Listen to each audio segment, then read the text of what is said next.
בחרמון נמס השלג בחצי הלילה, בחרמון זורם לו פלג בחצי הליל. אבא שם על הר השלג בחצי הלילה, שר שירים על נס בפלא עם כל ישראל. האביב שוב צוהל ואיתי משתולל, איזה לילה, איזה לילה, איזה לילה, איזה ליל. האביב שוב צוהל ואיתי משתולל, איזה לילה, איזה לילה, איזה לילה, איזה ליל. בבקעת תמר פורח בחצי הלילה, הירח שם זורח בחצי הליל. שם אחי ודאי שומע בחצי הלילה את שירנו השמח כאן בישראל. האביב שוב צוהל ואיתי משתולל, איזה לילה, איזה לילה, איזה לילה, איזה ליל. האביב שוב צוהל ואיתי משתולל, איזה לילה, איזה לילה, איזה לילה, איזה ליל. במדבר הולך החושך בחצי הלילה, שקט הס בארץ גושן בחצי הליל. לדודי עיני נחושת בחצי הלילה, וגם הוא חוגג כמו שכל בית ישראל. האביב שוב צוהל ואיתי משתולל, איזה לילה, איזה לילה, איזה לילה, איזה ליל. האביב שוב צוהל ואיתי משתולל, איזה לילה, איזה לילה, איזה לילה, איזה ליל. ואני יושב בבית בחצי הלילה, עם נרות וגביע יין בחצי הליל, וכוכב מאיר עיניים בחצי הלילה, לי מוסר ברכת שמיים ולכל ישראל. האביב שוב צוהל ואיתי משתולל, איזה לילה, איזה לילה, איזה לילה, איזה ליל. האביב שוב צוהל ואיתי משתולל, איזה לילה, איזה לילה, איזה לילה, איזה ליל. איזה ליל, האביב שוב צוהל.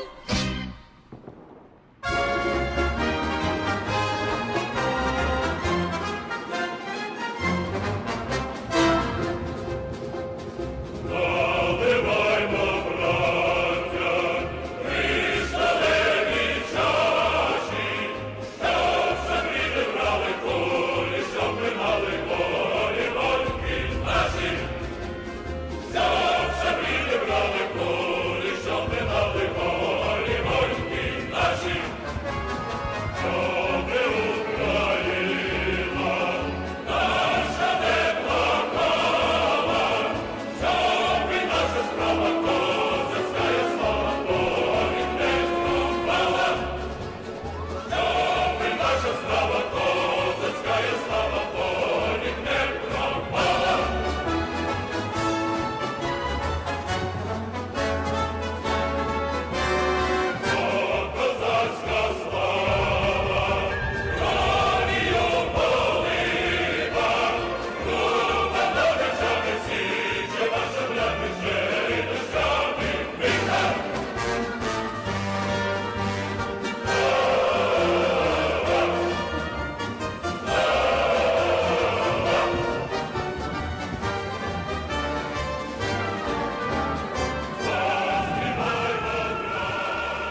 The United States Coast Guard.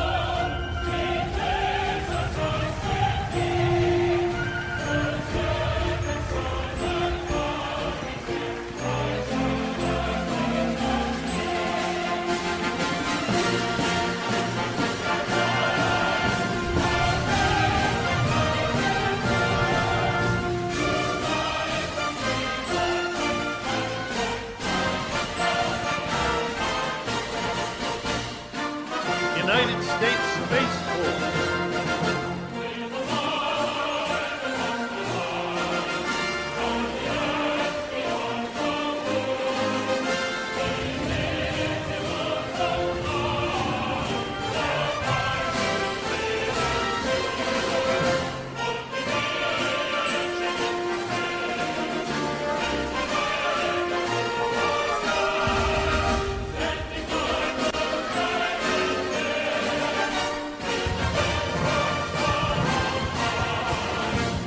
United States Air Force.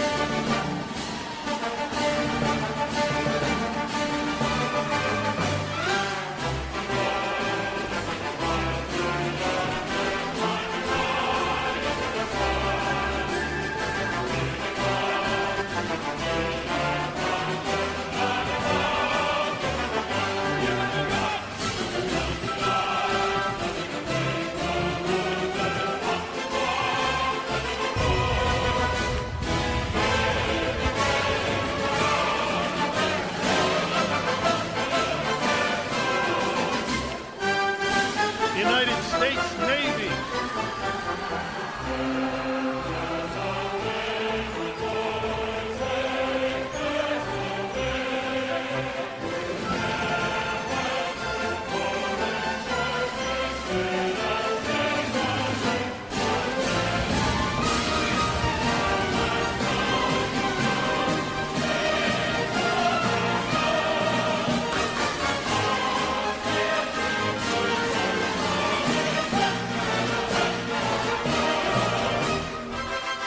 United States Marine.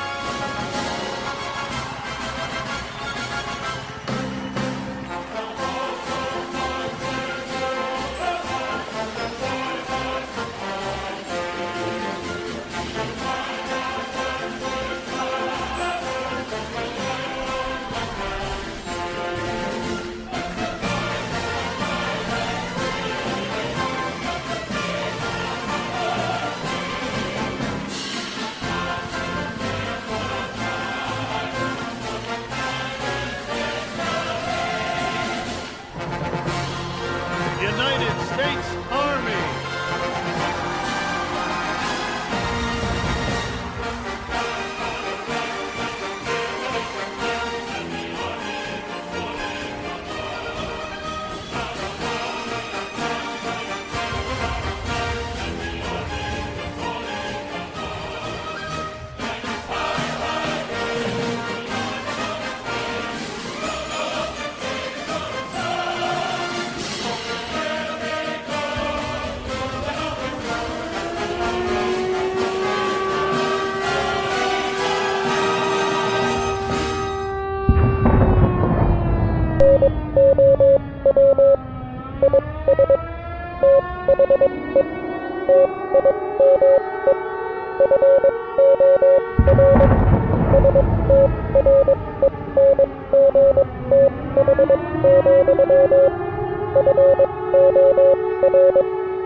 Hello, everyone. I'm the Enforcer, and I'm accompanied by Enforcer Matt.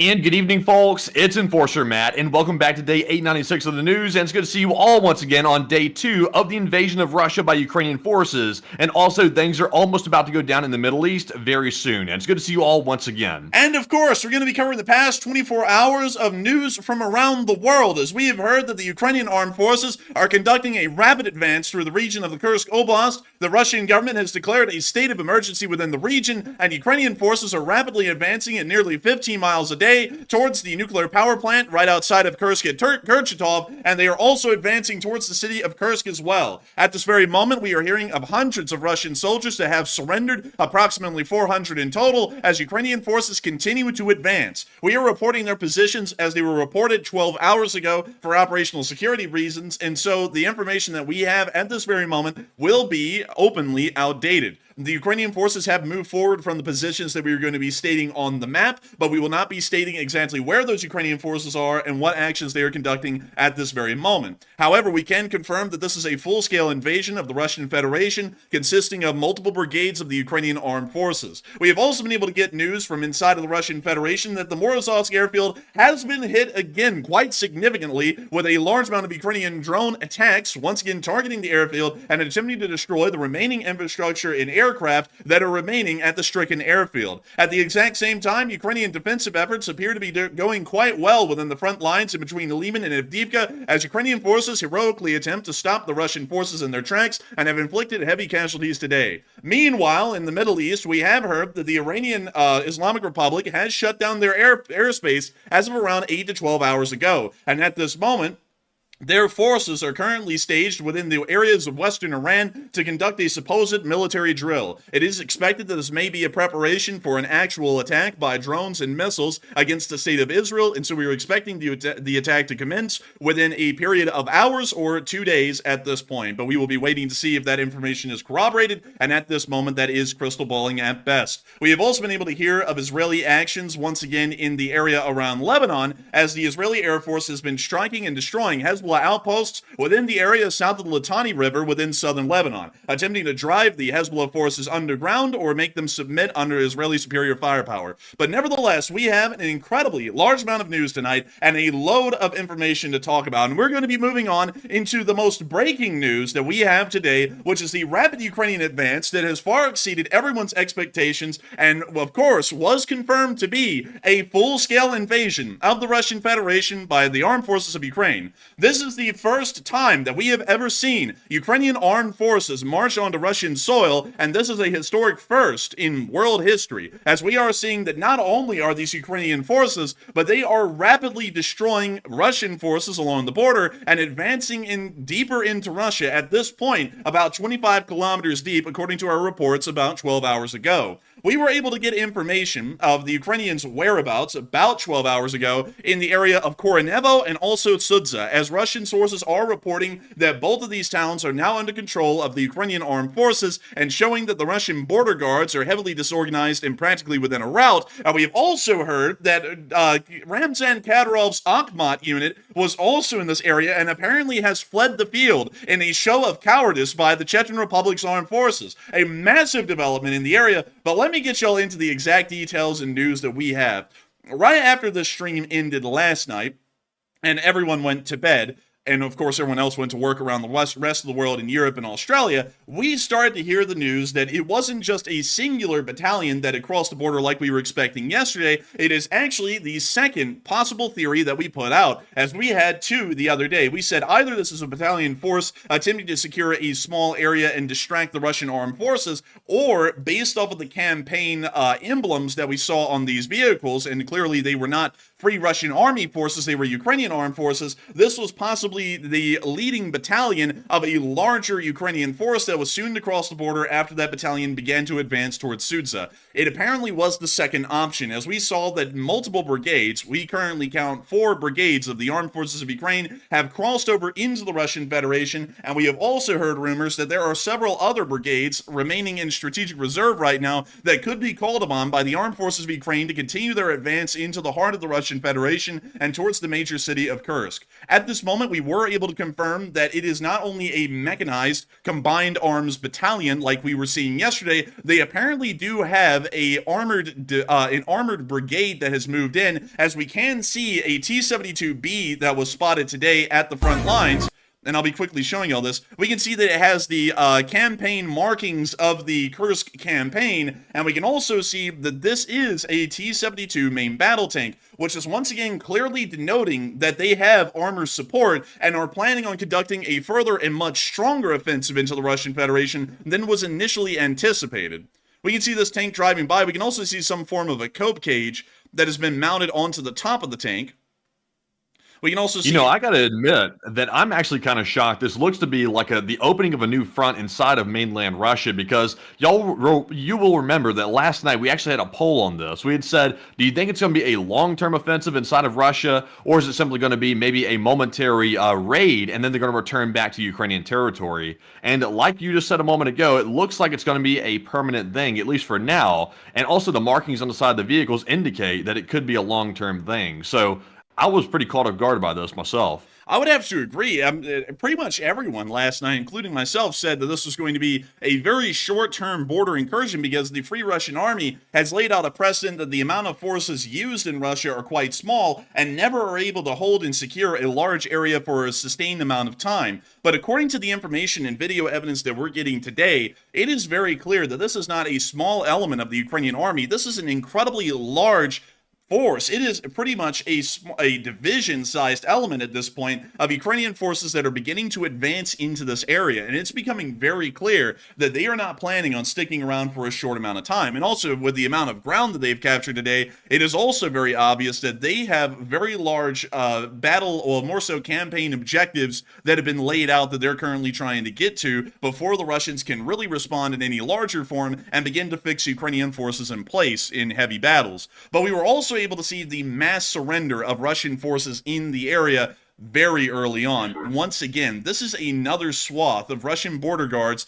that are literally holding up a white flag, you can see it right over there, and are surrendering to the armed forces of Ukraine as the Ukrainians steamroll over these guys' positions and rapidly advance into the next villages further up the road.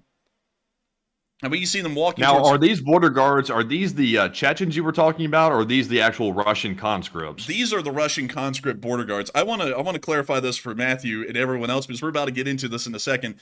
The Chechens never even shot at the Ukrainians. According to what everyone's saying so far, once the firefight began on the border, they literally got into every vehicle they had and they left. Like, we don't even know of any Akhmat guys who have engaged in a firefight at this point. The only people who have fought the Ukrainians are the border guards. We haven't even seen the Russian Rosguardia yet. It just appears to be border guards only, and the Akhmat, which made up a pretty decent bulk. We understand that it's maybe 40 to 50% of the force within this area of the border. They completely packed up and left, so we've considered them deserted from the field, and so we're looking at a I guess you could say, half capable force. It's about 50% strength compared to what it initially was at the start of the battle, because the Akhmat literally just packed up and left. So they're not around anymore. And so everyone we see from this point forward, you can confirm they're not Akhmat from Kadyrov's men in Chechnya. They're all just standard Russian border guards of the border guard forces.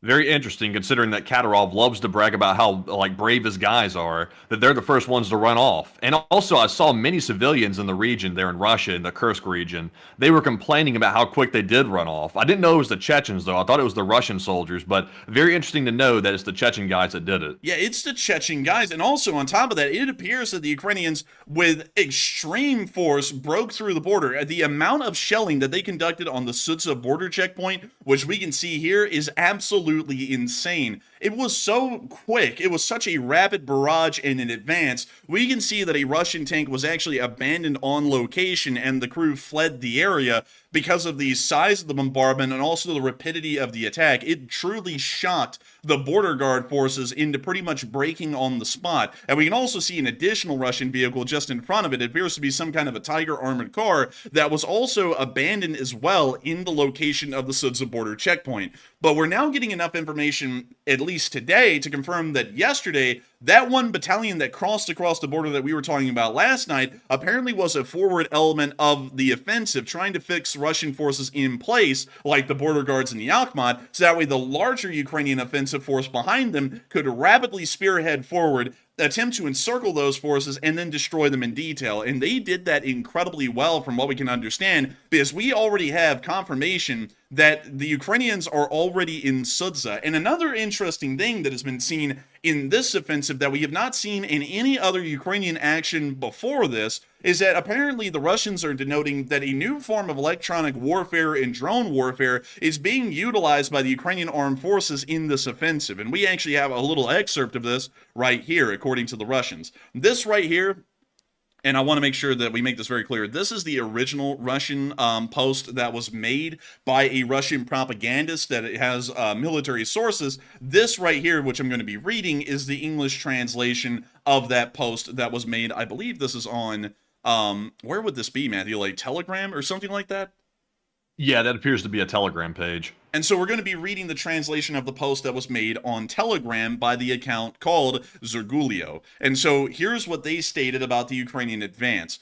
Kursk region. Information was received that the enemy used electronic warfare equipment to suppress our frequencies of combat control signals, and at the same time, saturated the theater of operations with repeaters. This explains the lack of stable communication between our divisions, with all the ensuing conclusions. I've already said it, but I'll say it again. The initiative to ban gadgets of the State Duma Defense Committee shortly before the large-scale operation of the armed forces of Ukraine in the Kursk region seems very, very suspicious to me. Too timely. It goes too well with our lack of normal communication. But nevertheless, this post is making it very clear that the Ukrainians used a new form of electronic warfare in this area that had not been seen before. When I say it's new, it's actually something that's fairly common. This is a fairly common practice of modern Western militaries, like the U.S. military, but this is something that the Ukrainians have never done throughout the entirety of the war. And being able to have a strong enough electronic warfare system to pretty much jam everyone's frequencies on the Russian side within this area is a new ability for Ukraine, and possibly suggesting that they have been provided in secret, brand new electronic warfare systems that are far more powerful and far more capable than anything that Ukraine has used in the past. We would also assume that this is why the border guards were so disorganized in the initial assault by the Ukrainians, and they were not really able to coordinate or properly conduct their defensive efforts because they weren't even able to communicate with the units surrounding each other. And so for that reason, they were much more easily isolated and destroyed individually than they would have been otherwise if their communication systems had remained intact. For example, like in a Free Russian Army attack that has occurred many times over the course of the war. The Ukrainians advanced so rapidly, it was actually insane. We have a map of the zones of control that the Russians have put out so far. This is a Russian source, by the way. I want to make this very clear. So we are assuming that when this was put out about 8 hours ago, this is a very conservative estimate of what the Ukrainians have captured. But according to the Russians and the Russian propagandists, the Ukrainians have captured Sudza, Koronevo, Lyubmovka, which is a larger village within this area, and also have captured Gornal all the way into the southern area. The amount of control that they have within this area is huge. It is a whopping 350 square kilometers of territory that has been captured in under 24 hours, which is a massive amount, and it's showing that they are apparently have a very large force because they're able to continue to rapidly advance and set up security forces behind the lines to make sure that nothing really happens that would be out of control. For example, a possible encirclement by Russian reinforcements that will be arriving into the area. And this is once again giving us an idea that this isn't a temporary border incursion. This is apparently a full-blown offensive campaign that the Ukrainians are conducting at this point. Another interesting thing I want to put out to y'all is that the summer offensive in Ukraine in 2023 secured this amount of ground at the conclusion of the summer offensive. 2.5 to 3 months of fierce fighting by the Ukrainians in the Zaporizhzhia region concluded with them gaining about 350 to 400 square kilometers of ground. The Ukrainians have just captured that amount of ground inside of Russia in one day. And it's showing that apparently they're meeting either really little to no resistance, or this Ukrainian force is so strongly equipped and armed and well-trained and coordinated that they're able to rapidly steamroll Russian forces in the area and move at a very fast pace further north and also further to the east, although their eastern march has not been as quick as their more northerly march towards Koronivo. But moving on from that, we have been able to get confirmation from a Russian military propagandist that Ukraine had captured Sudzha. For reasons of this stream and making sure that we were able to get a more conservative report instead of a too optimistic report, I've actually been using, and many of y'all may have noticed this, pro-Russian sources of news to say where in the world the Ukrainians are and where they're going to be. Because if Russian propagandists, for example, say that a town has been lost, we can confirm without a doubt that that town has been lost, because they wouldn't report it unless if it was for sure to have been lost. And so this Russian right here, Romanov Light, did confirm that the Ukrainians had taken Sudzha under their control. And not only did we have that Russian propagandist post, we also had this video by a Russian citizen living in Sudzha, which also confirmed that the Ukrainians are in control of the town, and said that a Ukrainian flag is flying over the central administration building within the town, meaning that the Ukrainians are in control of the city center and have most likely rapidly advanced beyond this point. Суджа, обстановка. Был только что в центре. Короче, все более-менее целое. Прокуратура разъебана. На город администрации висит укроповский флаг, украинский флаг. Военных много, техника. Я думал сфотографировать им, короче. Позвал меня. Военный проверил документы. Мне не грубил, ничего. Сказал, что нельзя снимать. Я говорю, что нам делать теперь? Что будет? Он типа, что делать? Говорит, учите гимн украинский и готовьтесь к референдуму. When a referendum?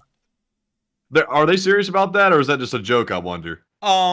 It's probably a joke about the learn Ukrainian thing, but a referendum, that might not actually be a joke. It might be legitimate, because they may be trying to see about declaring a referendum, so that way they can legally, well, the Ukrainians could legally claim, at least on an international diplomatic level, that the Kursk Oblast is an independent oblast from the Russian Federation at this point, a completely separate republic. So if that is... Now, wouldn't that be some ironic stuff if that happened? Because, you know, Russia's been doing that with the occupied territories for ages, trying to make it seem like it's legitimate that they actually occupy it.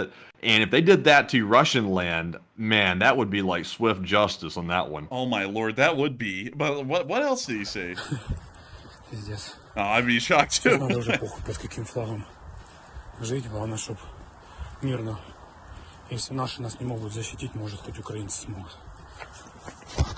But nevertheless, that video did confirm right there that the Ukrainians are in control of Sudzha. Apparently, they're not allowing locals to take pictures of the Ukrainian forces that are in Sudzha, but both Russian, well, really all Russian sources at this point are confirming that the Ukrainians have been in control of Sudzha for around 16 hours at this point completely. We do not know if the Ukrainians are in Mirny yet. We are assuming that they're probably not. Once again, we're looking at a picture from 12 to 16 hours ago, so I'm not going to make any kind of guesses or hypotheses on whether they actually are in Mirny or not yet, but still, it does seem as though they have taken Sudzha and they are rapidly advancing nevertheless. We also got to see another large swath of prisoners being taken in another area near to the, well, actually, this picture was taken near to the front line right here. This is 45 Russian soldiers in the border guard forces that had surrendered outside of Sudzha and then were walked from Sudzha about the 4 or 5 mile walk to the border, where they would then be processed as prisoners of war for Ukraine, and they'll be moved into a prisoner of war camp inside of Ukraine. But we can see them processing the prisoners right here as well. We can then see them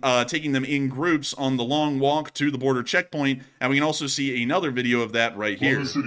We're going to be viewing that because we don't have a translation for it, but still, this is a mass surrender by Russian forces. So far, according to Ukrainian commanders, approximately 350 to 400 Russian soldiers have been taken prisoner within the opening of the offensive, which is a wildly high number. That's about half a battalion of the Russian border guards, and we are assuming that there was most likely only a few battalions within this area of the border. As it's really supposed to just be a light force making sure to check on the border and its security, it's not really meant to face down multiple brigades worth of the Ukrainian armed forces and stop them from being able to drive deeper into Russia. So this is a massive amount of manpower that the Russian border guards have already lost, and at the moment we aren't really hearing much or seeing much of any Russian reinforcements that are starting to arrive in the area. We are also seeing that the Ukrainians advanced so rapidly up the road to the town of Korenivo that they apparently steamrolled, I mean literally steamrolled, a border checkpoint at Zeleny Shilak. I would want to show this, but there are some sleeping Russians on the street in that video, and so I can't really show it to y'all, but I did put the marker on the map, so that way if y'all wanted to get a little bit more of a look and see what actually happened in Zeleny Shilyak, y'all can go down to the link in the description below, click on it, which will take you right to this map, and you can click on this marker on the map, and then you can go watch the video for yourself. But he is showing, once again, Russian forces are being overwhelmed at this moment in the area. I mean it by no joke. We didn't even see that these forces had time to try and retreat from their checkpoint in this firefight. They got mowed down at their checkpoint, and the Ukrainians advanced so quickly, there was no proof that the Russians even had time to disengage and try and retreat from the area. They literally just got wiped out of that checkpoint. The Ukrainians then took a video a little bit further up towards Korenivo, which showed that the Georgian forces had been relocated from their area on the line, which was close to Chasiv Yar, and they are apparently involved in the Kursk offensive, and we see them right here. Of course, I'm saying that this is close to Korenivo. I just want y'all to know the markers are randomly put down on the map when it's showing Ukrainian forces, at least in most instances, so it's not actually showing exactly where they are for operational security reasons, but we can see them here. Короче, слышите? Короче, 3 человека перебежали, смотрим там, через 30 секунд за нами, понял? Через 30 секунд, считай, как я перебегал. 3 человека. We now see them walking forward. We can see that they're equipped with AK-74s, a fairly standard rifle.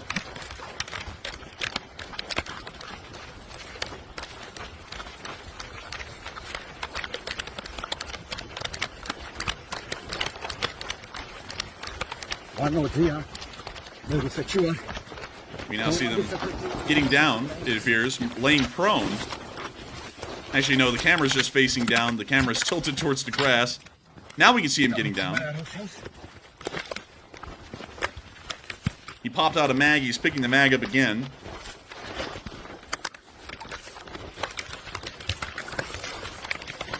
This camera footage isn't the best, but it's some of the best we have so far. We now see him running across an opening towards another tree line.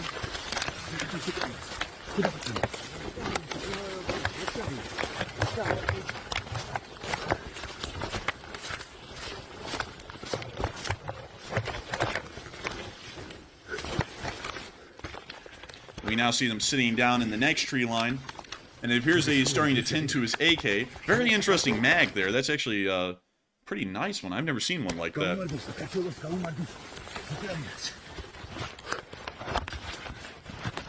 You know, real quick, Enforcer, I just saw somebody in the live chat make a really good point about the Russians surrendering. I saw someone mention that it's kind of weird how the Russians will surrender in their own territory in mass and in much larger numbers than we see even in Ukraine. And that's their home country, that's their home turf, and they're willing to go and surrender in numbers like that. It seems like they're more willing to fight for Ukrainian territory than they are their own territory. It really does. It's a really bizarre thing, but also another thing that we have to remember is that the border guards aren't actually a part of the Ministry of Defense. They're a part of the Ministry of the Interior. And so, for that reason, they probably don't have the same kind of criteria of morale that the Army has. Like, you know, for the Army has to have a higher amount of morale because they are expecting that their units are going to go into a firefight and folks are going to get killed. The Border Guards, not so much. They're kind of like a paramilitary force almost, like armed police, like heavily armed police, really. And their job is just to make sure that the border is secure. And if there is any real problem, like an actual invasion, then they call on the Russian Army or the Rosguardia to come in. And so I think they might be surrendering just because they have no morale in the Border Guards forces. Man, it's kind of weird, too, because you would think that the Russian military, you couldn't get much lower morale than the Russian military, because they're literally just thrown into a meat grinder over and over and over. Their morale is already terrible. So to think that the border guards have worse morale than that, that's just wild. Like, there's no motivated troops in Russia at this point, anywhere. Dude, I'm telling you, man, there's none. Like, it's crazy to hear that half a battalion has surrendered in 24 hours. There's maybe 4 battalions that were out there in that area, probably less than that in reality. But if we're going with our most conservative estimate on just the sheer force loss in the surrenders, they've lost maybe 15 to 20% of their force outright, maybe 10% at the lowest. It's a really bizarre thing. But moving on from this clip, another interesting thing that has been heard is, once again, to confirm this and corroborate this, a pro-Russian source did say that the Ukrainians had captured and reached the city of Koronivo. We can see that right there. And we can also see the original Telegram post where the Russian propaganda said that the Ukrainian armed forces had taken the town of Koronivo. And so we are able to confirm that as of 12 hours ago, the Ukrainians had taken the town of Koronivo and have most likely moved on even further from that point. But moving further on down from probably the deepest and most rapid advance that we've seen by the Ukrainian army into Russia, we have also been hearing some really interesting things just outside of Sudza. We have seen that there have been more tanks that have been destroyed as they were being brought in as reinforcements. We were able to see them right here. 2 destroyed T-62Ms. Боекомплекс работал.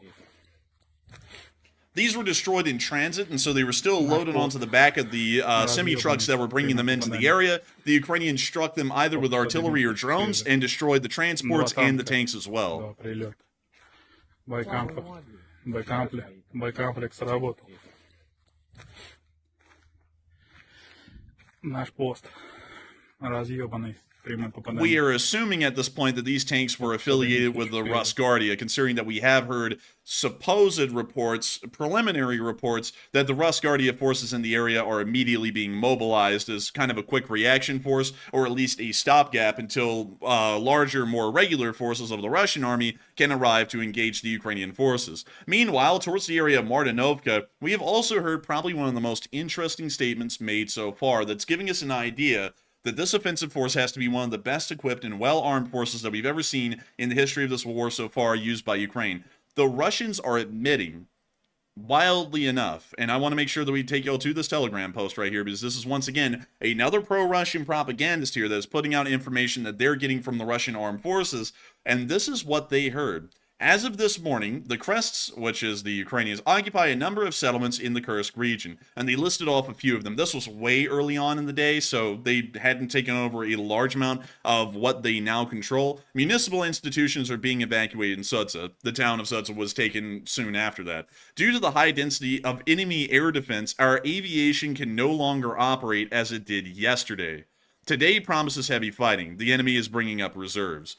This is one of the most interesting statements that we have gotten so far from a Russian propagandist Telegram network, is because they're saying, due to the high density of enemy air defense, this has never been a problem for Russian aviation before. Even when air defense has been at its strongest in Ukraine, Russian air forces have been able to fly. The Russian Air Force is not able to engage these Ukrainians because the concentration, according to the information that they're getting from their sources in the armed forces, is so strong and so potent that they are scared that aircraft are going to get shot down. And we've already heard a rumor that one of the Su-34s that was engaged in the Ukrainians yesterday was shot down at incredibly low altitude, showing that the Ukrainians have a very advanced air defense system in the area. It may even be a Patriot air defense system that is currently inside of Sumy and providing overwatch, or really a cover, for the Ukrainian forces that are continuing to advance through Kursk. If this is true, and we are assuming, at least at the moment, considering it's coming from a Russian source, and they would be biased against the Ukrainians, so their information would probably downplay the severity of what they have taken and what the Ukrainians are capable of right now, assuming that that information is true, we are going to assume that even if the Russian army moves into this area, the Ukrainians probably will be able to continue to advance a lot deeper. I would assume probably as deep as the area around Skorodno, which is a little bit further up the P200. And then that's when we would probably see that the density of Ukrainian forces and the size of the area that they control, also meeting the Russian resistance later on, would probably start to slow them down. But nevertheless, at least for the moment, the Russian military, whatever elements of the Russian military that may eventually arrive, will not have air support at all. The Russian Air Force will not be able to operate within the area of Western Kursk, according to the information that we're getting at this moment. We also got to see the Ukrainians were engaging the very light forces that the border guards had. We were able to see right here that the Russian border guards D-20 artillery piece was stricken and on fire a little bit earlier on in the day, which is one of the few pieces of equipment the border guards guards actually had in the whole area. We haven't seen anything else beyond that one artillery piece, and maybe a couple of vehicles like one tank at the border checkpoint, Tiger, and that's about it. We have not really seen that the border guards were armed with anything. It seems as though they're almost a dismounted infantry force with only small arms and maybe some shoulder-mounted anti-tank weapons to work with. They don't really have a lot, and so we're still expecting that the Ukrainians will continue to rapidly advance through this area, practically meeting no opposition probably until days later. But moving on up... That is mind-blowing to me. Like, that really is mind-blowing. Remember, the Wagner coup just happened, what was it, like a year ago or something? Just 12 months ago? Is that about right? About a year ago. Yeah, it was like a year and 2 months ago. Yeah, that just happened a year ago, and that almost made it all the way to Moscow, which is a massive security threat for Putin's regime. You would think that at this point they would have maybe shored up the border or tried to put more defenses into place to prevent this from happening again, because this time it's not Wagner, it's the Ukrainians themselves going in, and they're very dedicated because they're trying to break up the stalemate on the front line. So that's really crazy to see such light forces out here on the border, considering that literally just happened a short while ago. It's really wild to see. It's just a testament to Russian incompetence. It really is. But what is even a bigger testament to Russian incompetence, Matthew, is that they've had to openly declare a state of emergency within the Kursk Oblast because of the invasion. I feel like that's fairly straightforward. It means that the local government, at least within this oblast, is able to divert any resources or efforts necessary for the defense of this specific oblast. So at the moment, there has been a state of emergency declared in the area. We have also been able to hear that rocket fire is now reaching the city of Kursk itself, and we can see that there is pretty much no air defense over Kursk in the moment. We don't know where it went. There was air defense in the past. We had seen it in action, but this time I didn't see any in this clip, and I watched the entire thing earlier, and it looks as though the city of Kursk may have been stripped of its air defense at some point in between the last attack, air attack on Kursk, and now, because we didn't see any active air defense trying to shoot down any of the incoming missiles. But here is the clip. Да закройте ебальники, это ракета самолет пускает, блядь. А смотри, вот. Ах, стоп, это see one of the missiles right there. Вот он полетел. Да, это в нас. We can actually see, I want to put this out there really quickly. I don't know what kind of missile the Ukrainians are using here, but it has countermeasures. Did you just notice that, Matthew? It has flares.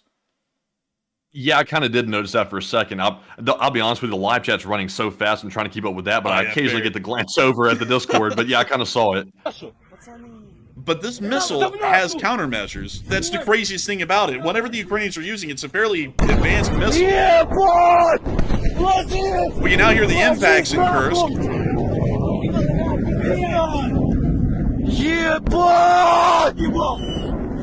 Подлог, все в подлог, причины нахуй, уходим нахуй.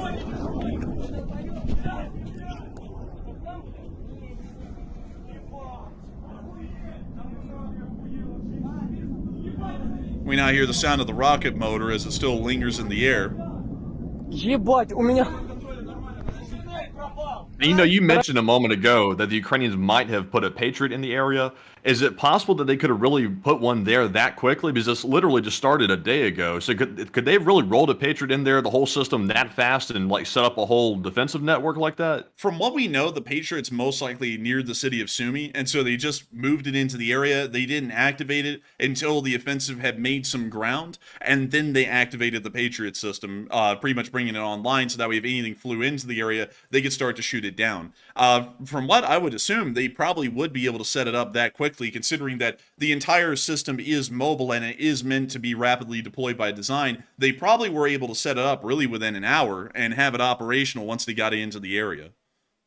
Yeah, that would explain it, because right now, with the air defense measures like you've talked about in these posts right here, warding off the Russian aircraft and also air defenses so well, it's like it seems like it might be a Patriot or something of that magnitude, because it's too good of a defense that the Ukrainians are putting up so quickly over this newly gained territory, which is going to make it super hard for the Russians to take it back if they can't put their aircraft in the skies right above this territory. I would completely agree with that. It's going to be incredibly difficult for them because we know that the Russian forces in Ukraine are only making advances in the area of Pokrovsk right now. I'm sure many of y'all have heard that a little bit on this channel, that the situation in Avdiivka is rough.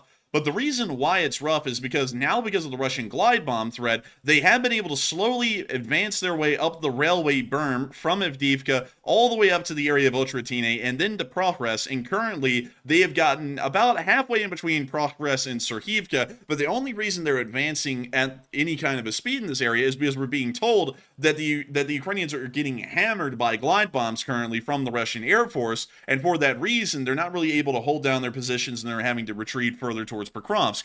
That is something that we know the Russians are really relying on at this point, is some of their limited air power to try and change the situation in Ukraine. And air power plays a very large part in giving the Russians any kind of forward momentum at all at this point. If they don't have air support, they make no progress at all anywhere in any front line. And now that we're hearing that they're not able to use any aircraft in this area, we are assuming that even if the Russian forces did arrive, the best thing they would be able to do is stop the Ukrainians from advancing deeper into Russia, but they would never be able to push them out of Russia at this point. They are pretty much going to be there permanently now until the Ukrainians decide to withdraw from the area. But interestingly enough, many people have been wondering, where is the Russian army? And from what we know, there was an element of the Russian army that was in this area. Many of y'all may remember Ramzan Kadyrov, as we call him on this channel, the Ham and Cheddar Man. He is the guy who's in charge of Chechnya. He is the president of the Republic of Chechnya, which is a part of Russia, and he has a unit that is called Akhmat, which is an armed force specifically built by him that fought in the war in Ukraine, supposedly, with high valor and honor. According to the Kursk local governance today, they got up and ran. We actually got to hear them say that on an audio recording today that was being held on Zoom or something along those lines. And here it is. This man said right here, Akhmat ran. Like, no ifs, ands, or buts. There's no possibility they may have ran. He said they ran. They have routed from the field. They have deserted their positions. And here's him saying it on film. Спецназ Ахмат позорно бежал из Суджи в направлении Курска. Вооруженные силы противника окружили город со всех сторон. Объявлена немедленная эвакуация жителей Суджинского района. Man, what is Kadyrov gonna say about this at this point? Look, Don, my men, they don't want to get shot, Don. That's the whole point of being a soldier, Don, is to get shot, Don. It's like, what are they doing? They just ran away. Man, what cowards, though. Like, they put the Akhmat, the, like, high-end, like, fearless guys out here to protect the Russian mainland. And who are the first ones to run off? The Akhmat. Yeah, what do you know? Akhmat, and it shows that their entire history in Ukraine is a flat-out lie. Like, they weren't heroes in the Battle of Mariupol. They weren't heroes at the Battle of Bakhmut. They were cowards the entire time. Every video they made, just like we said back in the day, was faked because their unit has no esprit de corps, it has no morale, it has no cohesion. They packed up and ran as soon as the Ukrainians actually started to bear down on them, and they didn't even attempt to conduct a delaying action to stop the Ukrainians from advancing so quickly in the area. But let me read these subtitles for everyone who may not be watching the screen right now, just to make sure everyone heard this, because I want to put Akhmat to rest once and for all, because now we even have the Russian local governance in Kursk saying that they deserted their positions and acted with cowardice in the face of the enemy forces, which are the Ukrainians. So let me read this again. That Special Forces Akhmat shamefully ran from Sudzi in the direction of Kursk. The enemy's armed forces surrounded the city from all sides. The immediate evacuation of the residents of the Sudzi district was announced. That is exactly what a Kursk Oblast official said today, and confirms that the Akhmat is a unit that is filled with cowardice to the brim and had absolutely no bone of bravery within them. They immediately packed up and ran for the hills as soon as the Ukrainian brigades began to cross the border. Hell, not even the brigades. As soon as the forward battalions of this offensive began to cross the border, they had already packed up and left by that point, leaving the border guards to fend for themselves, as under-equipped and underarmed as they are. And they quickly were overran, large amounts of them surrendered, and loads of them are currently retreating in a rout from the area, completely disorganized. This has been probably one of the most successful offensives seen over the past year and a half by either side. It is a shocking offensive, and to put it into perspective, how much ground the Ukrainians control, here is the Sudza offensive. Some people are saying it's not Sudza, it's Sudza.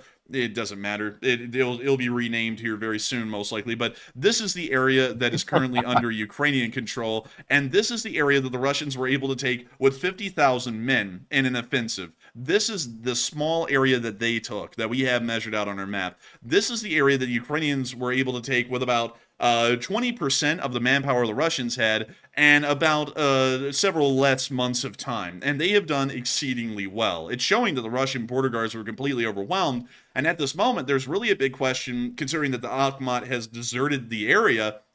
Who in the world is going to conduct the defense of this region? Are the Russians going to even bring in further forces, or are they just going to pretend like this isn't happening and try and downplay the severity of this legitimate armed invasion by Ukraine into Russia? The tables have turned, and they're having a homecoming for the war. But nevertheless, what are people thinking, Matthew? Are they thinking that the Russians are going to bring in military units to try and stop the Ukrainian offensive from reaching further into Kursk, or do they think that they're going to nuke the Kursk region? Do they think that they need more info? What are folks thinking about this right now, and what the Russian government's response will be, and what are you thinking right now as well?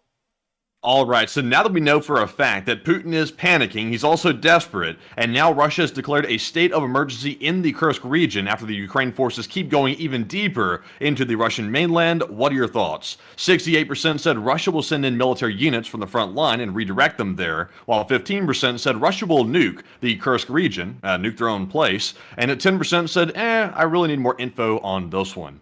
And currently, right now, from what we know, I think the first option and the clear option is going to be Russia will be forced to redirect military units from the front line where they're desperately needed right now to try to fight the Ukrainians. They're going to redirect some of those troops to defend their homeland, which makes sense because they can't let their homeland go undefended.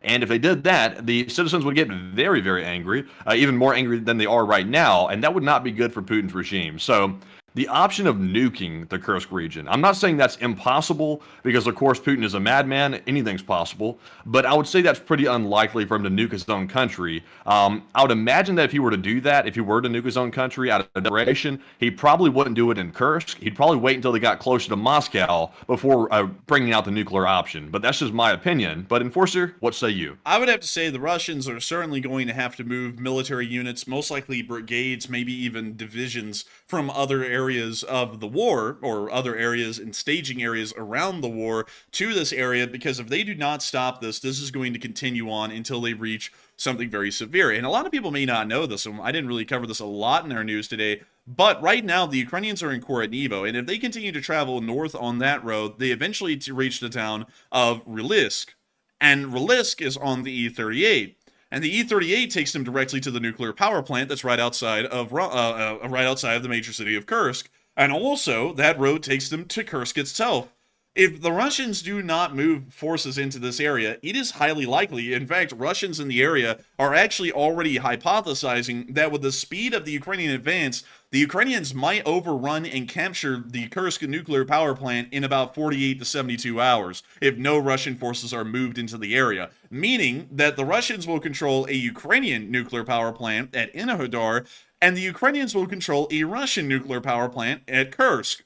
So it seems as though it's almost a par-on-par exchange, which is kind of interesting. I would have to lie, but, well, I'm not going to lie about that. I don't know why I said I have to lie. I messed up on that one. I have to lie. People are going to be getting me, hey, he's lying and he knows it, but beyond that, it's still a major incident that we're looking at here. And not only that, Kursk is a city with a deep and rich military history, not only in the modern-day Russian times, but specifically from the Soviet Union. The Battle of Kursk, the largest tank battle to ever occur in human history, occurred around this city.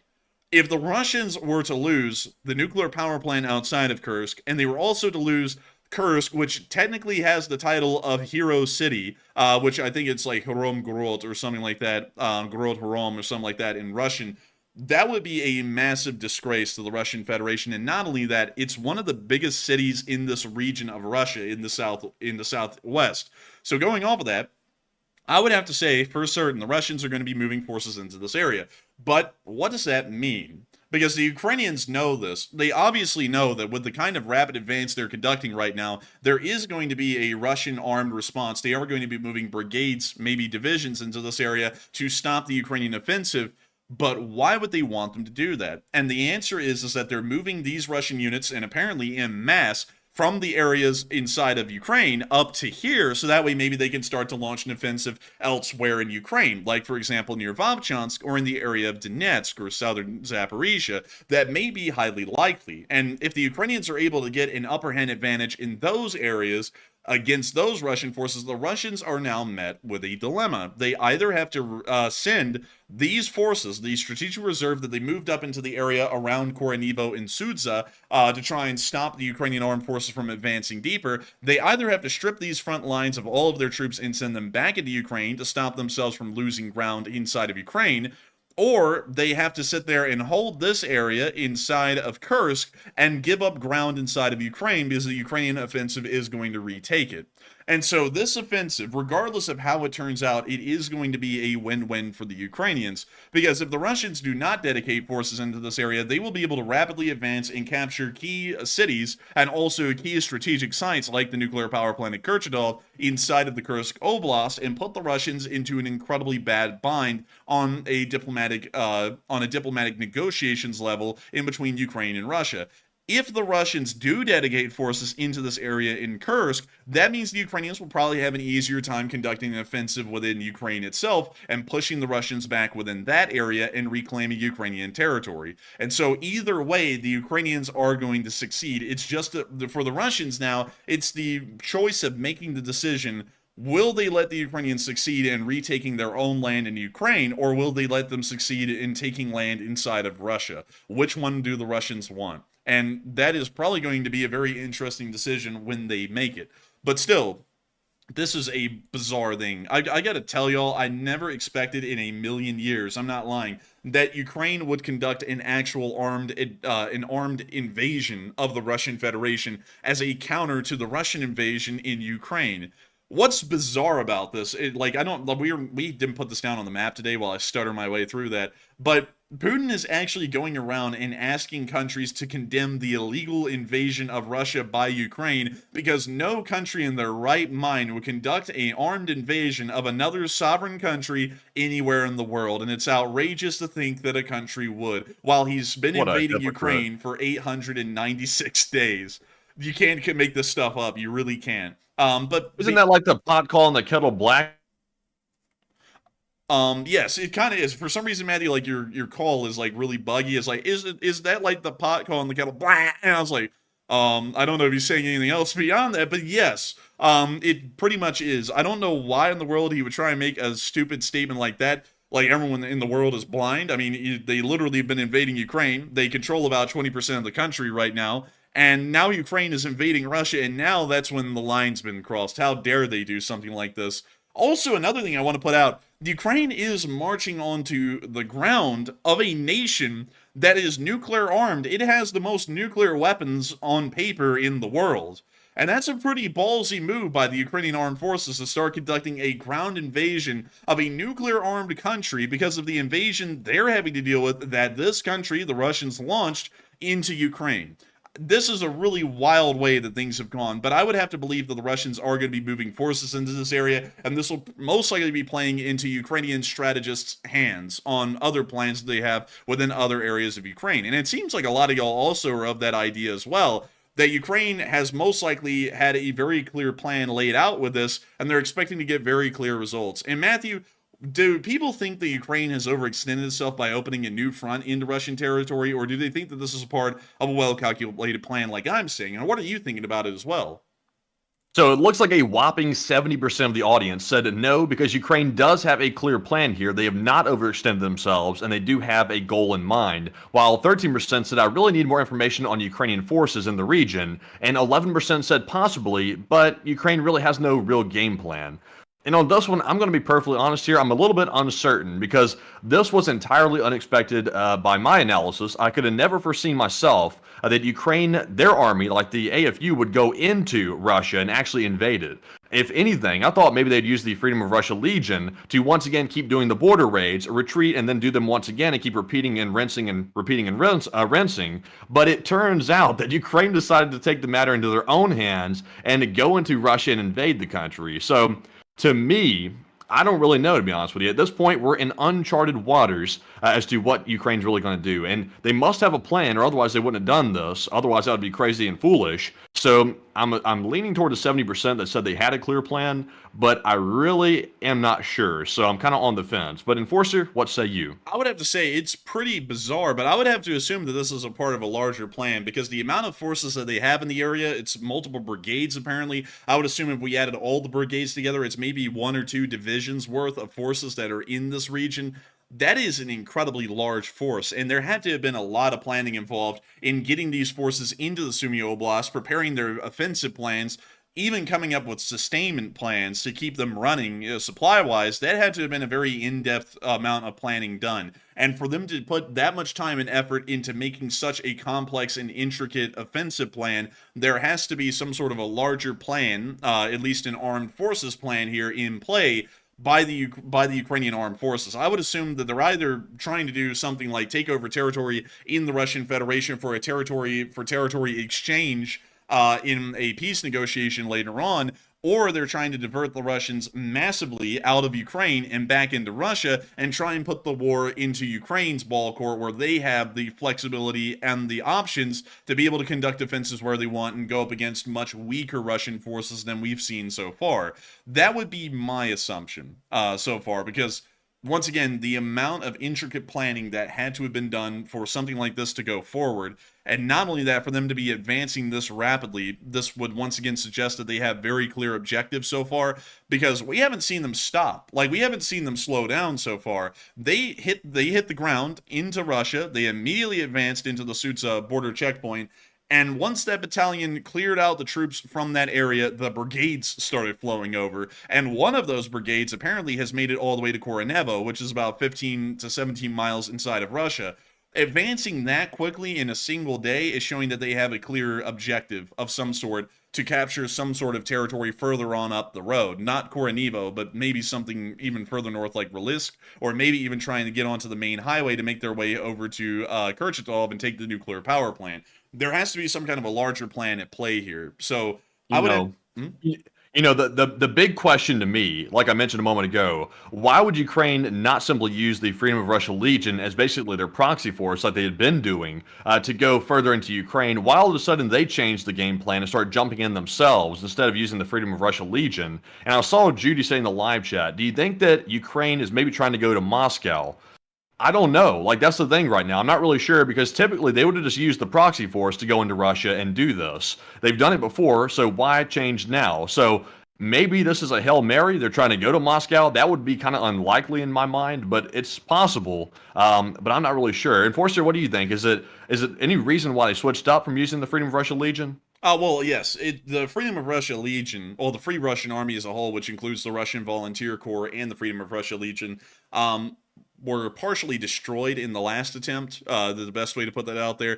They took incredibly high losses, and so from what we understand, they are a very depleted force at this point, maybe comprising several companies, but they're not the multiple battalions worth of strength that they had during the last border incursion in Belgorod. So for that reason, they were never going to be a viable option any longer for a border offensive that would have any larger or longer lasting goals inside of Russia, like the last time, because they also were poorly equipped. America specifically put an embargo on the Free Russian Army using any American military equipment after the first border incursion they conducted. And so from that point forward, they had to use nothing but Ukrainian Soviet vintage equipment, which greatly reduced their abilities and their capacity to fight the Russians on the field, because older Soviet tech that was given to the Free Russian Army was not close to at all, even to the crappy tech that the Russians have at this point. So they were getting obliterated out there in Belgorod, and so they eventually withdrew because they were pretty much partially destroyed at that point. And that's why they've been integrated into the Ukrainian police and are fighting in Vovchansk right now,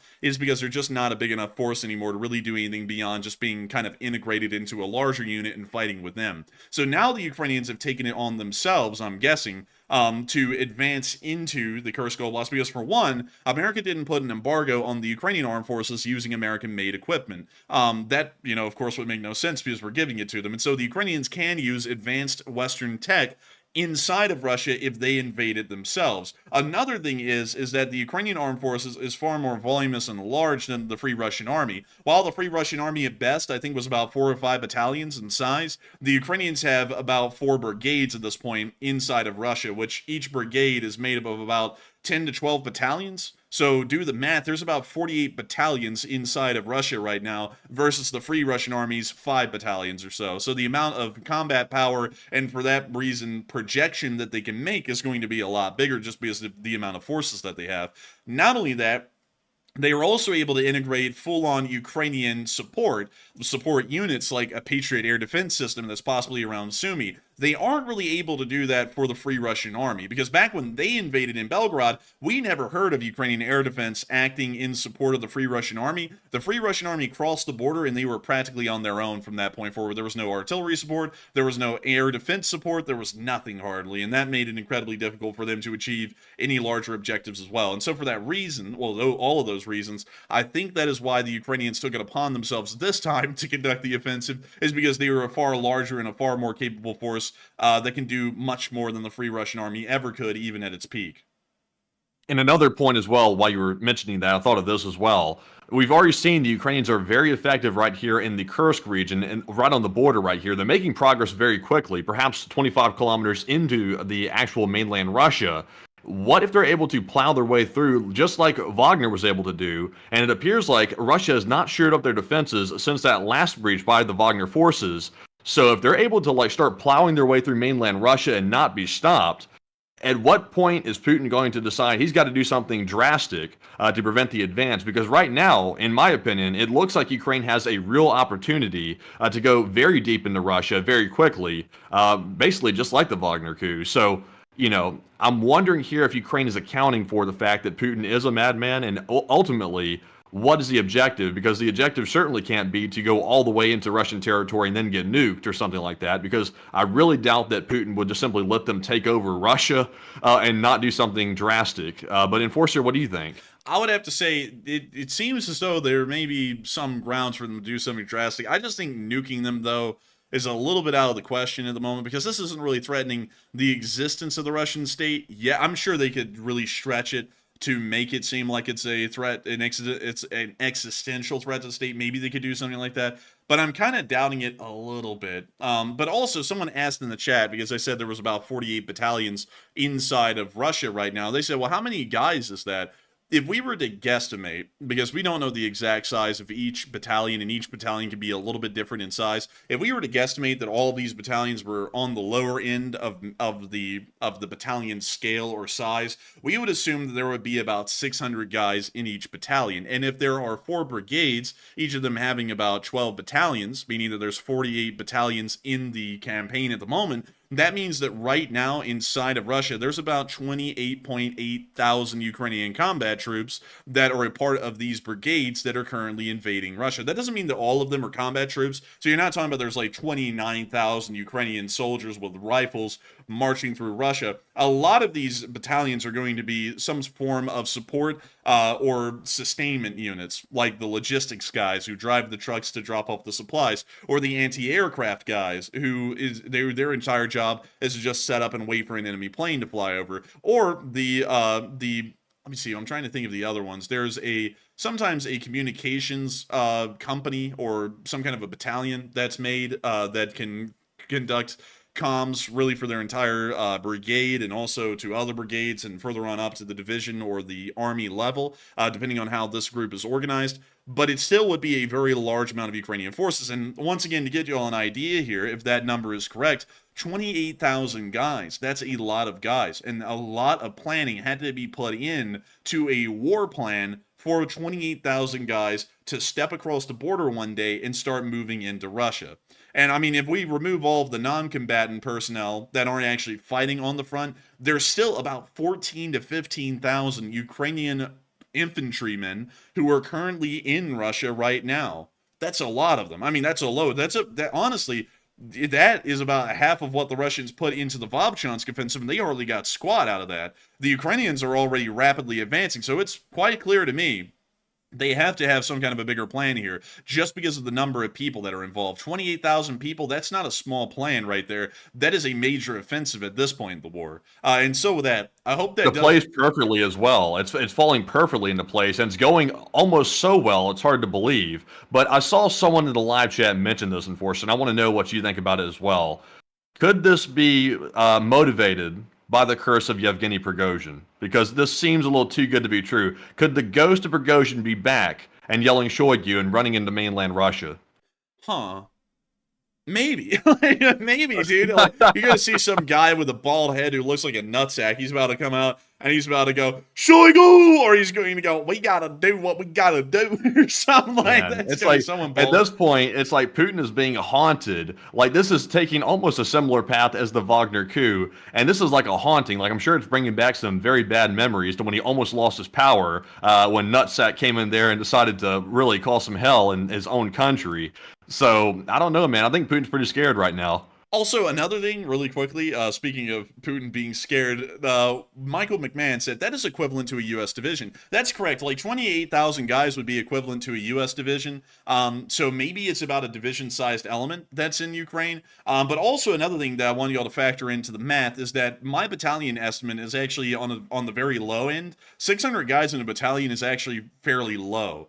Usually, like, for example, with a Russian battalion tactical group, you would see about 800 guys in each battalion. I believe in a Chinese battalion, it's a lot closer to 1,000. I'm picking the number 600 for a Ukrainian battalion because the Ukrainians have stated a lot that they're having manpower shortage issues, and so I'm assuming that these battalions are probably very light on the manpower side instead of being very heavy, like a Russian battalion or a Chinese battalion would be in combat. And so for that reason, the calculation was done off of a battalion with 600 men in it instead of 800 or 1,000, much like a Russian or a Chinese battalion would have. But also another thing about that is that at least on the command level, it's a lot easier to operate a lighter battalion like that than it is to operate an encumbered battalion with like 800 guys in it or something like that. So these battalions are probably going to be a lot more flexible, at least in following commands and issuing orders and responding to them a lot quicker. They will be better at doing that, but once again, they are dealing probably with less manpower in each battalion than you would see in, say, another armed force somewhere out there.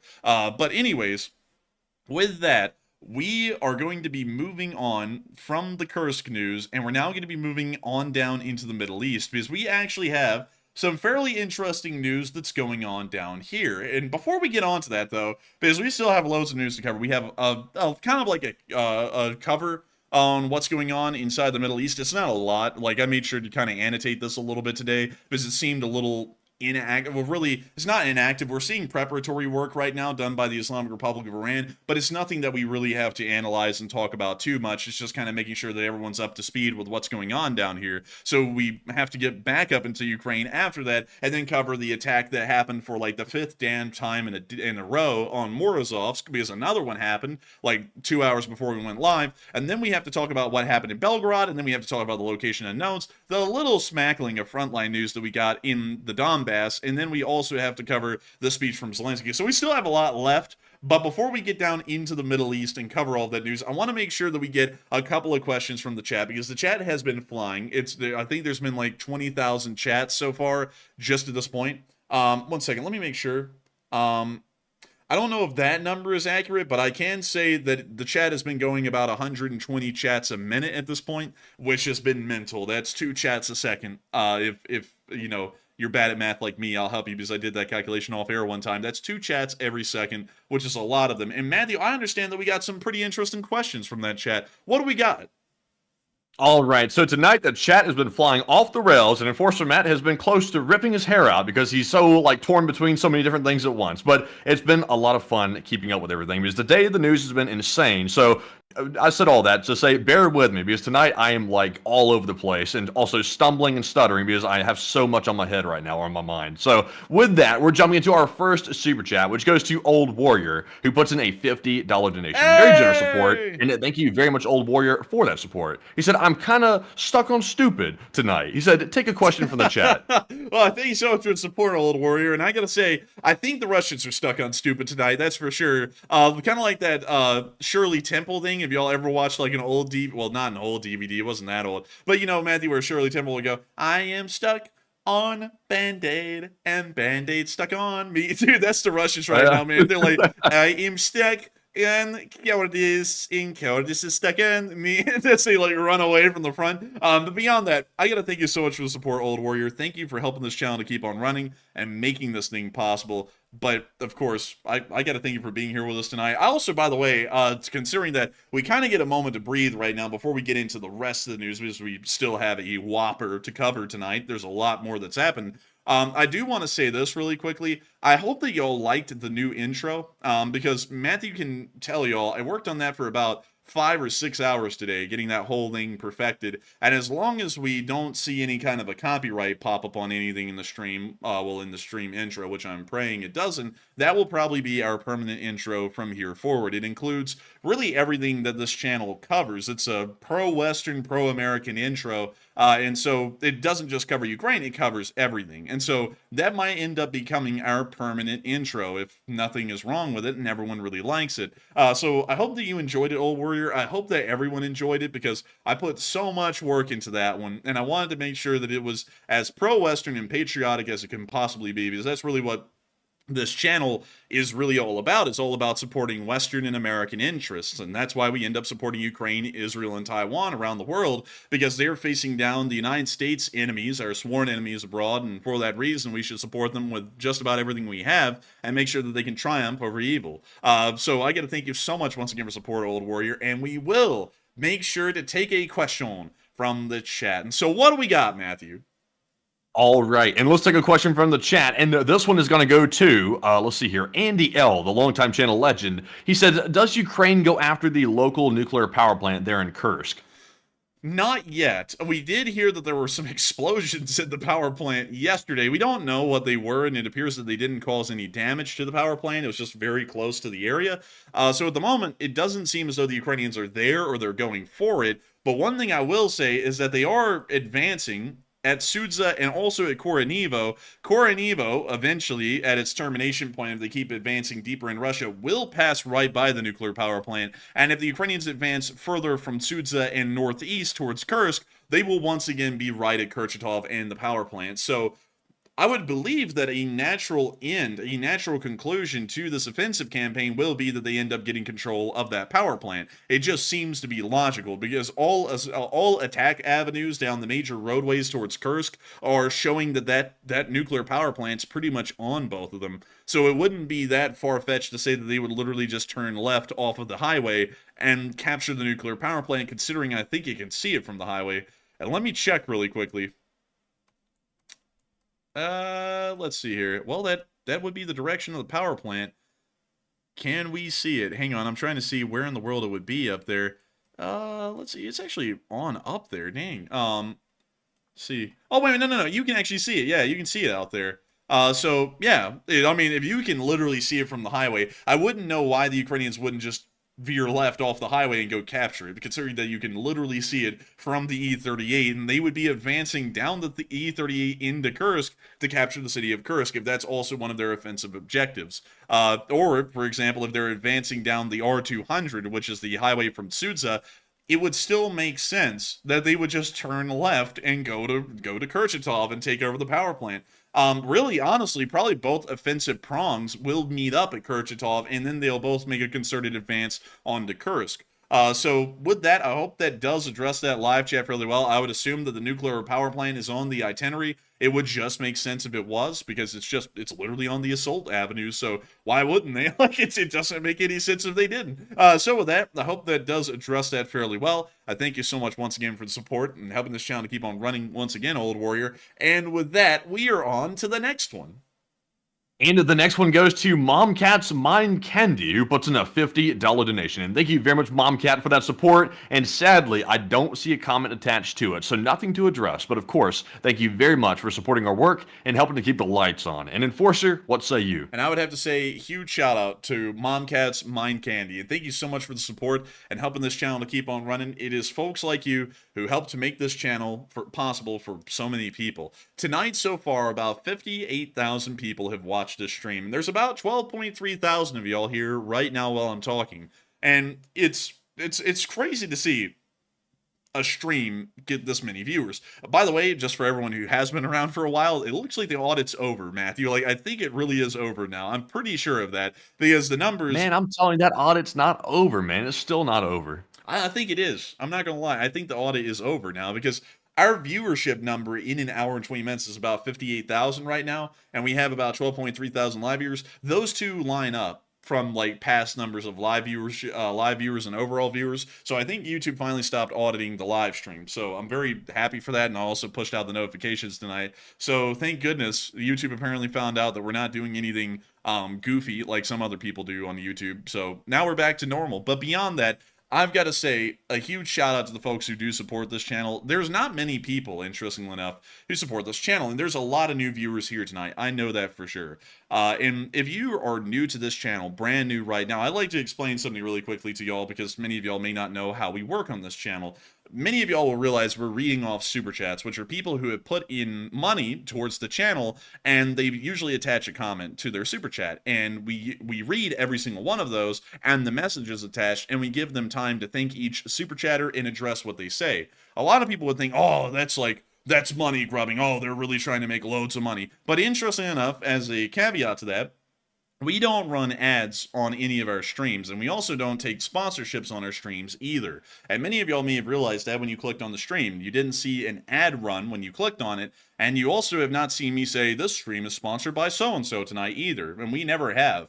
These streams are ad-free and sponsor-free. We don't make a single cent running them as they are. The only way that we get to make a living doing this as our full-time job is through very generous viewers like Momcat's Mind Candy, Old Warrior, and everyone else who super chat tonight who helps us to make this channel possible. We do that because we don't want to over-monetize what we do. We could put channel memberships on. We could take sponsors onto the stream. We could turn on the ads. But to me, that really waters down the kind of message we're trying to make, and it more so becomes a money-making venture than trying to support pro-Western interests and values. We do have to make a living doing this thing, but at the same time, I'm not into just raking it in, so we just do super chats only, and that's about it. And so if you super chat the channel, you help us to keep on air. Like, you're the only thing that helps us to stay on air. And so we, of course, recognize every single person who supports the channel, whether it's $1, whether it's $500, which is the maximum you can throw in on the super chat, and we try and give them all as much time as possible to get to talk to them, thank them for their support, and thank them for making this channel possible for the tens of thousands of people, the hundreds of thousands of people actually who watch the stream, and they never have to support it a single cent. They never have to watch a second worth of ad or sponsorship to support the channel. They don't have to do anything. And that's exactly the way we want it to be for a lot of people. And so the super chatters make this entire stream possible for everyone. And that's why we give them a huge shout out and a huge thanks. And that's how our channel works. And so if you really do appreciate an ad-free stream, which is like impossible to find on YouTube because everyone runs ads on their streams, you can come here. And another thing, one second, before we actually move on from that, I do want to make sure that I back that up and corroborate that by showing y'all this.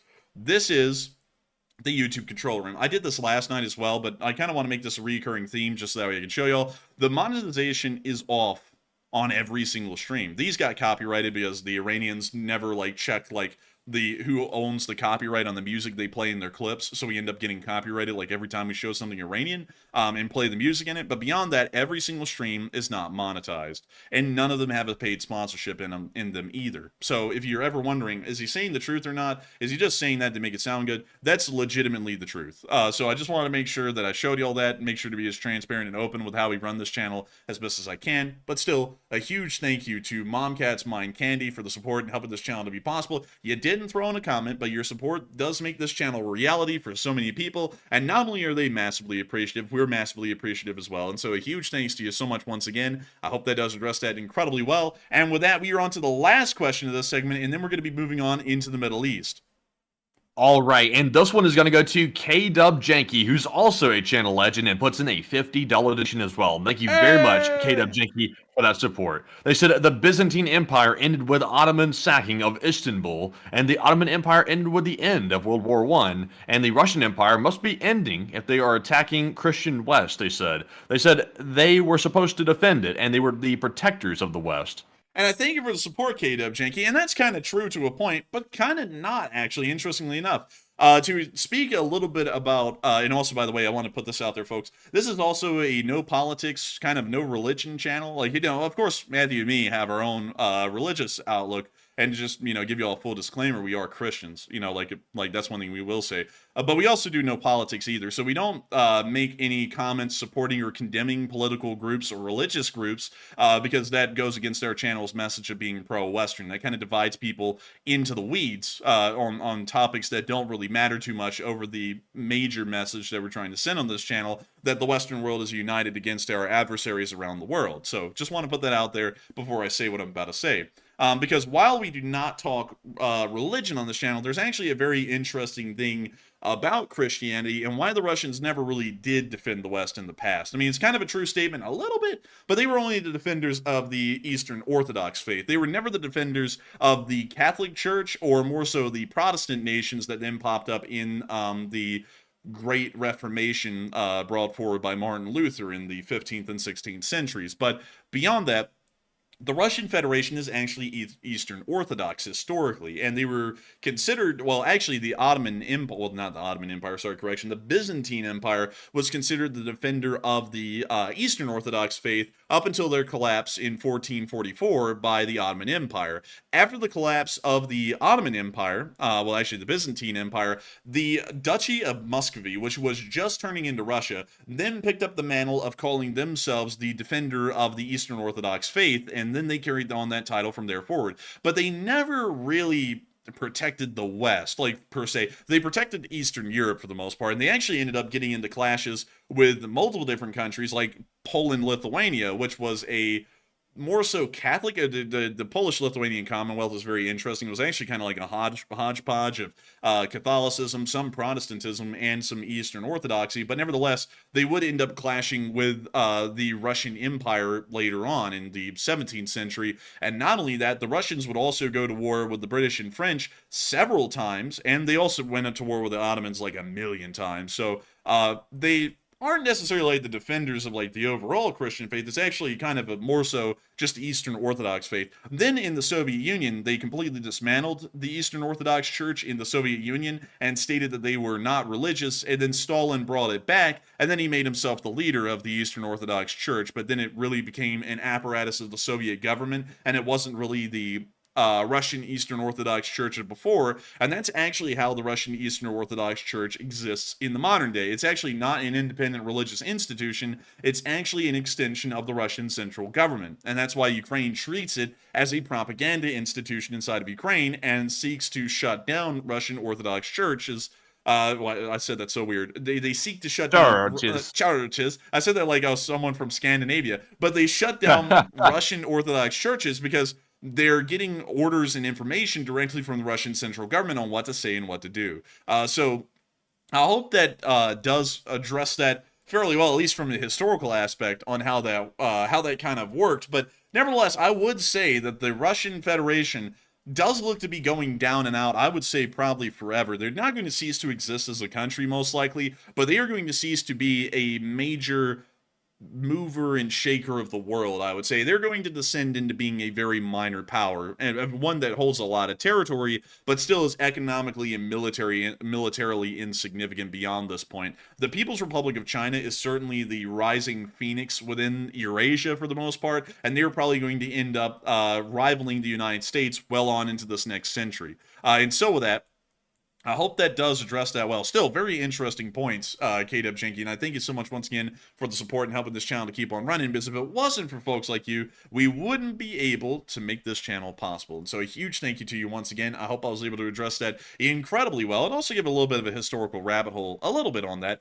But with that, also, Matthew, I just want to remind you, I'm not going to say what this is, but I know you know what I'll mean by this. It is about that time, so make sure to go a little bit on an alert and keep a sharp eye out elsewhere, because, you know, things might be happening. But moving on from that. I'm keeping a very sharp eye out. Like, I have both eyes open. They're bloodshot a little bit, and maybe a little bit tired at this point. My eyes have been darting around like crazy, man. Let me tell you, it is hard to keep up with the live chat when it's going like 100 chats a minute. That is a huge difference from 50 a minute, like a massive one. Like, I feel like I've been on like speed all night or something like that with trying to keep up with this live chat. But it's crazy though, because it keeps you on your toes, but it also kind of drives you ragged after a little while, because you're like, damn, I'm reading like 30,000 live chats in an hour. It's kind of crazy, but anyways, enough babbling for me. Let's hear the news. Oh yeah, but anyways, moving on from that and down into Tehran, we were able to hear some very interesting news today that Iran is closing its airspace for military exercises, according to themselves. Iran has warned civilian airlines worldwide to avoid its airspace due to military exercises. This is a very interesting statement. This is kind of the statement we've been waiting for, as this is most likely going to be the cover-up, or, well, not really the cover-up, but more so the deception that they use to move their rocket forces into place and then start to fire off their rockets and drones towards the state of Israel. So this does appear to be showing us that a rocket attack is imminent at this point. It's probably going to be within the next 24 to 48 hours. We also heard, just before the stream went live, about 20 minutes before, so that would be about 2 hours ago at this point, that the Islamic Revolutionary Guard Corps and elements of the Air Defense Force in the western and central districts of Iran have now begun their military exercises, with some significant commercial flights still over the west of the country. And we can actually see the flight radar map as it was seen at the time. We can see that most flights appear to be centralized around the areas of Egypt and the UAE, specifically Dubai and also Abu Dhabi. It seems as though there is still a corridor that was open at the time where aircraft were flying almost exclusively out of Iran, past Isfahan and south past Bandar Abbas towards the UAE. So it does appear that the airspace over the pretty much entirety of the Middle East is clearing out. We think that some of the aircraft that are landing in Israel are either the Air Israel, the El Al aircraft that are still operating at this point, or they're most likely aircraft from other foreign nations that are still picking up their diplomatic teams or dropping some off before this exchange begins. Most of the time, though, they're picking them up and taking them out of Israel instead of dropping them off. But we have heard occasional statements here and there that some groups of diplomats may actually be getting dropped off instead and moving into places like Tel Aviv or Jerusalem into secure locations. But moving on from that little bit of news about the Iranians looking like they're very likely going to be conducting a rocket attack very soon, it is something interesting to note. Now, I want to say, timetable wise, we're still crystal balling here. This could just be an exercise leading up to the actual attack. We're hearing many different things at this point. We're still hearing that Iran's going to go all out and they're going to kill every single Israeli that exists. And then we're also hearing statements now that the United States is claiming that the Iranians are going to back off and they are going to attack, but it's not going to be a massive attack like they were originally planning. We're hearing like everything in between right now, so we don't really know exactly what the attack is going to look like when it happens. But if it is going to happen, at this point, we have some very clear evidence to show that it will. The Iranians are closing their airspace, they are conducting supposed military exercises, and those two things would be a great explanation for a rapid and large movement of their armed forces and to begin to fire off their weapons at Israel. So we are expecting that an attack could happen at any minute now. It could happen literally like within the next hour. It could happen really over the next few days. We're not entirely sure, but it does seem as though the attack is going to be imminent at this point. A lot of people have put out timetables really over the past week or two saying when they will attack, but those have not had any clear indicators to believe that there would be a reason why they would attack. At this point, we are seeing clear actions to indicate that the Islamic Republic of Iran is preparing to launch an attack and most likely will. And so we're going to be waiting to see when that happens and what it will look like, and also how the coalition in the area will respond. But moving on from it is kind of interesting, though, that right now I am seeing reports coming out from, allegedly from U.S. intel sources, claiming that Hezbollah is getting very impatient with Iran because apparently Iran is taking a little bit longer than expected by the proxy forces to actually launch their attack on Israel. And it sounds like Hezbollah is getting very impatient with Iran, dragging their feet, basically. So, it sounds like Hezbollah might actually go sort of out of the league of what Iran is doing and maybe start acting on their own if Iran doesn't hurry up. At least that's what the reports are saying from U.S. intelligence.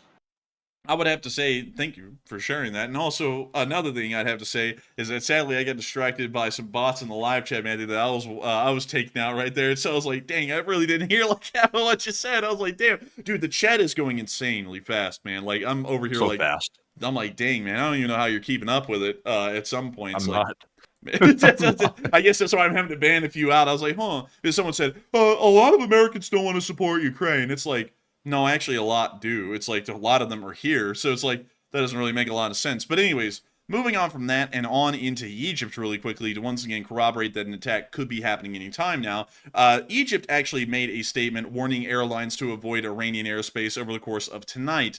Right now, I would like to make it very clear that the sun is starting to rise over Iran at this very point. It is the break of dawn over there at the moment, and we would usually expect that an attack would occur at night. And so if an attack started to occur, which it could happen in daylight, although that'd be really odd, it could start to happen right now. It could start to happen days later. We're not entirely sure. We don't really know for certain, but it does look like they're getting ready to conduct one. I would assume, though, that they're still going to attack at night, and so at this point, don't expect, like there is a chance, there's a low chance, but don't expect any real action by Iran until the next 12 to 16 hours have passed, and then we're going to start entering a possible active phase again where they might start to fire off their rockets and drones once it reaches nighttime again, but a daytime rocket and drone attack would be highly unlikely, as historically everyone attacks at night in this region. No one has attacked in broad daylight ever, and really largely as a warfighting principle, no one really does anything in broad daylight anymore in large form. That's something that really is reserved for like the 19th century and the U.S. Civil War and the Crimean War and all that kind of stuff. No one really does that anymore because modern reconnaissance and information gathering makes it suicidal to do anything in broad daylight, because pretty much every single recon satellite, every single piece of recon equipment can see what you're doing, and it makes it a lot easier to localize your fire and destroy enemy forces when they're conducting actions in broad daylight. So we're still doubting that an attack would happen for really the next 16 hours at least. But moving on from that, and on into Lebanon, we did also get to hear that the United Kingdom issued a NOTAM over the entirety of Lebanon today due to possible potential risk to aviation from military activity. This one is going to be active from today until the 4th of November. So fairly interesting NOTAM issued, once again showing that the United Kingdom is at least trying to give everyone a heads up that there will be a shooting war happening here very soon, and we will then have to see how far it goes from there and how devastating it is. Meanwhile, the Israeli Air Force has been making piecemeal work of southern Lebanon, has been bombarding a large amount of areas. We have been hearing reports of airstrikes all day within the region, and we also got to see this strike near Al-Kafir in the Nabateh region, the government of southern Lebanon, which we can see right here. And it looks as though the Israelis are still trying to hit Hezbollah's strong points and knock them out. We were also able to get reports of significant aircraft and drone activity over the area of southern Lebanon, once again showing reconnaissance activities and also limited airstrikes that have been conducted at this time. We are still seeing that other massive airstrikes are happening, like this one at Majal Zun. If I'm pronouncing that correctly, it doesn't really matter. But beyond that, we did get to see another large airstrike occurring in this area, with residents claiming that the explosion was so strong that they felt the ground shake. And to be quite honest with y'all, I wouldn't expect any less, because the the Israelis use like 2,000-pound bombs as like their smallest bomb. So if the ground was not shaking, I would consider that to be a little interesting. So it seems as though it is an Israeli airstrike. It walks like a duck, talks like a duck. It is a duck. It's an Israeli airstrike, and it looks like they hit another Hezbollah strong point. The Israelis are probably going to start picking this up, by the way. If an Israeli attack does happen, we're probably going to see southern Lebanon get glassed pretty much by the Israeli Air Force, which at this point, it probably is a pretty prudent measure to make by the Israelis, considering that they're expecting still a multi-pronged attack against Israel within the upcoming days, taking extremely strong, maybe even extreme military actions against their adversaries would probably be the best route, as it would make sure that the Israelis would be able to keep control of the situation and also set the tempo for the action that would be unfolding from that point forward. But moving on out of the Middle East, because that's all the news we have down there. It was just a quick little recap and a summary, so we didn't want to like bog y'all down with a whole bunch of additional information coming out from that area. But with that, before we move on, a lot of people have been wondering, before we get out of this area, when will Iran attack? Will it be really soon? Will it be later than this? And so to get you all into this question, Iran has closed its airspace to incoming flights. Do you think the attack will happen soon? And a lot of people are saying that it probably will, probably within 48 to 72 hours. Some people are saying it might happen soon, it's possible. Others are saying that it's impossible to predict this kind of thing, which, to be honest, I certainly get where they're coming from. No one's gotten it right so far. And some people have been a little bit unsure and undecided. But Matthew, what are people thinking? Are they thinking that the attack is pretty much going to happen as soon as possible at this point, or do they still think it's a good ways out?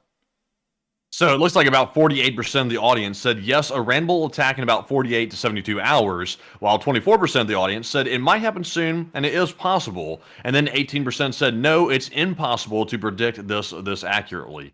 And I would have to say, honestly, at this point, crystal balling in the Middle East is a disaster to do that. It never really works because nothing in the Middle East has ever been predictable except for stupidity, basically. So I would say to say it's going to happen in 48 to 72 hours, that sounds like a good thing to say because it looks like things are happening that could cause it to pop off in 48 to 72 hours.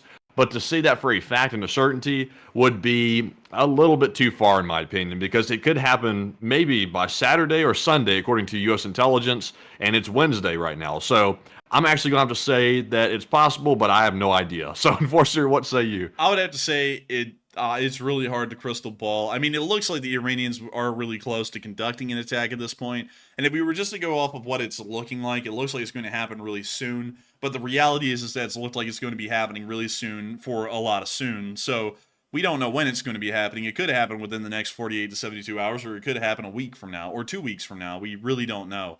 And there's loads of people out there saying all kinds of stuff, saying things like, oh, things are going to be flying here within a certain set period of time. No one knows if that's true. No one really has enough information to know. And the reality is the only people that are going to know when that attack is actually going to happen are going to be the Iranians themselves. Because if we had the actual info in the US government at the Department of Defense level, at the level of the president, we would see that our aircraft would immediately start taking off about 20 minutes before that attack would be launched, because we would have the intelligence to know exactly when that was going to be happening, to have our forces in the air ready to shoot these missiles down literally right when the attack starts. And we're not going to see that. We're going to see that the attack begins and then everyone's going to scramble, because that's how it works in real life. We don't know when this attack is actually happening. We can only take a good guess. And so I would have to actually go with the 18%. Who knows? It's really impossible to predict this kind of a thing, but still, I would generally assume that it would be soon. But moving on out of the Middle East and back up into Ukraine, it is now time for us to move on quickly into Belgrade, because we did get to see that a large amount of Russian equipment got hit by the Ronin today. Muting that because it's copyrighted. Oh, copyrighted, man. That would have been a disaster to get copyrighted for that one. Bow, bow, bow. And we can see the Ronin symbol up there as they start to find, target, and destroy Russian military equipment in the Belgrade region.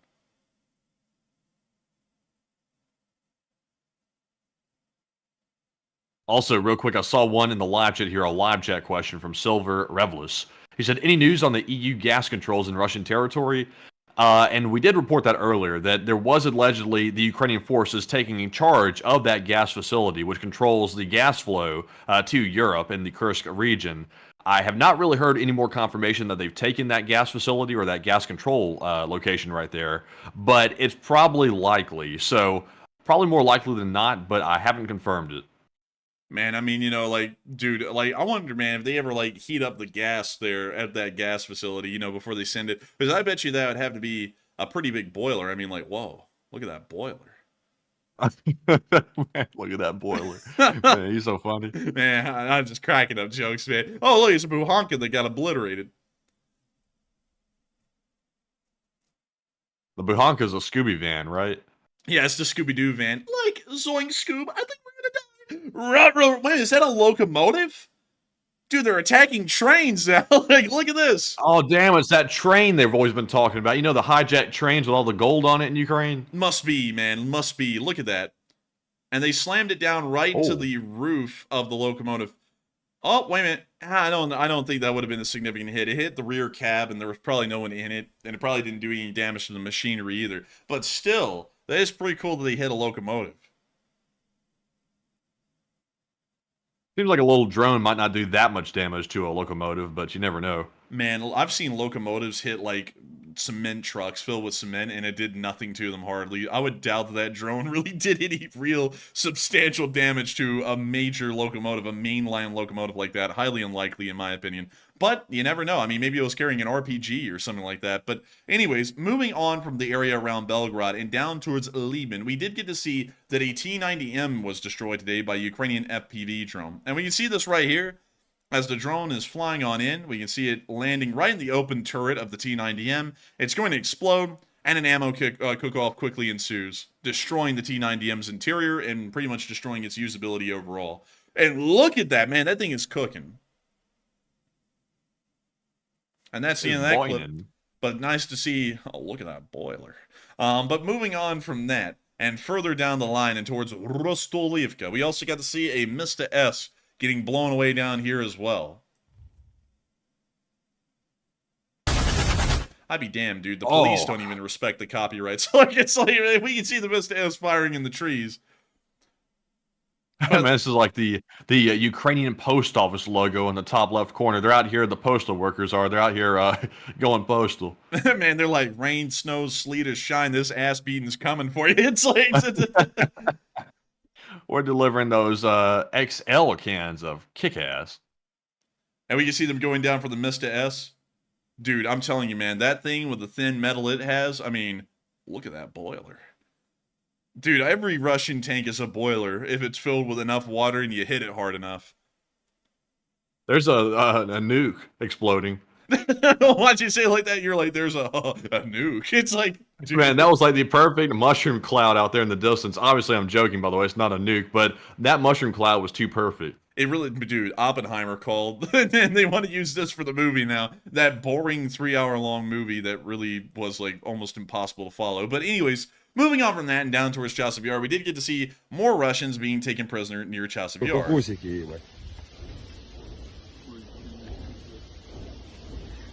Передайте привет пану Сирку.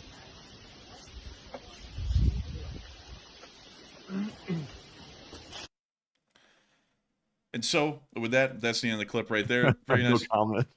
Yeah, no comment. I mean, like, they're just prisoners. That is what it is. I'm sure someone's about to come in and tell me that it's a war crime to film prisoners. It's not. Like, it's not. You're actually told to get in front of a camera if you're a prisoner of war, so that way your side can confirm that you're alive and well, and that you're not just dead or something. So I'm not like I'm so tired of that happening, dude, because it happens every single stream. Someone comes in, they're like, it's actually illegal to film prisoners of war, and I'm like, no, it's not. You don't know what you're talking about. It's perfectly fine. Everyone does it. You do it. Like, that's the thing. You do it.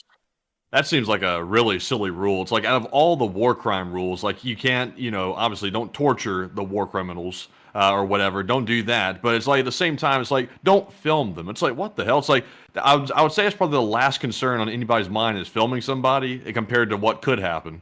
Well, the thing is, though, is that I don't think that it's an actual rule of war. I think I've looked into that before, and it's like, that's not a violation of the rules of war to film a prisoner of war. Like, I just don't think it is.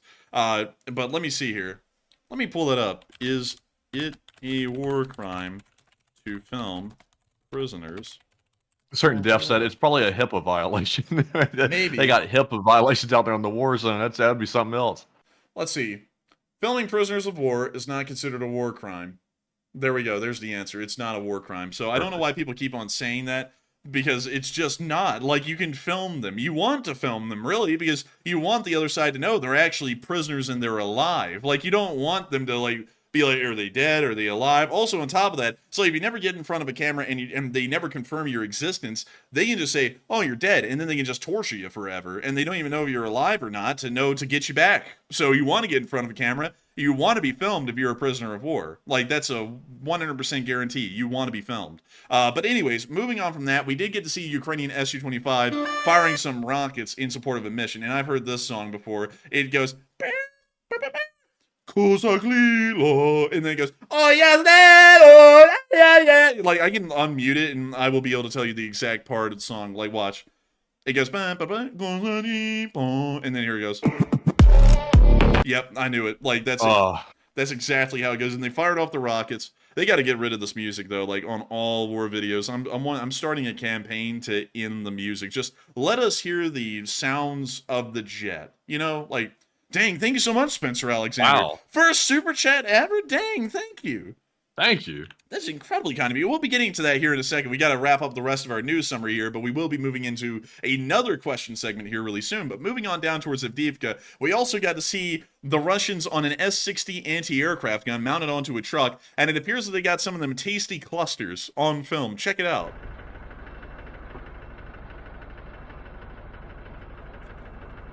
А может это...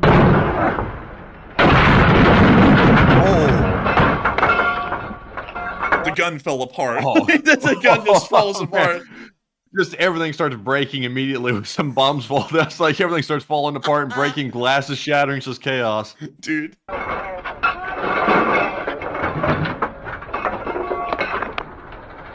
Ёбан! У нас осадки! Oh my goodness. Хуя, блядь! I would like to point Had to go out change their pants real quick. I would like to point out OSHA violation number 9137 right here in front of this door. Openly storing ammunition in the doorway of the building you use as a hideout. That doesn't really seem like a smart idea, because what if an FPV drone just flew right through the open door and right into this massive pile of ammo that's literally right at the opening of the building? Like, wouldn't that cause like a critical explosion and probably kill like half the people in the building? I think OSHA needs to be aware of this and start to find these people for this kind of improper storage of munitions. It's very clear to me that there's something wrong here. Хуя, блядь! Пидор! Какой откат? Мы с машиной прям по машине! He said, Ivan, do you have my spare pair of undies? He said, I don't, Bliat, I don't. I left them behind. He said, I need a new pair. I need them now. He said, a little bit of doo-doo. He said, dude, I like how the cluster bomb blew up and it sounded like it hit an old jalopy in a cartoon and like it fell apart on the spot. Like, listen to this. А может это...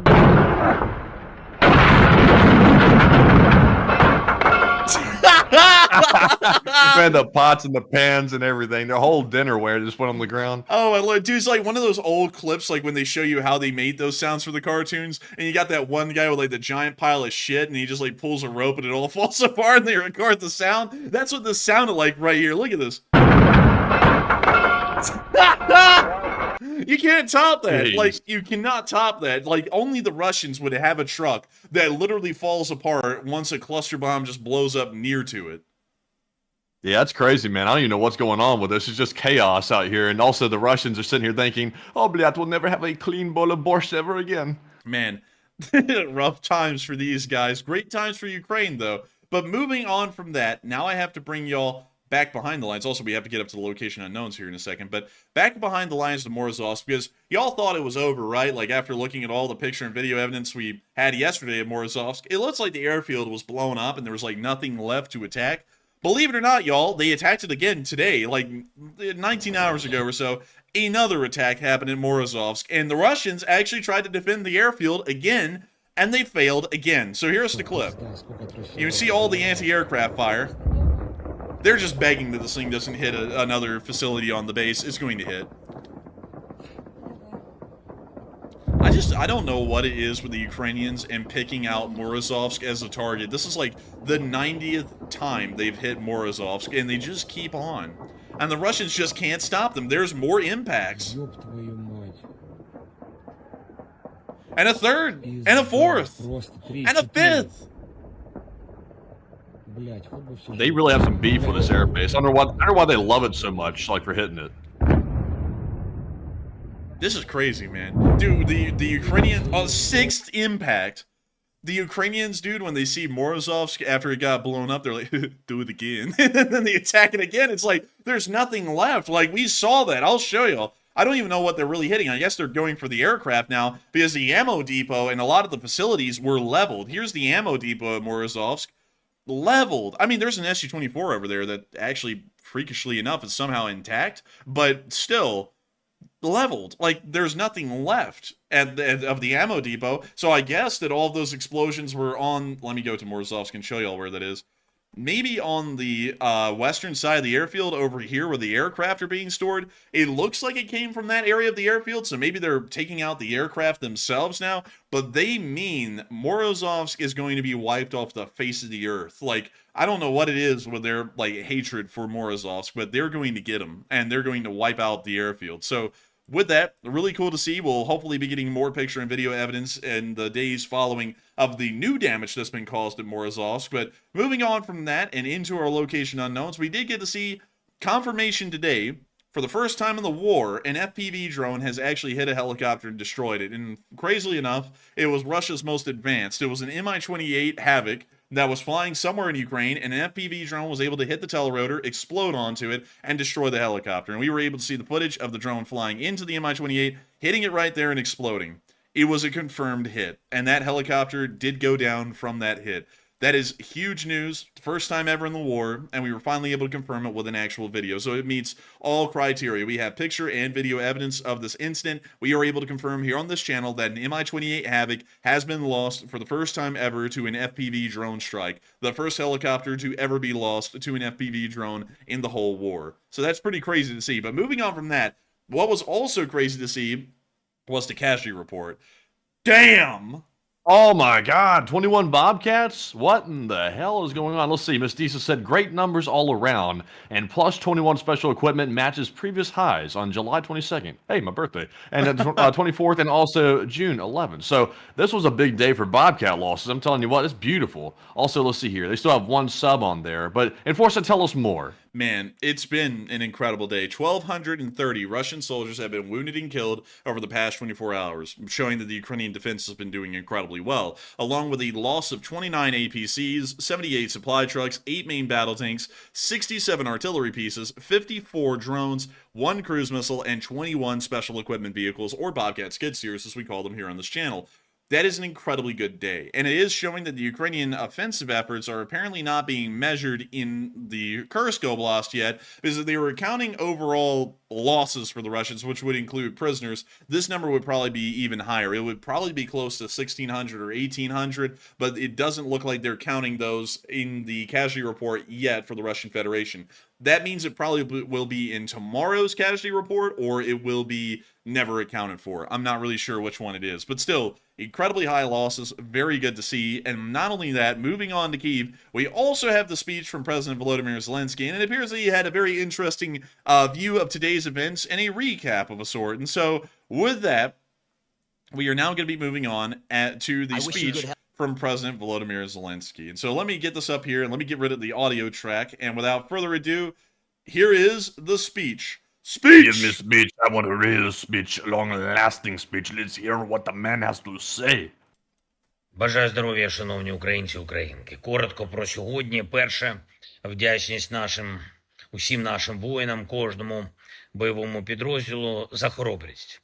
Дійсно сильним всім, хто дійсно служить Україні. Це стосується і лінії фронту, Покровський напрямок, Турецький, Лиманський, Харківщина, ну і всюди, де триває наш захист від наступальних операцій окупанта. Важливо і надалі знищувати ворога саме так влучно, як наші воїни вміють. І саме так стійко, як це допомагає всій обороні нашої країни. І саме так ефективно, як дає результат. І чим більше тиску буде на Росію, на агресора, який приніс війну в Україну, тим ближче буде мир. Справедливий мир через справедливу силу. Я дякую всім, хто це забезпечує. Друге, говорив сьогодні з головкомом Сирським щодо наших дій, наших кроків, деталі згодом. Провів нараду з міністром оборони Умєровим щодо нашої ракетної програми, практичної реалізації. Це те, в чому ми стаємо сильніше. Третє, було і кілька важливих нарад з нашими урядовцями сьогодні. Передусім, ми готуємо запуск Армії Плюс, нового нашого цифрового досягнення, яке однозначно спростить повсякденні задачі для більшості командирів Сил оборони України. Згодом для кожного воїна.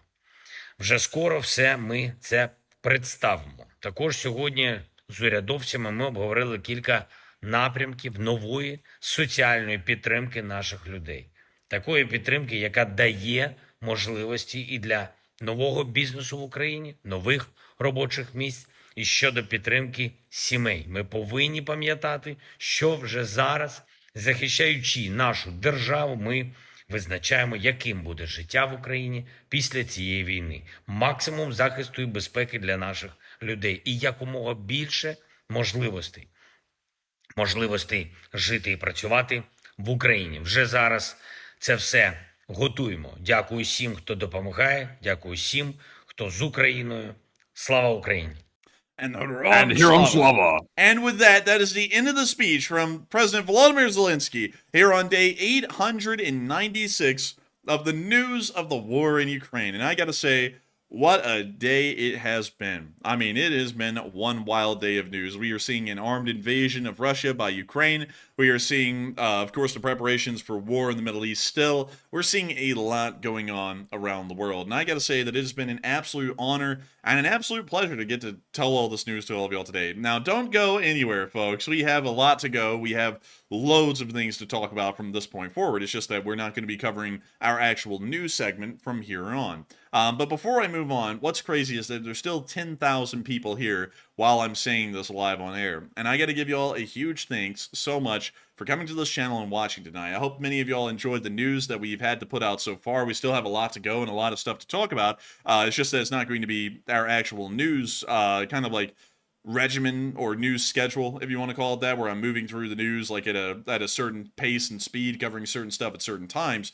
But still, I gotta say, it's been crazy to see so many people here tonight. At the peak, there was about 14,000 people here live, and there's still about 10,000 of y'all here right now, which is absolutely insane. If y'all were all here at a single time and I had to put y'all into a building and talk to y'all, we would be filling the largest auditorium in the United States right now. We would have to move y'all into a football stadium because those would be the only things left in America that could actually fit all of y'all that are watching right now. But we are incredibly happy to get to tell all of y'all the news. We hope that y'all got a lot out of it. If y'all did enjoy it, please make sure to subscribe. Make sure to like and comment and everything that you can. It helps this channel to spread its wings a little bit further and reach more people, especially when you hit the like button. That really helps out a lot, and more people can get this kind of news. And so if you thought that it was a really well put together news summary tonight, and it was very informational and very well thought out and had a lot of picture and video evidence to back up what we were saying, and you think that you really appreciate and you wish you could have found this sooner,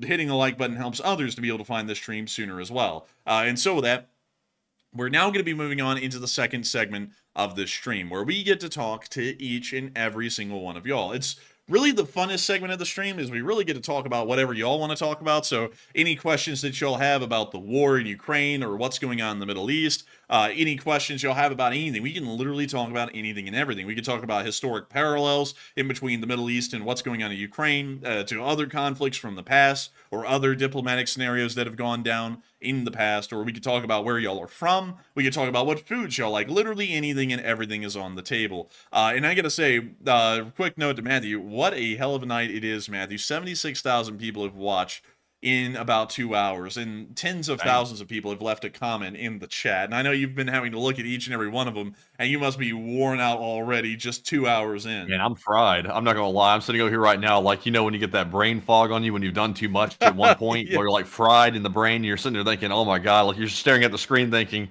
I'm not really thinking much of anything right now, but I'm still hanging in there somehow. So it's basically where I've gotten to. I've never read so many live chats in a night. I think this might be the fastest live chat I've ever dealt with live on the air. And I'm not going to lie, it was a challenge tonight. This is one of those nights when I'm like, damn, I wish we had a second moderator. It would be a huge help. But, you know, last time we did that, didn't go too well. So we'll probably just have to stick to me. I'll just have to, like, speed up or something, take another shot of coffee. Or we'll have to just put in a slow chat, and start slowing down the speed at which people can talk in the chat, one or the other, because we would love to get another moderator. I'll talk this out really quickly. We would love to get another chat moderator. Problem is, every time we've gotten one, I've told them the rules of how the channel works and how the LSA works and how we enforce that. And then they always end up, like, letting the power go to their heads. And then they end up, like, banning people because they don't agree with their political opinions or their religious views or something like that. Or they just like someone and they let them slide with doing a whole bunch of stuff we wouldn't allow. And so we never really have found a moderator yet that never has ended up doing that, at least on the streams. There have been some pretty okay Discord moderators that we had in the past back when we had a Discord. Those were few and far in between, but they're still here, actually, for the large part. Like Mace, LSA, he's still here. But beyond that, I hope that does address that fairly well. Still, really wild night. But Matthew, I understand that we have a load more to go. And take it away, Matthew. All right, so jumping in to our final question segment of the night. This is the best part of the stream, like the Enforcer said, and it's going to be a good one. First of all, we have a poll question, then super chats, and then live chat questions to get to. So with that, let's jump right into our last poll of the stream. And this one says, why do you think that Ukraine won't officially acknowledge their invasion of the Russian Kursk region? It looks like about 30% of the audience said that Ukraine does not want to anger the United States, while 24% said, really no real reason, they just wanted to. And 19% said that Ukraine hopes not to escalate with Russia.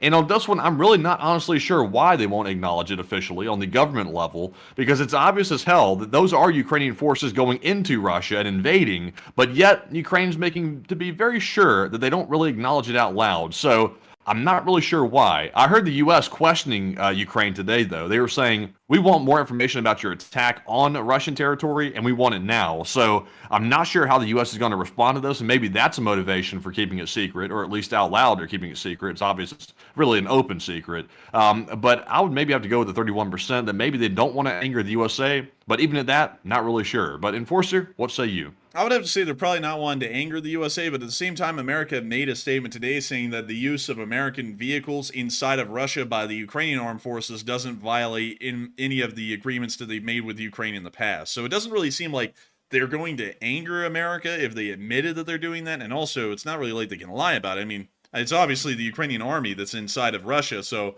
it's not like it's anyone else. It's not like it's the group of disgruntled Cubans landing in the Bay of Pigs or something. It's not like you can just deny it and get away with it. Like so many people have done in the past. I mean, it's literally the Ukrainian army. So maybe they're not wanting to anger America, or maybe they're just not wanting people to work with that and have that as an official statement. I'm not really sure, but still, I would actually have to say no real reason, to be honest. I'd have to go with the 24%. But with that, I hope that does address that fairly well. I mean, with that, we're now moving on into them questions, Matthew, and what we got.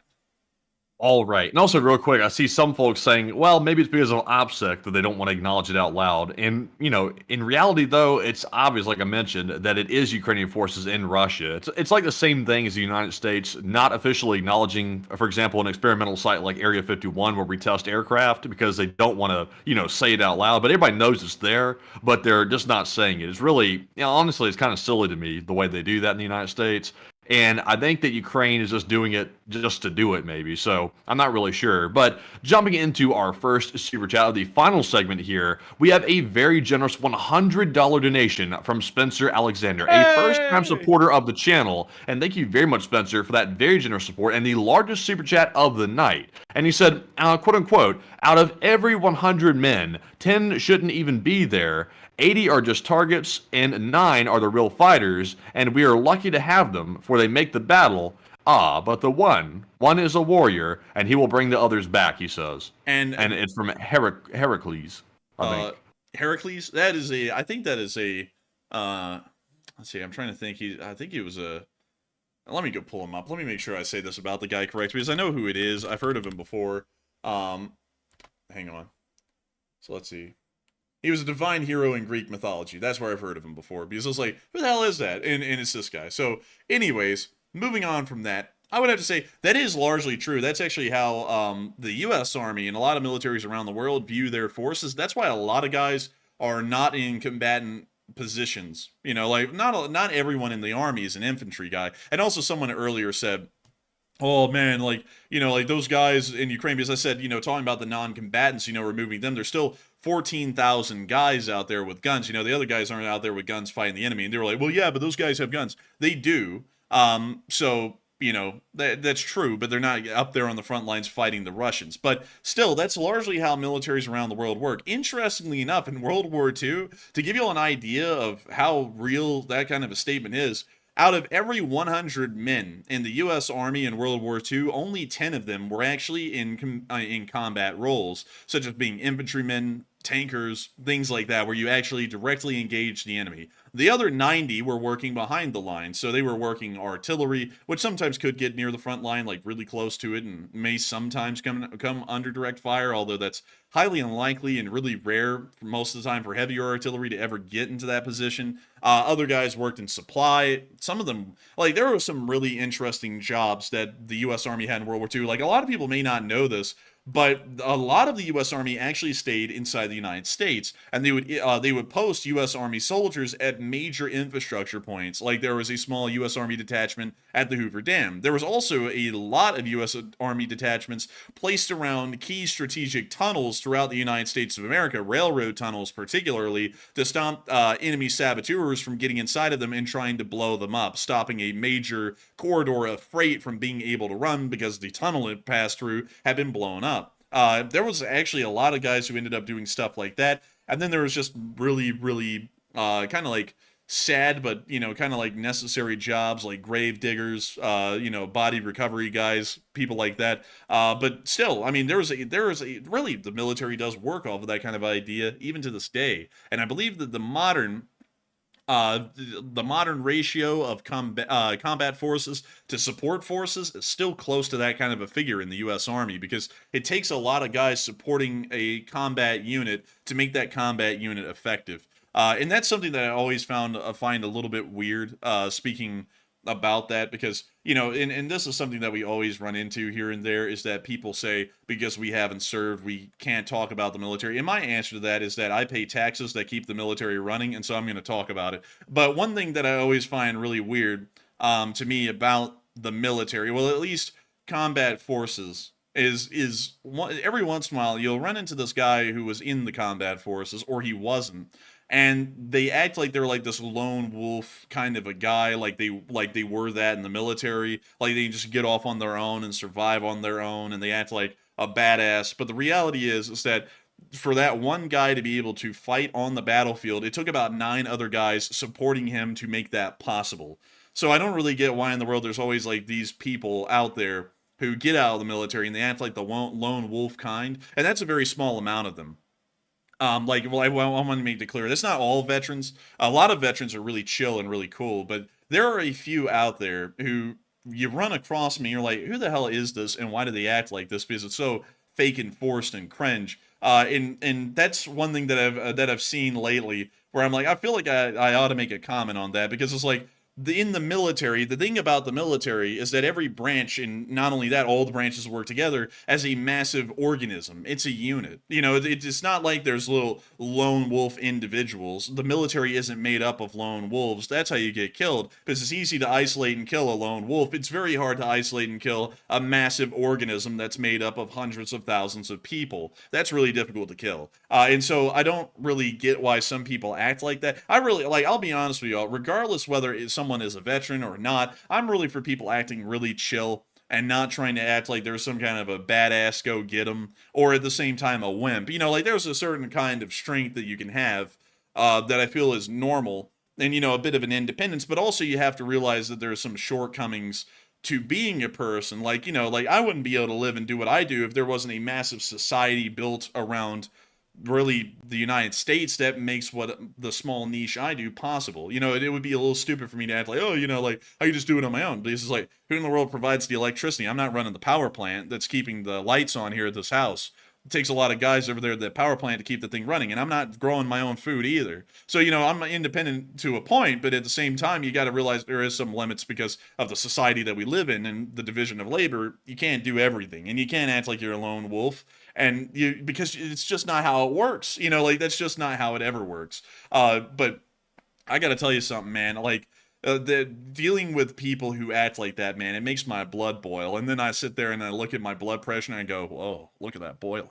But oh man. Anyways, with that, I hope that does address that fairly well. And I thank you so much once again for the support and help of this channel to keep on running, because that is certainly true. But the military has a place for those 80 guys that they call targets. There is a place for them, and they're in the support roles. And their job is as important as those combat men, because those combat guys wouldn't be able to do their job if it wasn't for the support guys behind them keeping them running. And so with that, I hope that does address that incredibly well. And I thank you so much once again for the incredible support and helping this channel to keep on running.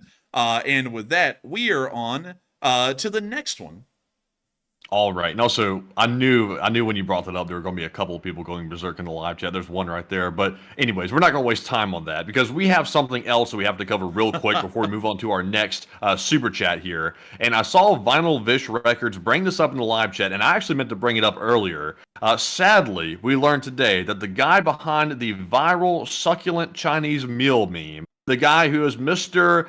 Democracy Manifest. He unfortunately died today. It's Jack Carlson, the fellow who was wrongfully arrested by the Australian authorities. He passed. So, a succulent Chinese meal in his honor. But Enforcer, what say you? And I would have to say that is sad news. That is terrible to hear. Y'all have heard us say, "Get your hands off my witness," like a million times on this channel. And the guy who said that died today. That's very sad. His impact... And you, sir, are you here to receive my limp weenus? How dare you, sir? Get your hands off me. Something like that. But still, that is so sad to hear. I hate to hear that. The guy was a really funny guy. And then it turned out, at least he said his piece before he died today, because he did say recently that that no one even touched his weenus. Like, you know, like that was just something he came up with and just screamed it because he was getting arrested wrongfully. And so he just wanted to say whatever the hell to make people get on edge. And he did a good job. I mean, like, it was remembered by everyone forever since he said that. I think he got arrested back in like 1990 or 1991 or something like that. Yeah, it was a while ago, like a pretty long time ago. Yeah, it was a while ago. But with that, I hope that does address that fairly well. And also, really quickly, I am seeing something here, Matthew. I'm seeing a couple of people. Let me say this really quickly, okay? I have not ever served in the military, and that's quite true. And so I don't really know what it's like to go serve on a front line and go get shot at. But I've known a lot of people who have. And the people I knew that actually got shot at and were in danger of getting killed, those were the most humble and kind people that I have ever met in my life. I've known plenty of them. I knew one of my family members was actually in the third wave on the beaches of Normandy, on Omaha Beach. He got shot at on the beaches of Normandy. He also got shot at during the Battle of the Bulge. That guy was one of the nicest, most calm people you'd ever met. You would have never expected that the man was a cold-blooded killer in World War II. Knew a guy in Vietnam. He was actually an Air Force electrician. And funnily enough, you actually end up kind of getting into a combat job being an Air Force electrician in Vietnam.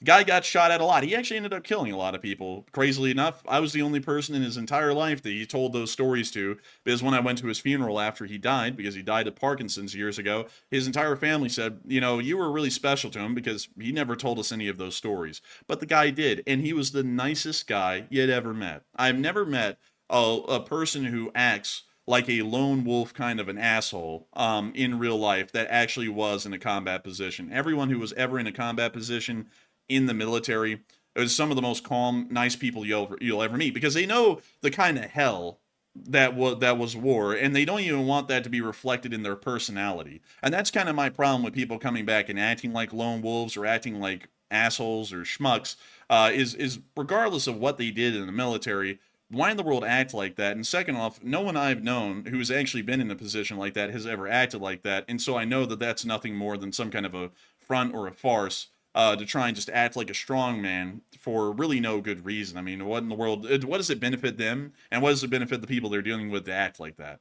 You know, that's my take on it.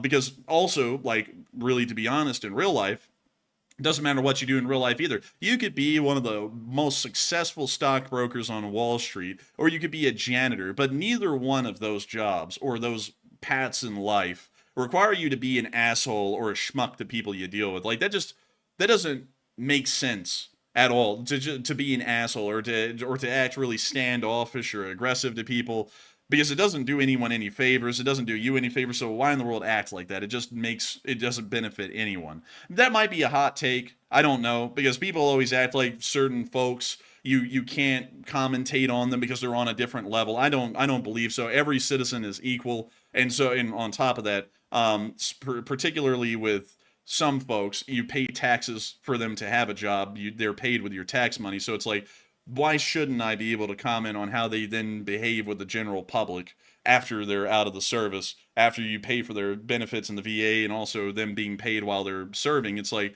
why in the world should you not be able to say, hey, that I don't really like them acting like an asshole? We say that about the cops and no one bats an eye.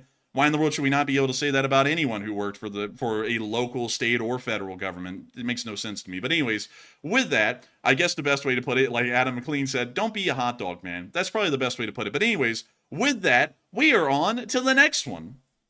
All right, so our next super chat here is going to go to Old Warrior, who puts in another $50 donation, and huge shout out to Old Warrior for that support. He said, I'm still stuck on stupid. But even I can see that the Ukraine left flank is in encirclement position.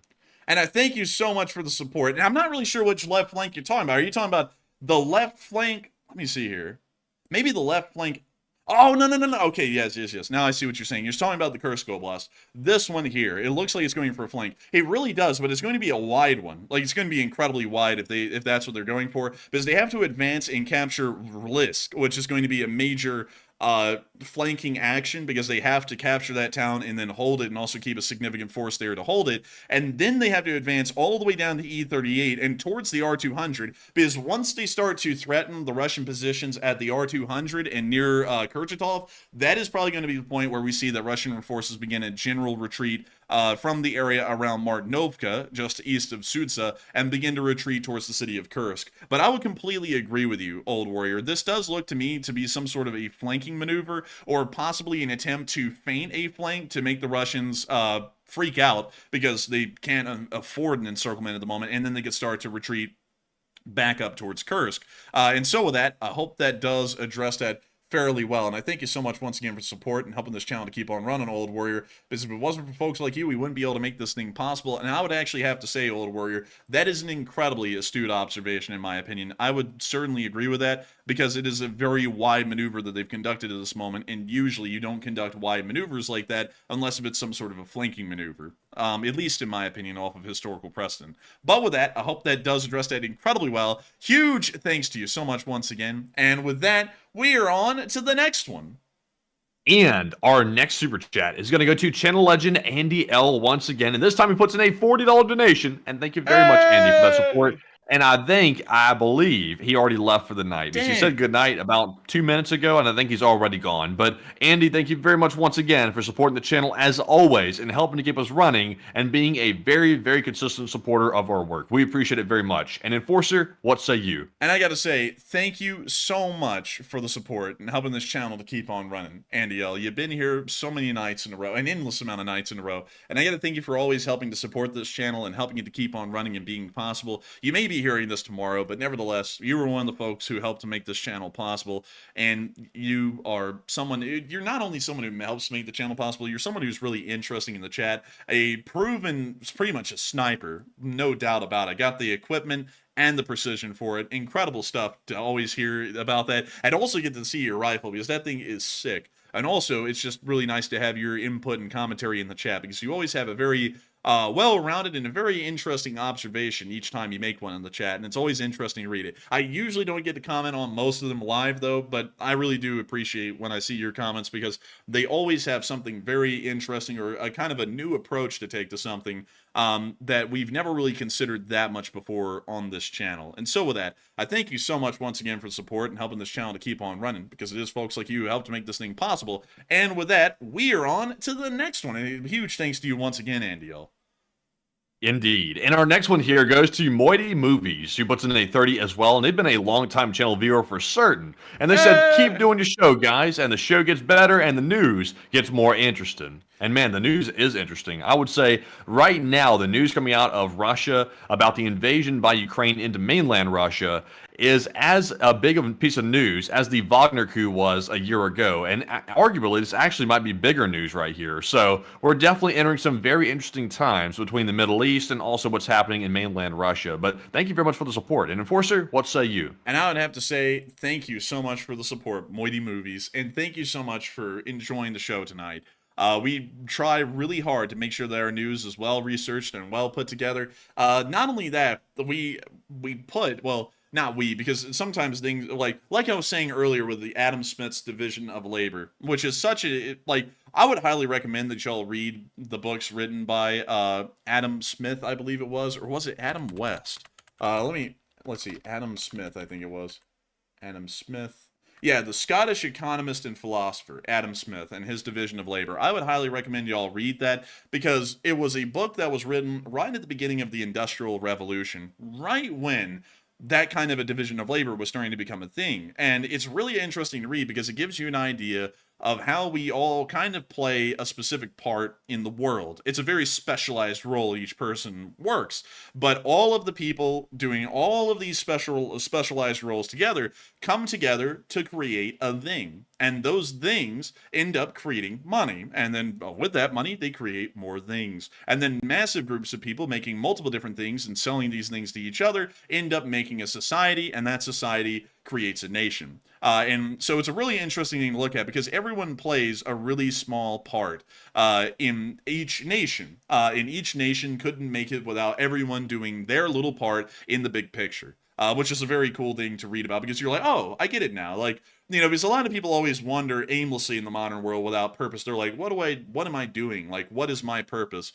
Like, really, everyone's purpose at the end of the day is to be a contributing factor, a small, very, very small part each person is to the overall picture of the nation, no matter what it is. I mean, you know, like a lot of people say you got to do this or that, you got to become a doctor or a lawyer or something like that, but literally every single job has its specific place in society. From, like I was saying earlier, the janitor to the most successful stockbroker to the CEO to the worker who's on the assembly line in the company run by the CEO. Every single person has a specific role to play in this nation, and each person helps to put the nation a little bit more forward by the end of each day, or at least hopefully that's the goal, unless you go into an economic backslide and then everyone freaks out for a little bit and then it stabilizes and recovers and then you go through another one in about 12 years after that. But still, beyond that, that whole rabbit hole was meant to say, I worked on the intro today. Matthew works on like the live chat and everything, and God bless his soul tonight because this was going insanely fast tonight. It's getting slower now, thank the Lord, because Matthew probably couldn't keep it up that much longer going that kind of speed. He's probably melting over there or something. Captain, we can't keep up the speed much longer, Captain. I can't stand it. Damn it, Scotty, you gotta keep it up. Like, you gotta keep it up, Scotty. But beyond Captain, that, I'm not a miracle worker, Captain.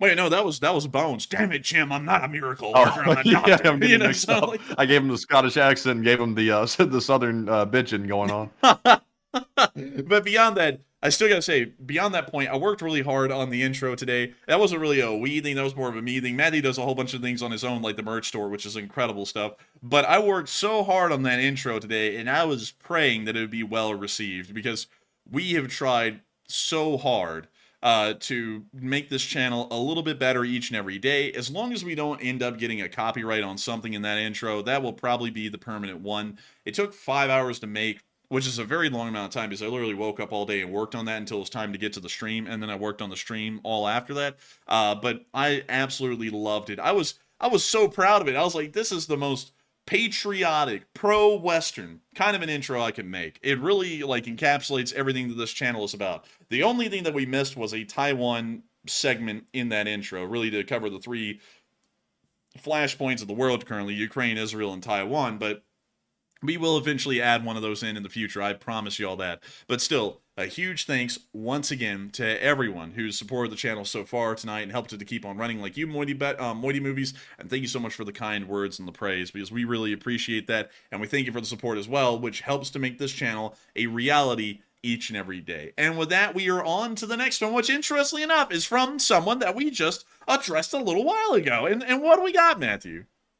All right, so we have yet another massive super chat from the first-time super chatter, now the second-time super chatter, Spencer Alexander, who puts in another $100 donation. And thank you very much, Spencer, for the second massive support of the night. He said, thank you for the great comments, and you are right, all 100 matter, and every effort, every one that gives to the cause matters so much. And your commentary is very insightful, and thank you for your dedication to the truth and keeping us informed. Just want to support.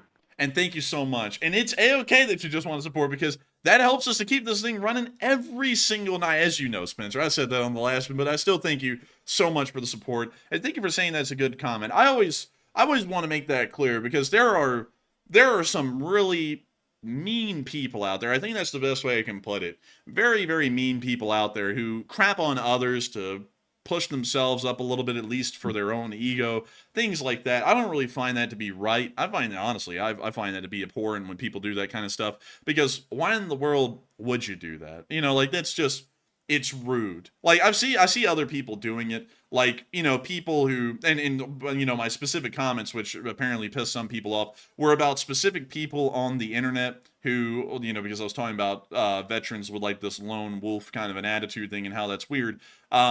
It's interesting because there are some veterans out there who served and you know, did their time. They volunteered and then did their time in the military a set amount of years.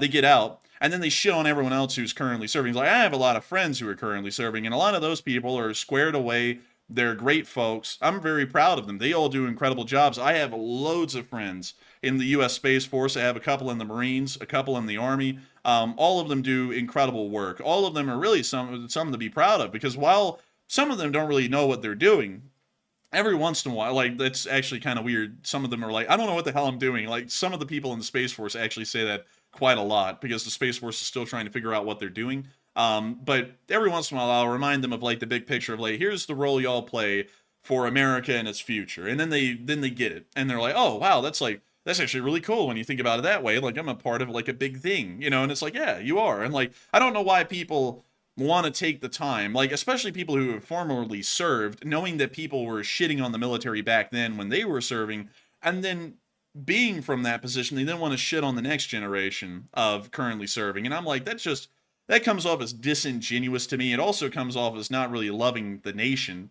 because it's like, you know, regardless of your political opinions, the people in the military are people just like you are. So it seems really stuck up and comes off a bad way when you just crap on all these guys who are trying to do their best for the nation. And, you know, and that's something that I wasn't really a big fan of. And that's that kind of lone wolf stuff I don't like, because they sit there and say things like, oh, the military sucks and it's not good because I was better. It's like, well, you know, it's like, though, how in the world were you better? It's like there was 9 guys. Like, if you're in a combat role, there was 9 guys supporting you doing your job. And if you weren't in that role, you were one of those 9 guys supporting that one guy doing the job of fighting. It's like, you know, it's just something to me that I just don't really like, because I always like everyone to know that they do have a purpose. They do have a point. The point at the end of the day is to progress the United States of America a little bit further on down the road than where it is today. Everyone does their little end of that, even if it doesn't look like it does that in the end. Some people are like, well, how in the world is being a janitor help out America at the end of the day? How in the world does that move the nation forward?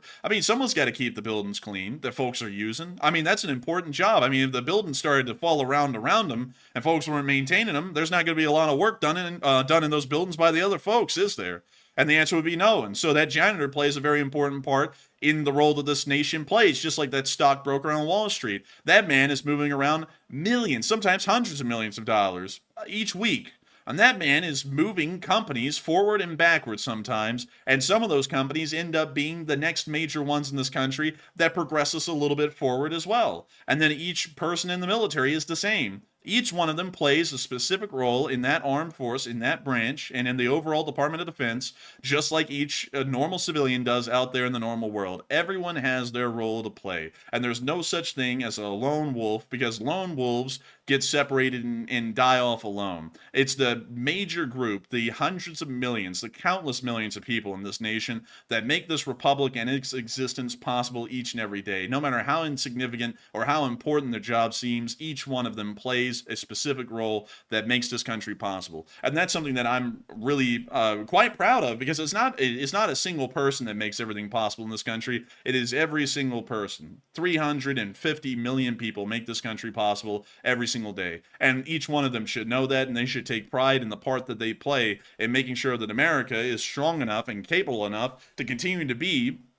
the leader of the Western world, and also to be able to face down our foes around the world as well. Every person plays their role. But still, thank you so much once again for that incredible support, Spencer Alexander, and help with this channel to keep on running. Thank you for saying the comments insightful. I don't want to be a philosopher. I think that's one of those like things where I'm like, I don't know. But still, I thank you for finding the commentary to be insightful, because that's the way I try and look at things. You know, I try and look at it as everyone has a part, because I don't know why in the world people will want to, you know, put others down for no reason, especially when they came from that kind of a position. Matthew knows specifically what I'm talking about, and also it just breeds unhappiness. in the country. And it's like, why? Like, people are they already have enough problems as it is, enough things to complain about in their daily lives. Why bring them imaginary things to complain about and whine about to just make their lives more miserable? It makes no sense to me. But anyways, huge thanks to you so much once again. I hope that addressed that incredibly well, and thank you for your second ever super chat to the channel. And with that, we are on to the next one. All right, and our next super chat is going to go to Howard Turgell, who's also a longtime channel legend, and he throws in a $27 donation, and thank you very much, Howard, for that support. He said, Ukraine's move is giving Putin the finger, and take a chat question.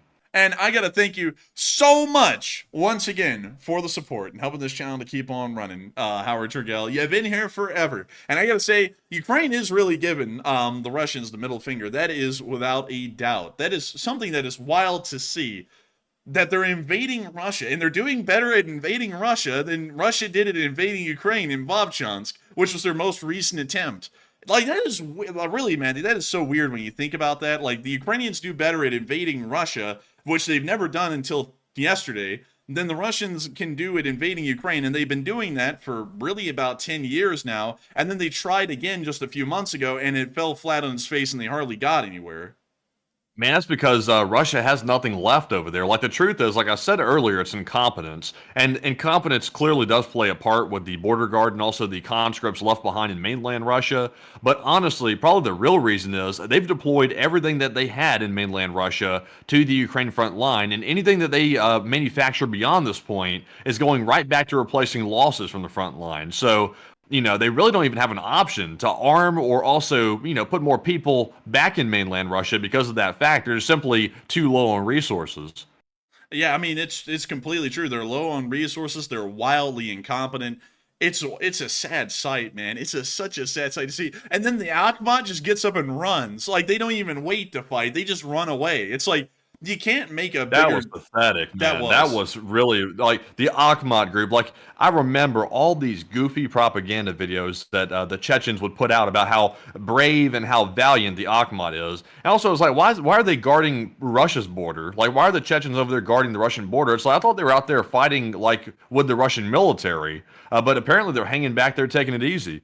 Yeah, I mean, dude, they are terrible. The Akhmat is terrible. And then also the atrocities that they would commit were horrendous. Like, to be as cowardly as they are. That's always how it is, though. It's like the Waffen-SS of Nazi Germany. You know, they were the most fanatical people. They would go up to the front lines. They never did well. Like they were fanatical, but they never did well. And then they would commit atrocities behind the lines whenever they were behind the lines. It's like, the Akhmat is the modern day Waffen-SS of Russia, with how cowardly they are, and not only that, how heinous of the crimes they commit behind the lines. I mean, they commit assaults, if y'all know what I mean, on women in incredibly large amounts in occupied Ukraine. That was confirmed.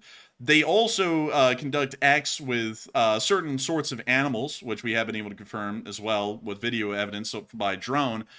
They've also executed a load of people without trial behind the lines, just literally just killing them on the spot if they get in their way. I mean, these people are some of the most sick, heinous people around. If we could find them, I believe that all of them should be tried for war crimes. Every single one of them that can be captured should be tried.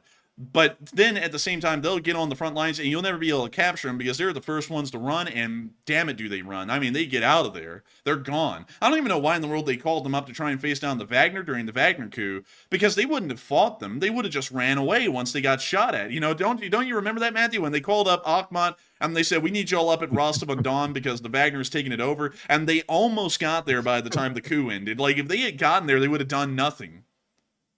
Man, like Conor McGregor said, you'll do nothing. They literally would do nothing if they showed up, man. They would just show up there and be like, okay, cool story. They'd probably join the Wagner group, knowing how it worked. They'd probably join them and start running toward Moscow. Probably, dude. They probably would be like, wait a minute, we don't have to fight. We can just drive to Moscow. Okay, like they would have probably done that instead. But still, huge thank you so much once again for support. I hope that does address that fairly well, Howard Turgell. And we will make sure to take a live chat question in your honor. And so what do we got, Matthew? All right, and this one goes to Macdeath, who says, will the Russian people begin to protest and demand peace? And no, the answer is actually in your name. They would receive Macdeath if they did that. But anyways, unfortunately, what say you? dude, they're gonna get that. They're gonna get that McWeevil put on. Like they're gonna get the McWeevil touching them. Apparently, the McWeevil, y'all, was removed literally like a week before we saw it on stream. So the McWeevil is no more. Like it's gone. Apparently, I'll have to go down there and check one day. But beyond that, oh well, Matthew, you know something, Matthew? You know, it'd be crazy as if we went down there, to Lower Alabama and we ran into, what we need to do. It'd be like, oh no. You'd be like, oh, I'm gonna bring my banjo down there with me. You know what we need to do, or something like that. But anyways, moving on from that, I would have to say, in my opinion, and I want to make sure. Let's see. No, Macbeth, they're not going to do that. I had to make sure to reread that there really quickly, make sure that I was on the right page. They are not going to do that. The last thing that I've ever seen the Russians do is protest to the point of riot. And a lot of people find protests to be fine. And protests are fine in the Western world. I mean, that's really where they should be. Like, protests should never evolve into a riot in the Western world. But in Russia, if you ever wanted to see anything really happen, it would have to turn into a riot. And it would have to be an incredibly large one. And an incredibly societally shifting kind of a riot. Because you just can't get any real change in the Russian government. There's no power that is held in some sort of a bureaucracy in Russia to make those kinds of protests actually impact any kind of bureaucratic decision making. So it really has to impact the central government, or it has to be something where someone in the central government can take advantage of and ride it to the top. And so far, we don't really see anything like that happening anytime soon. I would highly doubt that something like that would happen. Because it just won't. I mean, we've seen it multiple times throughout the war, 2.5 years. They've never risen up enough to actually make a difference. They always get put down really quickly, and then they all go into hiding. So I would doubt it. But with that, I hope that does address that well. And also, Barry Woodward said, don't knock the banjo, LOL. I'm not, because I actually have a banjo. Like, y'all have never been told that. I actually have a banjo up in my room. So I'm not knocking no banjo. They're actually pretty cool. But, a lot of people associate them with redneck hicks that are unintelligent, ignorant, and I guess if they're talking about me, they might be right, but they don't need to be putting down other people like that, okay? Like, they're pretty smart folks who play the banjo. But anyways, with that... Kind of like that British guy that told us in Britain, when we had said, oh, we're from Alabama, he said, oh, you're from Alabama, you have a banjo on your knee. And he said it in that, tone that the British people do whenever they're trying to, put somebody down, and you look at him like, huh? Did you say that to me? It's like... Yes, I did. It's like, oh, okay, thank you. It's like, just another British person that hates an American. It's like, thank you so much. Man, yes, we accept it, man. Matthew never let down the grudge with that one security guard at that one place where he said, hey, do y'all accept credit cards? Well, yes, even your American ones. While the entire British credit card system was down that day. It's like, well, duh. Hopefully, Man, I was catching strays from everybody when we went to Britain for some reason. Like, everybody I walked up to in Britain, the British people were always... Hello? Credit card. Hello? Your mic completely cut out. It just didn't even pick you up or something. What's going on? What's the last thing you heard? I heard the British, and that was it. That was literally the noise. Oh yeah, I was saying I was catching strays with all the British people for some reason when we went over to Britain. Every single British person I encountered was just basically throwing a jab or something at me. They were like, "Oh, even your American credit cards, and also even your American shirts." It's like, what? It's like, what? Oh, most of the British people are honestly cool, though. I love Britain a lot. It was a cool place to go. Also, the countryside's beautiful. But I think it was mainly in the city that you went to. There was some British people that seemed like they actually had something against Americans. I think I don't know if they have a real reason or not. I think, what the city Matthew's talking about is London. And I think it's that Londoners deal with Americans a lot. Pretty much all Americans that go to Britain stay in London. They never leave London. So they end up dealing with the stupidest Americans possible. And so they get tired of them. I think that's what it is. And when I say that, I don't mean to disparage Americans, but I'll tell you something that we saw while we were in London. I was sitting in a hotel lobby waiting for everyone else to come back down so that we could go leave and do something. And I saw this group of Americans, another group, and I was like, oh, look at them. I was like, looks like they're about to leave. And they had a baby in a stroller, and they were talking about going to clubs, like drinking clubs, the rave kind of clubs.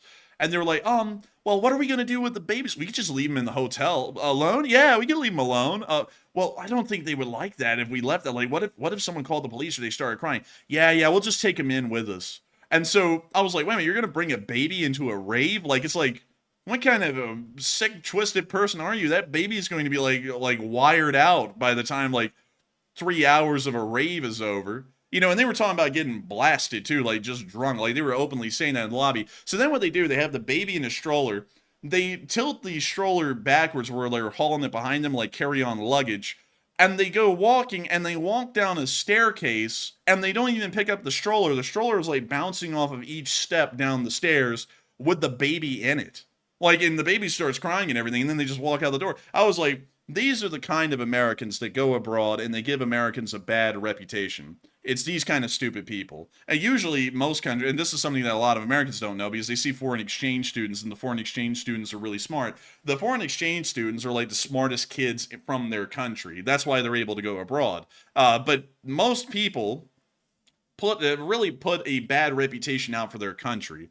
In Americans that travel abroad, well, at least some of them, not a lot of them, but some of them can give Americans a really bad reputation. And that's something that I've kind of realized. I think that's why a lot of countries out there don't like Americans, is because you end up having an experience with a lot of Americans, and then half of them are the really kind of like stupid ones that travel abroad for some reason. The really stupid ones have like this thing like they must travel abroad. Like not like there are a lot of fine people from America who do travel abroad, and we ended up running into a couple of them.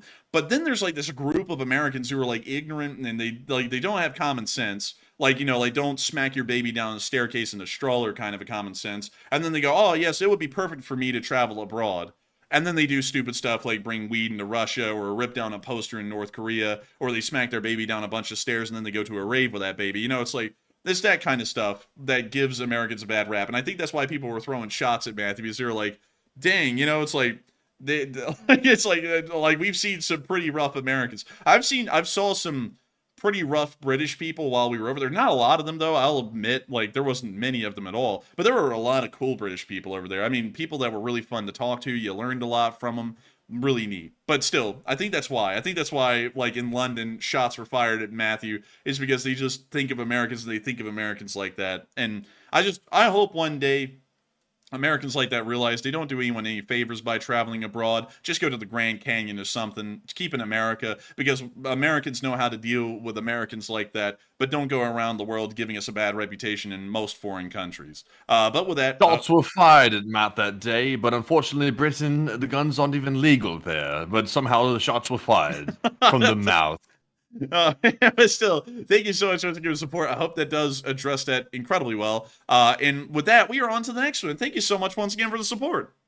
Yes, indeed. And moving on here to our next super chat, we have a $25 donation from Jason Carney. And thank you very much, Jason, for that support. And I can't remember. I don't think that's your first super chat. I don't think it is, actually. But thank you very much, Jason, for that $25 donation. And also, no question to address. So, Enforcer, what say you? And I got to thank you so much for the support, Jason Carney, and helping this channel to keep on running and helping it to be possible. Because if it wasn't for folks like you, we wouldn't be able to make this channel a reality. While you didn't throw in a comment, the support means a lot, and we're very thankful for it. And so with that, thank you so much once again, and we are on to the next. Also, Octavian Timurasano said Europe has its share of idiots too. Everywhere it does. Like, that's a reality, is that there's going to be a certain group of people. Like it's just, I don't know what it is. It's just like, it's like a lottery. Like, just like pull a straw, and there's going to be like a dumb person out there somewhere. You know, like every village has its idiot. That's a saying that has a rooting in truth for sure. And so there's always going to be stupid people everywhere. I just wish those people wouldn't travel around, though, especially outside of their home country, to others, because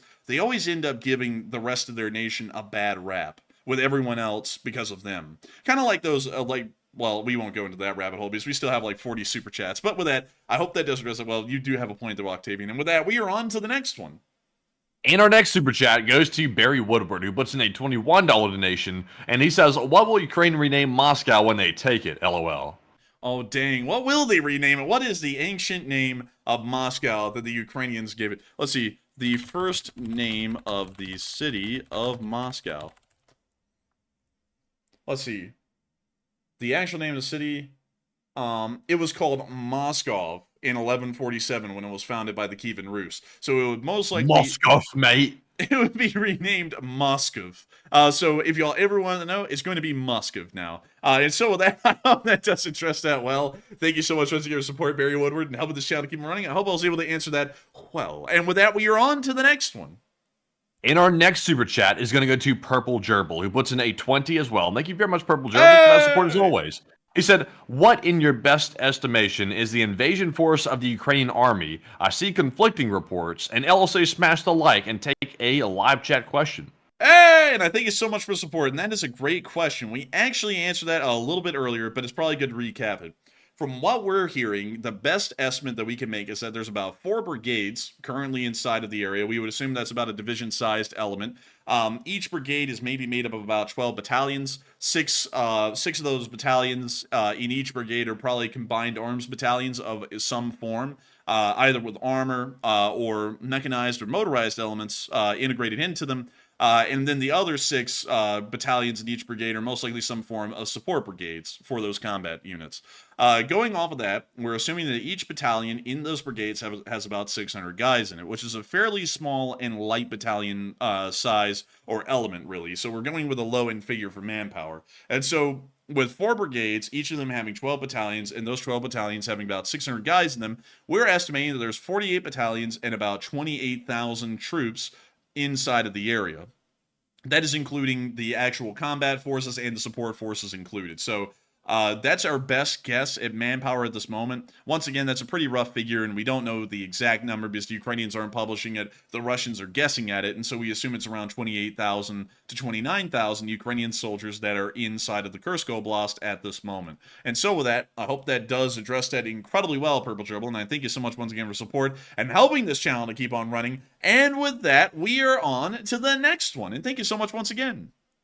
In that live chat request by Purple Gerbil, it goes to Melinda Grifford Vaughn, who says, what is Belarus doing while the new offensive is going on? What is Belarus? Belarus is doing nothing. They're just chilling. What's the dog doing? Say what? I said, what's the dog doing? What the dog doing with the butter on it? I thought I got the question wrong. I thought you were like, schmo. I mean, like, literally, like, what's the dog doing in Belarus? Bro, I don't know, man. I don't know what dog. You know that dog? I'm voting for that dog that what's his name? Lukashenko has. You know, that little fluffy dog or whatever? Fifi. I think he should run it. Yeah, Fifi should run the country. Man, little Fifi, put that thing in charge, dude. That thing would be a brutal dictator. I think that thing would be Pol Pot. Like that little dog. Dude, that little dog would be like, they're wearing glasses. Shoot them. You know, or something like that. It's would be like, oh, you know what? Fifi in charge, man. Fifi is another level. But beyond that, they're just chilling right now. Belarus isn't really doing anything. Their forces are deep inside of Belarus as well. They pulled away from the border. So pretty much nothing. They're truly just doing nothing right now and just watching what's happening. And so with that, I hope that does address that live chat well. Thank you so much once again, Purple Gerbil, for sponsoring that live chat. And with that, we are on to the next one. And our next one here is going to go to Panama Floyd, who puts in a $20 donation. And thank you very much, Panama, as well, for that support as always. He said, don't think, let's see here. I think I meant to say, don't you think they're going to conquer RF?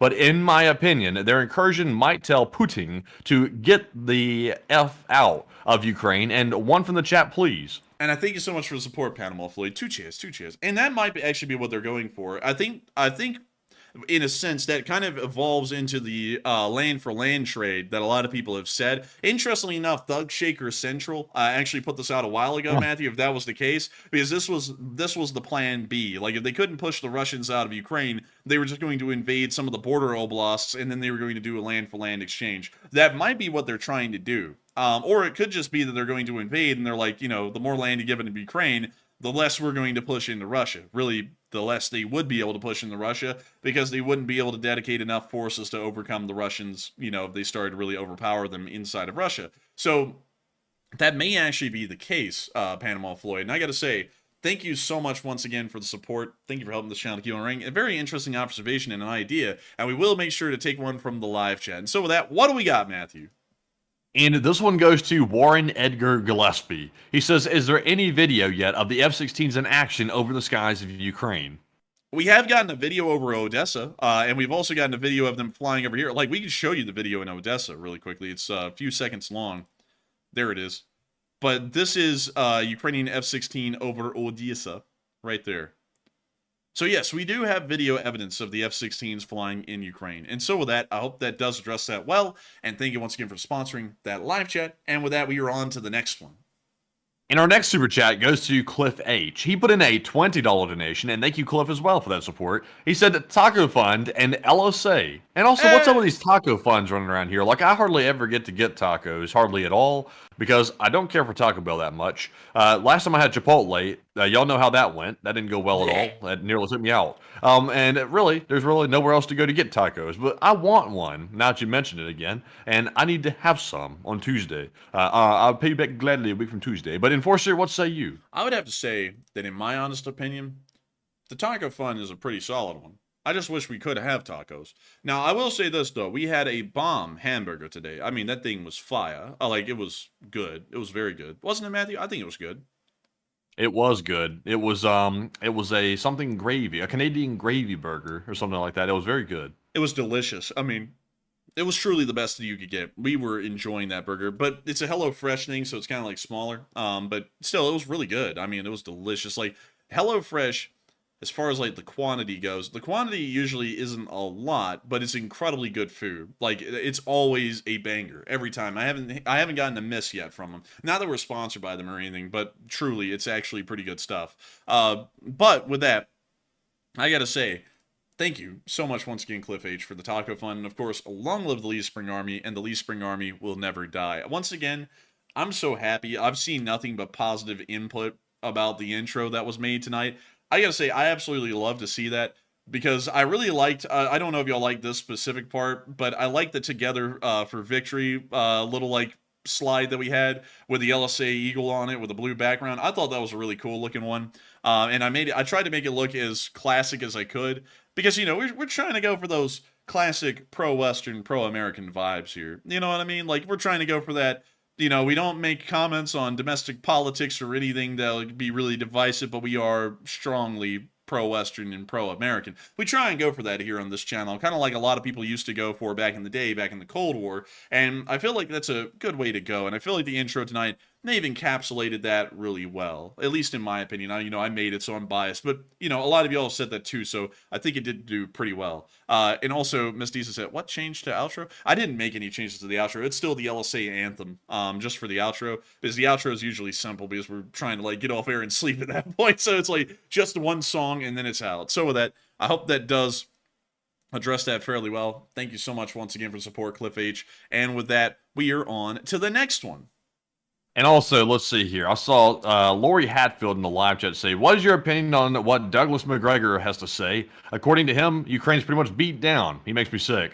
I'll be honest with you. Like, everybody's entitled to their own opinion. I want to say that right off the bat, because I don't want to be one of these vile people. Because somebody has a different opinion, I decide to attack them personally. But me personally, I don't put very much faith in the guy's words whatsoever. I don't think his analysis is very on point, or actually not that really good at all.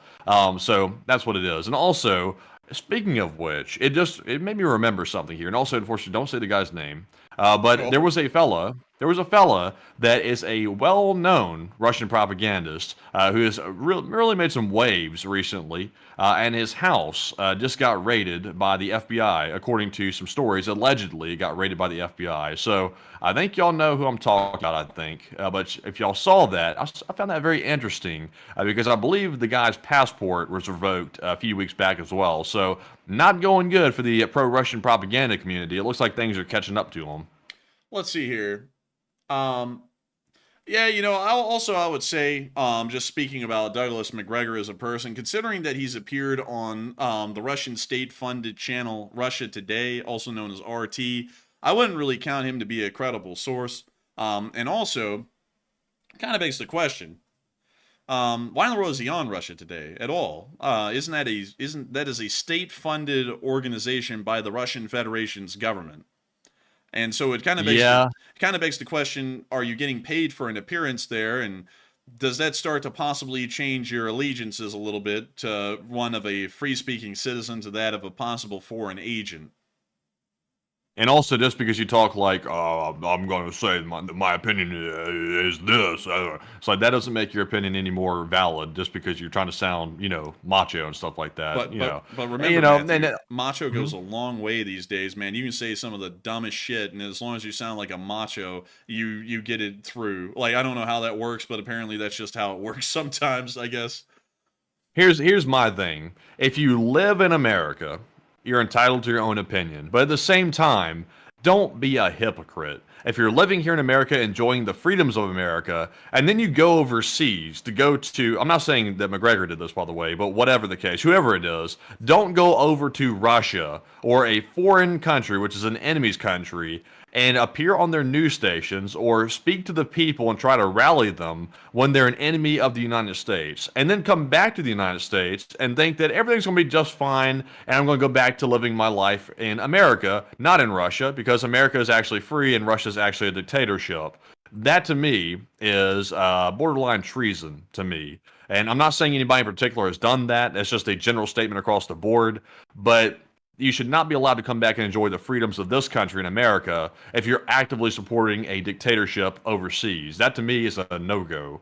I would have to be honest with y'all. I'm very sick of foreign subversionists pretending to be proud Americans while spewing government propaganda from the Chinese and the Russians. There are so many people like that these days. It's sickening to see. There are people who say stuff to your face like you shouldn't be proud of the American military. You shouldn't be proud of your countrymen and their accomplishments. You shouldn't be proud of anything. You should just look to others and wish that you were as good as Russia or China. Those kind of people who do those kinds of things and say those kinds of things, in my opinion, are foreign subversionists, whether they're getting paid by a foreign government or not. And I would say that in wartime, that would be paramount nearly to treason at that point, to try and sow this kind of dissidence, this kind of hatred for the country with really no basis or founding to it. Now, I'm not one to say that these people should be targeted and attacked for their opinions, because everyone does have a right to free speech. But there is a point, though, that the U.S. government does lay out by statute,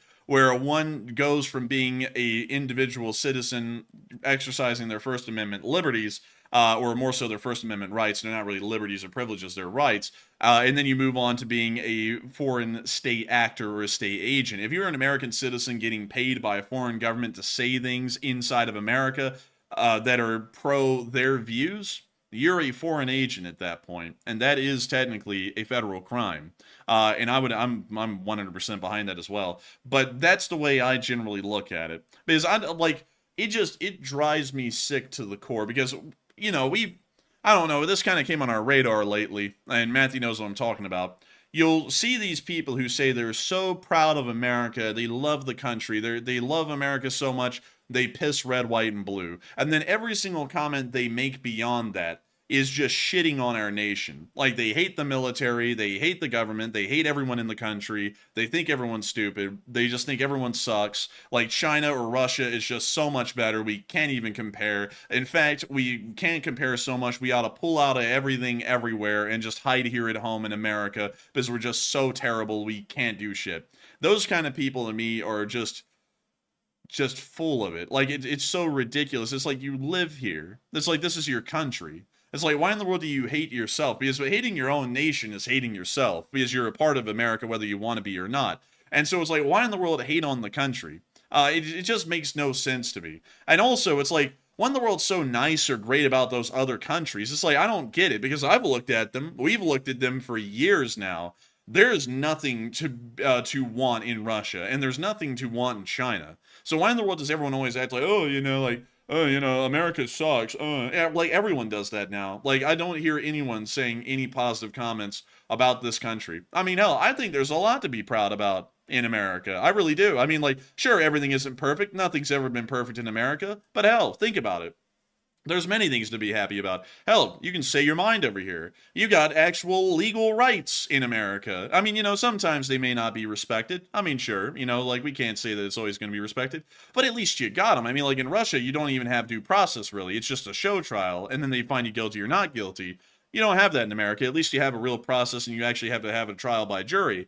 Like, you have all... And also, where else would these people really want to be? You know, the people that complain about how bad America is. It's like, I get it. If you're saying that something needs to change or something needs to get fixed, that's a fair statement. But if you're just complaining just to complain, you know, you're free as an American to move wherever you want. If you want to go to another country and you think it's better, then go there. But the catch is, you don't see too many people running off to China, let's say just China, for example, and say, oh, I'm going to go set up my life over there and go live in China now. You'll see some people say that, and they're maybe going there for business reasons. But nobody just generally moves to China for a better quality of life, because while you may get a better, like, surrounding, you get some more fake facades, like maybe more modern buildings and things like that, and also maybe cleaner streets, you're trading pretty much all your liberties for that facade, which is not worth it whatsoever. But, you know, none of the people that really preach all this stuff about how bad America is really want to move anywhere else, which tells me that it must not be that bad, or otherwise you'd run. Yeah, also, like, another thing, you know, because now that we're on it, I'm going to speak my piece. Because I got to kind of attach everything together and explain it. Some people got really offended. I don't really know why, because you can just agree to disagree. But that I talked about the lone wolf kind of veteran people that are out there, you know, who act like they just did everything on their own in the military, to hell with everyone else. I'm great, everyone else sucks. Everyone who's been in the military after me sucks. Everyone in America sucks. Civilians, I look down upon them. I'm in this warrior caste, I'm better than you. And that kind of a mindset, that is some real schmuck-like behavior to me. I don't get it. Because it's like, one, the nation, you know, the civilians, which is such a derogatory term for some reason for these people. They use it like it's a slur. But those civilians were the ones paying taxes that were paying for you to serve in the military. And then those civilians were the ones paying taxes for you to get the benefits that you were owed after your service by contract, by statute. It's like, I don't know why in the world you would crap on them. And also, I don't know why you would crap on all of them formerly serving. Because I have had to have the misfortune of running into another community that is not the one that we've been dealing with, that craps on America a lot. A whole other group of people who just crap on the military. And what's wild about it is that they're veterans. And like the whole thing comes off to me like this. Like, this is how I take it from these people. I'm a special princess because I served in the military and I'm like a badass, but everyone else who's ever served after me, because I'm a special princess, they're not like me, so they suck and they're stupid.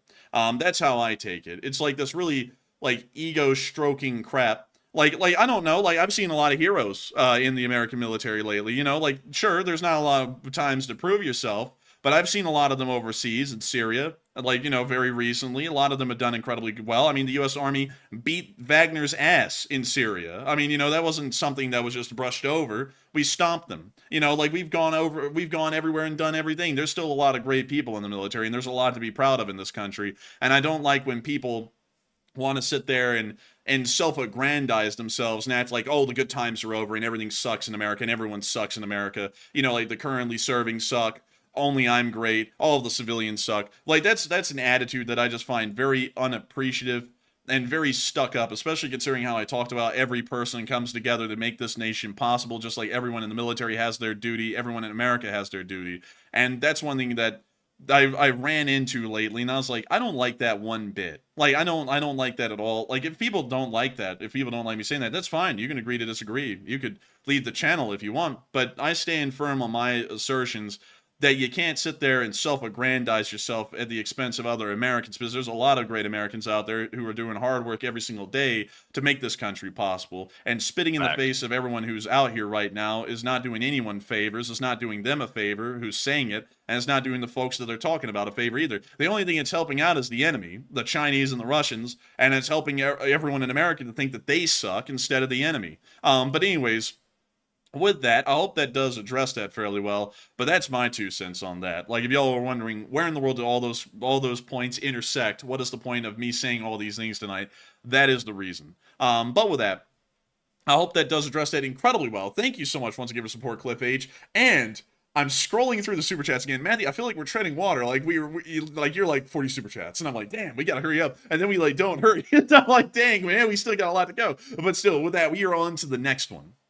All right, and our next super chat goes to DS, who already left for the night, sadly, but they put in a $20 donation, and thank you very much, DS, for the support. They said, I love my go-to news guys and LSA. And LSA, and thank you so much for the support and helping this channel to keep on running, DS. And thank you for being, for this channel being your go-to news, and us being the go-to news guys. And so with that, thank you so much once again. I hope that does address that incredibly well. And with that, we are on to the next one.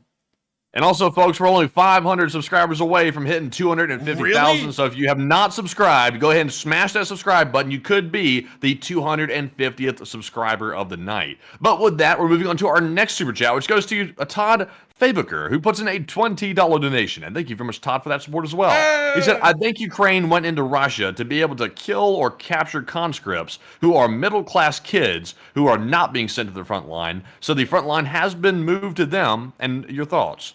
I would say that's probably not the case. Ukraine doesn't really have it out for like a particular group of guys. Like they're not like, hey, those middle class kids, screw them. Like I don't think they're thinking on that level. I think they're thinking more on a strategic level, maybe a land for land exchange, or maybe putting the Russians into a very serious dilemma where they have to end up depleting their frontline forces of strategic reserves or maybe even frontline troops to stop the rapid Ukrainian advance towards Kursk. I think that's more so the direction they're going in. But hey, I mean, you could be right. I mean, that could be like a secondary or a tertiary objective of this whole thing, maybe. Or it could really just be to bring the war to the Russians, so that way it isn't just some faraway war in a faraway land. It's happening in their home country. And maybe they'll put a little bit more pressure on the Russian government and their decision making. But still an interesting point. And so with that, I got to thank you so much once again for the support and helping this channel to keep on running and making this channel possible. And with that, we are on to the next. Before we get on to the next one, though, I saw someone say this. WSE Lack said,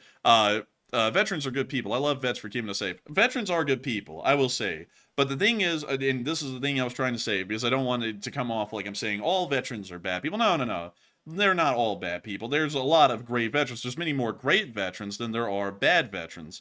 But just like everything out there in the world, there are some bad eggs. There are bad cops. There's bad politicians. There's bad everything. I mean, there's bad attorneys. I mean, you name it. Anywhere there are people, there's going to be bad eggs. And they set a bad example for everyone else. That's just going to be a fact of life. Rooting them out is kind of a constant, ongoing effort. And there are, sadly, like it's a reality, just like everywhere else where there are bad eggs. There's always going to be bad eggs. There are a couple of veterans who are bad eggs. And to be honest, we've had to run into, at least in like the periphery, like 2 of them recently. And I sit there and I listen to them, and I listen to how they say they're so proud to be an American, but then they do nothing but say bad things about America. And I sit there and I just wonder, are you just saying, like, is that like saying something like, with all due respect, and then you say the most disrespectful thing you can ever say? Is that like the same thing to them? I don't know.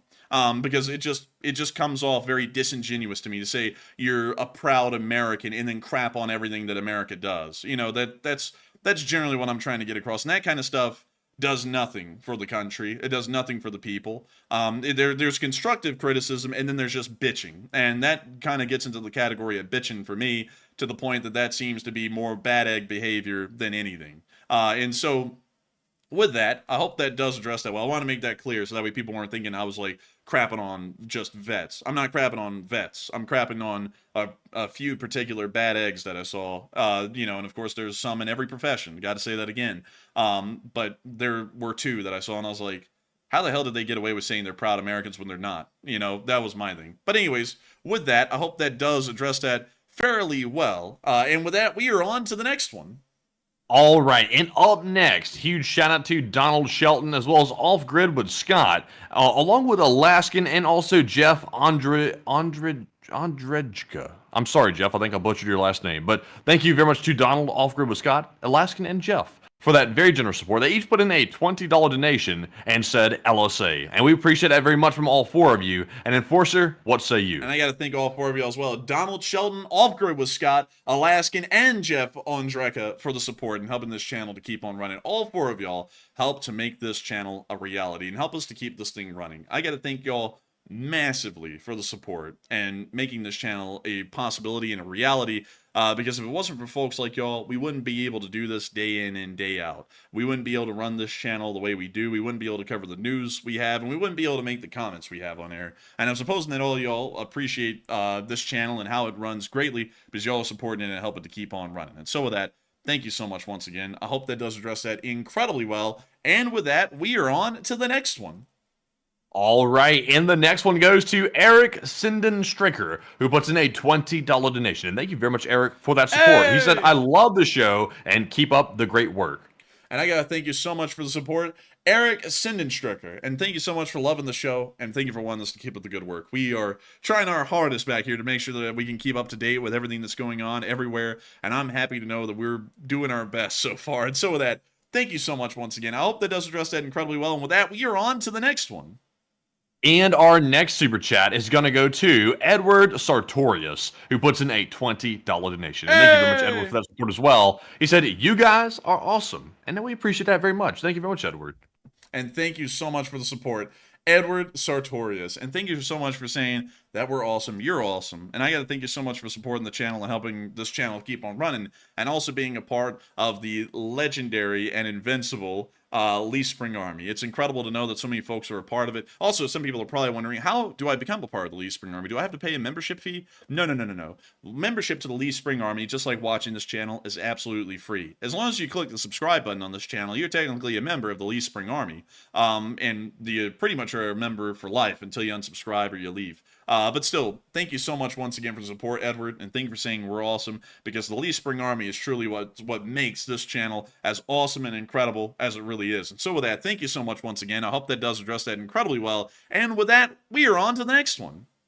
And this one goes to Ben Ite, who puts in a $15 donation, and thank you very much, Ben, for that support. He said, does Russia keep pumping the propaganda until the Ukrainian soldiers come knocking on the door? And how will Russia spin the news for civilians on the emerging front lines? And will they herd them to safety? Right now, they're kind of like doing like a Chernobyl kind of a thing. They're like, something has happened. Do we have to have temporary evacuation? Like, they're literally saying that, like near Sudza, when they evacuated. So it looks like they're trying to cover it up literally until they come knocking on the door, or until they can't deny it. I feel like they probably wouldn't be able to deny it any longer if the Ukrainians took control of Kurchatov, or really the Kursk nuclear power plant, or Kursk itself. They wouldn't be able to deny it anymore, but for now, it looks like they're going to try and deny it and quietly deal with the situation without causing some pandemonium. And so with that, thank you so much once again for the support. I hope that does answer that fairly well, Ben, and a great question. And with that, we are on to the next one. All right, and our next one here goes to not for one, yet for all, Ukraine, who puts in a $10 donation. Thank you very much for the support.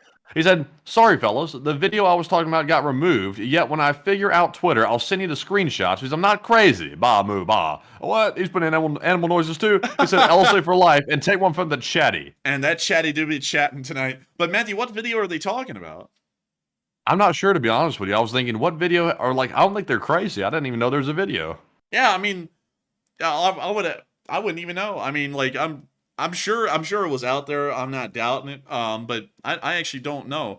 But it's fine. I mean, it's perfectly fine if you can't find it. I'll take your word on it. But still, thank you so much once again, not for one, yet for all, Ukraine, for the support and help of this channel to keep on running. Let's see. And LSA for life, and of course LSA for life. I had to make sure to reread that to try and like understand what was the video. I still don't know, but still, thank you so much for the support, and we will make sure to take one from the chat. And so, what do we got, Matthew? And the one from the chat is going to go to AF Kaplan, who says, have you seen any signs of social unrest in Russia due to the invasion of Ukraine of the Kursk Oblast? We have not. It's pretty much been dead silent in Russia. We haven't even gotten reports of small protests or outbreaks of protests happening anywhere in Russia. So at the moment, it appears to be completely inactive on the civil protest side of things. But with that, I hope that does address that well. Thank you so much once again for sponsoring that live chat. With that, we are on to the next one. And our next super chat is going to go to the nephew, who puts in a $10 donation. Thank you very much, nephew, for that support. They said, deeper. Deeper. You make it to Kursk, deeper. You go to Oriel, deeper. You go to damn, like, Tula, deeper. You get to Moscow, perfect. Or something like that. It's like, okay. It's like, all right. But still, I thank you so much for the support. Help this channel to keep on running. like usual, of course. And I got to thank you massively once again, the nephew. And with that, we are on to the next one. And thank you so much once again. Yes, indeed. And our next super chat goes to Fred Mathewson, who puts in a 10. Excuse me, goodness. Fred said at the time that he said the timing of Ukraine receiving F-16s and the invasion into Russia is interesting, and Ukraine needed those air assets to cover the invasion.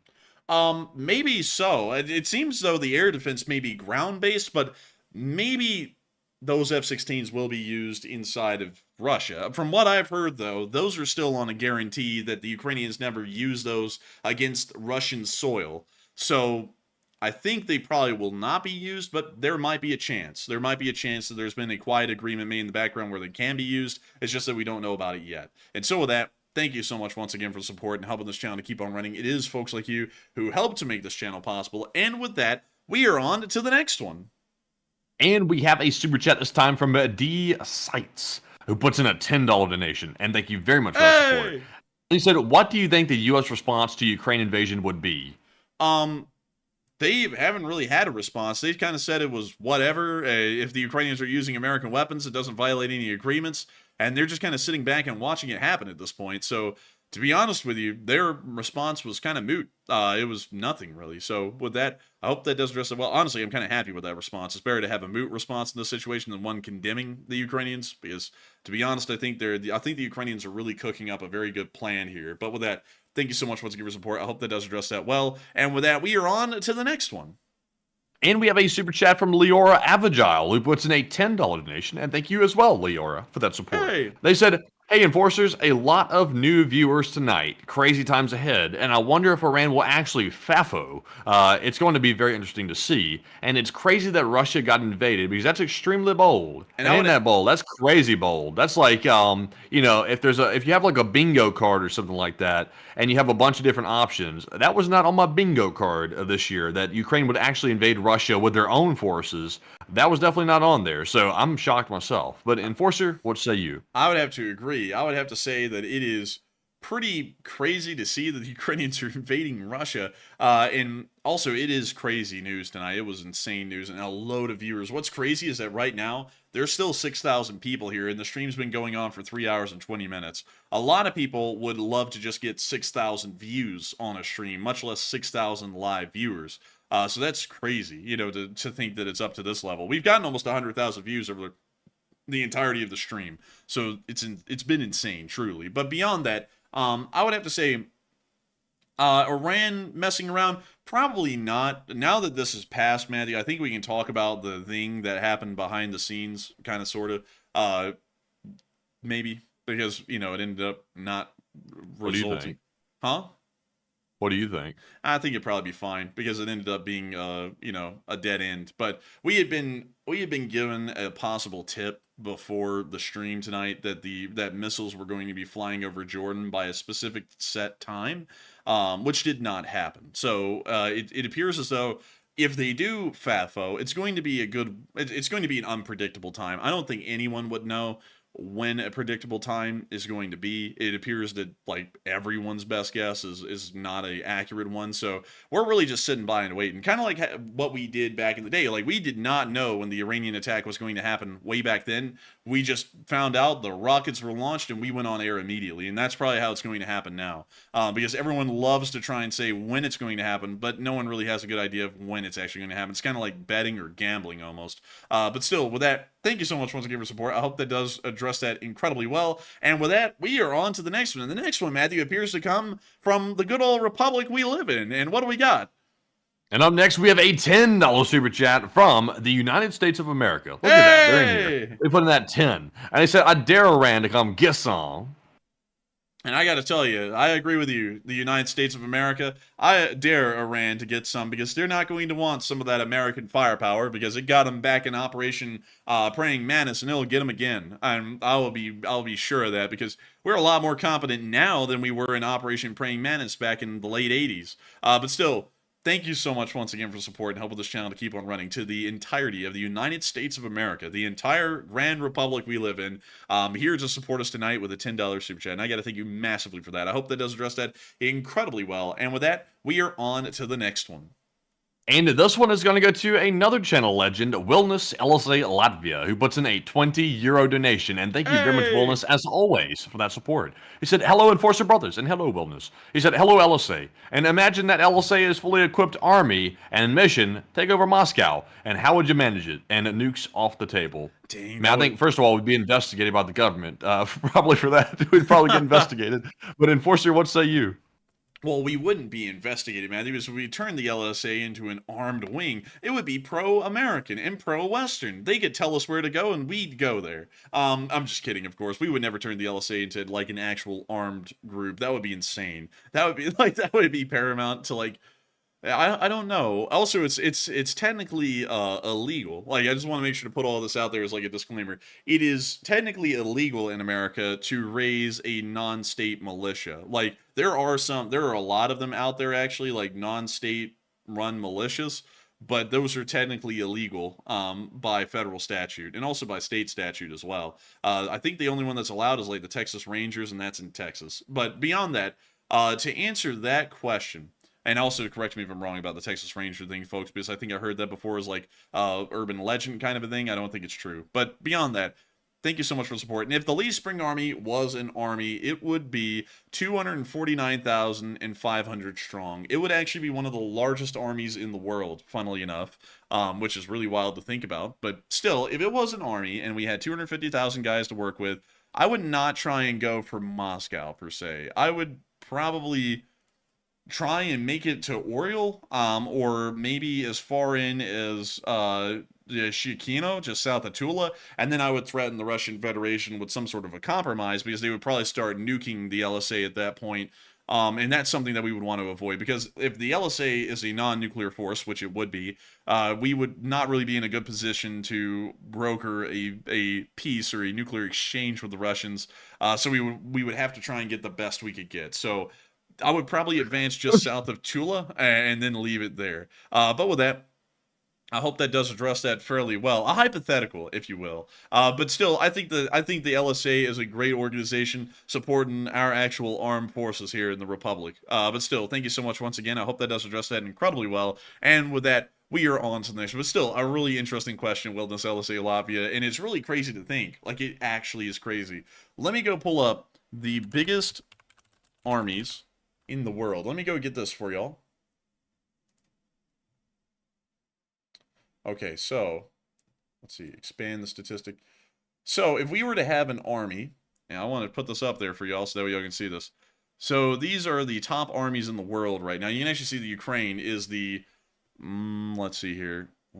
It's the 6th largest army in the world right now, with everyone who's been mobilized as of January of 2024. Russia's actually not gotten that much bigger. But anyways, if we were an army right now, we would be larger than the Japanese army. Like the Japanese ground self-defense forces, we would be bigger than them. Like, that's really weird to think about. We would be just a little bit smaller than the military of Saudi Arabia. We would be bigger than the militaries of Taiwan and Poland as well. Let me see here. Is the UK on this list? The United Kingdom? No, actually. Neither is France.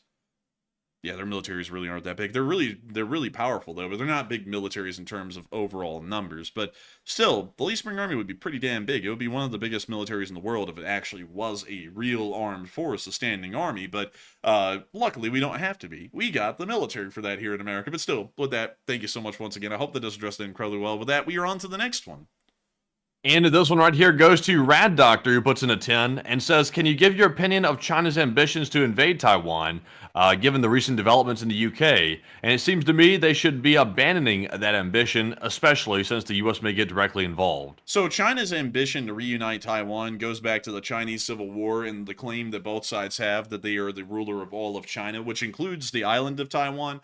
And so the Communist Chinese want to unite Taiwan with China for economic reasons and also for prestige reasons. And so the likelihood of them actually invading Taiwan and taking it within this decade is highly unlikely, actually. We would expect that if a war ever happened to take Taiwan, it most likely would happen in the next decade, in the early 2030s, because by that point, the Chinese military would be large enough and strong enough that it could do such a thing. It could rival the United States, at least in the regional area around Taiwan, and it could possibly even beat us in an outright confrontation, considering that we would be fighting all the way from the United States and sitting in the Navy across the Pacific.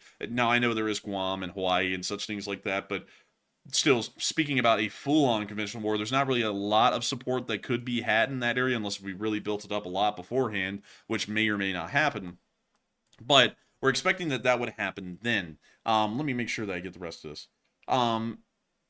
It would seem that that would be a pretty wild ambition, but China is actually well protected against a Taiwanese counterattack, mainly because they have a strait in between the two, which makes a ground invasion of mainland China incredibly difficult. And not only that, the Taiwanese Navy doesn't really have the size nor the capacity to do something like that. So China would largely be insulated against that kind of an attack or counterattack. And so with that, I hope that does address that fairly well. And I thank you so much once again for support and helping this channel to keep on running, Rad Doctor. And with that, we are on to the next one. But before we get on to the next one, though, I'm going to have to do something that we have not done in an incredibly long time.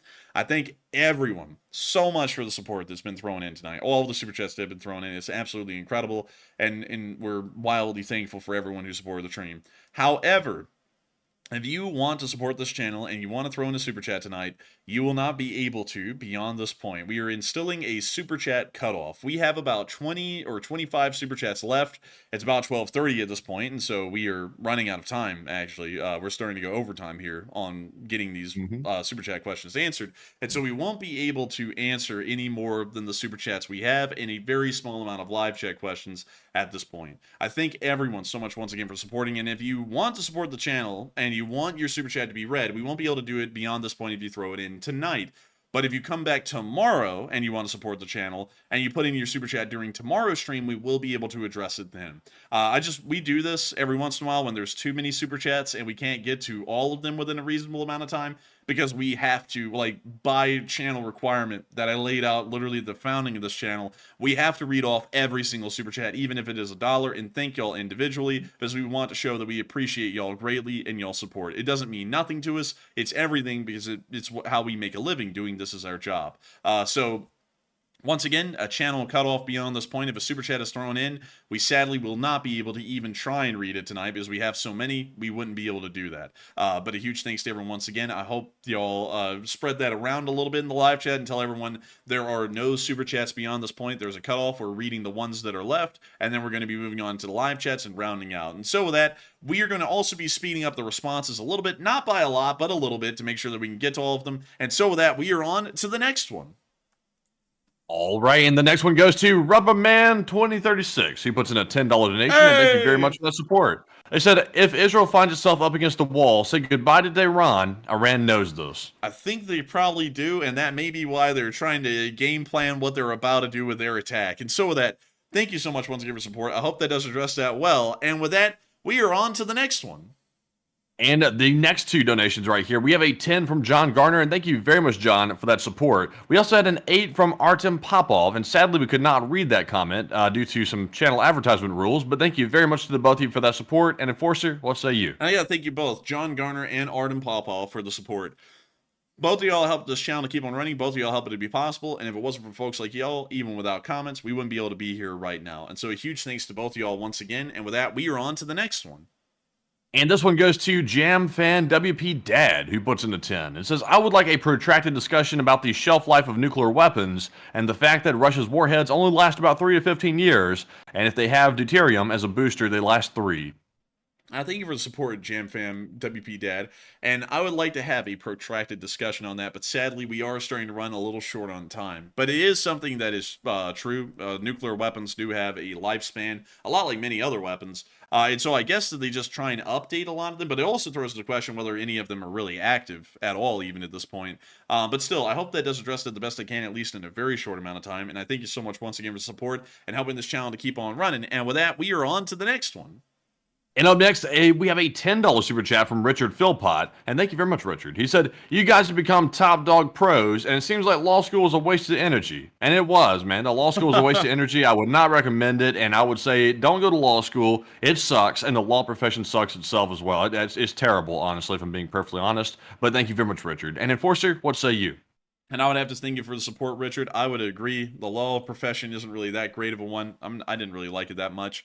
But still, thank you so much for saying that we seem like top dog pros. I like to hear that. And I think that law school really was a waste of our talents. I think my talents and Matthew's talents are better used here, getting out the news for all of y'all instead of trying to get into the legal profession and do whatever the hell we would have to do there. I know what we would have to do, but why talk about it? It's terrible. It gives me flashbacks. But with that, I hope that does address that fairly well. And also, Matthew, someone said, do they even read the regular chats? And I responded and was like, Of course yes. we do. We read them all. That's why we get distracted sometimes with our answers to each other, is because we're constantly reading everything y'all put in. We can't address all of them. Like, give you a little bit of context, we get like 30,000 live chats every single night. So we can't take time to talk about and address each one of them, but we do read all of them. So if you're ever wondering, do we see your messages? Yes, we do. And so with that, I hope that does address that well, and we're on to the next one. All right, and this one goes to Brett Illing, who puts in a 7. He said, the weapons inspector's other YouTube was raided by the FBI, and multiple electronics devices were confiscated in Albany, New York, LOL. And really, seriously, big laugh out loud on that one. It sounds to me, of course, I'm a big believer in innocent until proven guilty, and we don't really know what's going on with that or what even is happening with it, but the rumors going around sound pretty ugly for that fella, and if it's true and the stuff is actually nefarious, then good on the FBI for finding that out. But Enforcer, what say you? And I would have to say, of course, innocent until proven guilty. We don't really know a lot about what this guy has been charged with, if he's been charged with anything at this point.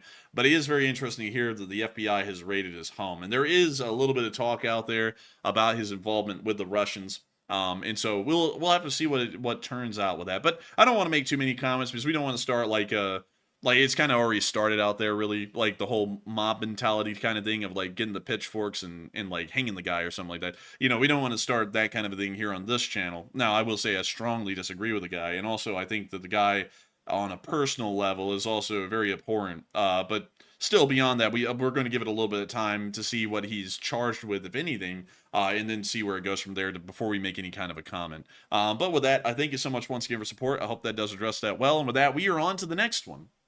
And up next, we have a $5 super chat from Not For One Yet For All Ukraine, who says, I made a Twitter just to send y'all stuff from TikTok with screenshots. And I know your voice anywhere, so why do you hear you elsewhere without your LSA tag?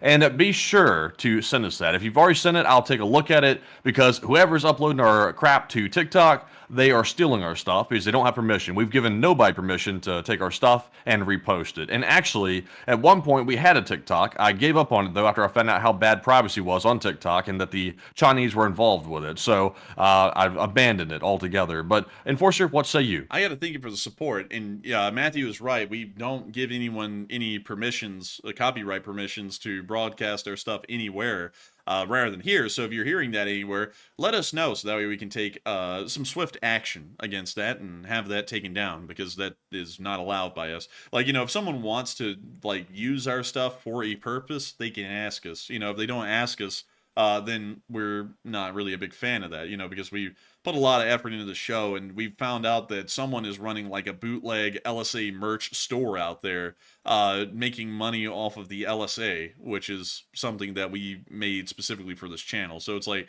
I don't know what's up with people doing that kind of stuff, but, let us know who they are or where they are so that way we can take action against them. But still, with that, I hope that does address that well. Thank you so much once again for support. And also, please do send that forward, because Matthew would love to be able to get access to that info, and so would I. And so with that, we are on to the next one. And thank you once again. And this one goes to Live Laugh Toaster Bath once again, who puts in a 5 and said, I just wanted to say thank you guys for running the channel the way you do, and I want to encourage everyone watching to throw in a small super chat. And by the way, the possum's ugly. LSA. And no, don't throw in the super chat now, folks. Don't. We have a cutoff, so we won't be addressing any new super chats that come in. But I still thank you so much for the support and so much for the kind words and wanting folks to support the channel. No one has to, though, and I want to make that very clear. Like, it's very kind when people say that kind of stuff, but I never want anyone to feel like we're pressuring folks to support the channel. No one has to. But I thank you so much for the kind words and the sentiment that you have. Live, laugh, toaster bath, and also thank you for enjoying the way we run this channel. It's really unique. It really is one of a kind, from what I can tell out there. I used to say that, and after a while, I stopped believing it because I didn't really look around you too much. But after looking around out there this week, we certainly are one of a kind. And so with that, thank you so much once again. I hope that does address that well. And of course, long live the Lee Spring Army, and the Lee Spring Army will never die. And with that, we are on to the next one. And this one goes to CU Chilean343, who puts in a $5 donation, and thank you very much for the support. They said, given the scale of the invasion is much bigger than we thought, do you think it's possible that they're sending assassin squads to go after the VIPs after all?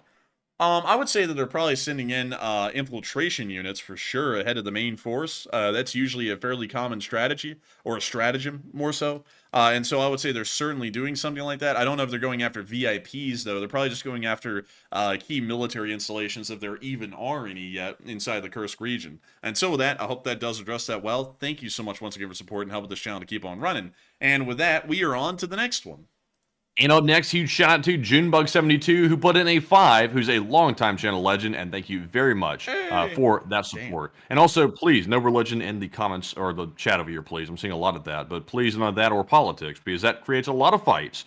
And I see someone is going to keep going, so I'll have to do a timeout. I got But anyways, thank you very much, Junebug, for that support, and we appreciate it very much. And we also have a $5 super chat from Paramecium13, who said, despite the summer heat, SMO is continuing to fall in Kursk Oblast. Let it smow, let it smow, let it smow. In Russian, Blea. But still, thank you so much for the support and helping this channel to keep on running. It is folks like you who help to make this thing possible, and I love that. That was a pretty funny one. I'm sorry, folks, if I sound like a little more low pitch and not really that high pitch. My vocal cords are at their limit these days. I'm trying to keep them like calm as much as possible, but that's really hard because I end up talking pretty much all day, every day, really high pitched these days, and like that screaming thing that I do with the super chats. You know, like when someone like super chats to go, hey, like that's really wearing out my voice a lot, so I'm gonna have to stop doing that, sadly. I hate that because it really kind of kills a little bit of hype, but I hope you all understand. But still, thank you so much for the support. I hope that does address that well. And with that, we are on to the next one. And this one goes to Gaming and Random, who puts in a 5 and says, also the Freedom of Russia Legion last offensive to Belgorod was leaked. Belgorod was leaked as well, so that could be why. It might be why, but we might never know until a little bit later on down the road. But still, thank you so much once again for support. I hope that does address that well. And with that, we are on to the next one. And this one goes to CU Chilean343, who puts in a 5 as well, and says, I feel like this is also a sign of Russian intelligence being a complete failure, and with the scale of this attack, they should have had whispers at least. I would completely agree with that. I mean, hell, they should have had satellite footage or satellite pictures to prove that this was happening, because they have satellites. They have military satellites. So I don't know how in the world they didn't pick this stuff up. But still, thank you for the support. Thank you for helping this channel to keep on running. And I would agree with you. Massive intelligent shortcoming. And with that, we are on to the next one. And we have a 5 from Neil Vizanant, who says, what do you think the result would be if Ukraine brought in food and medicine and started taking better care of the Russian people? Let's see.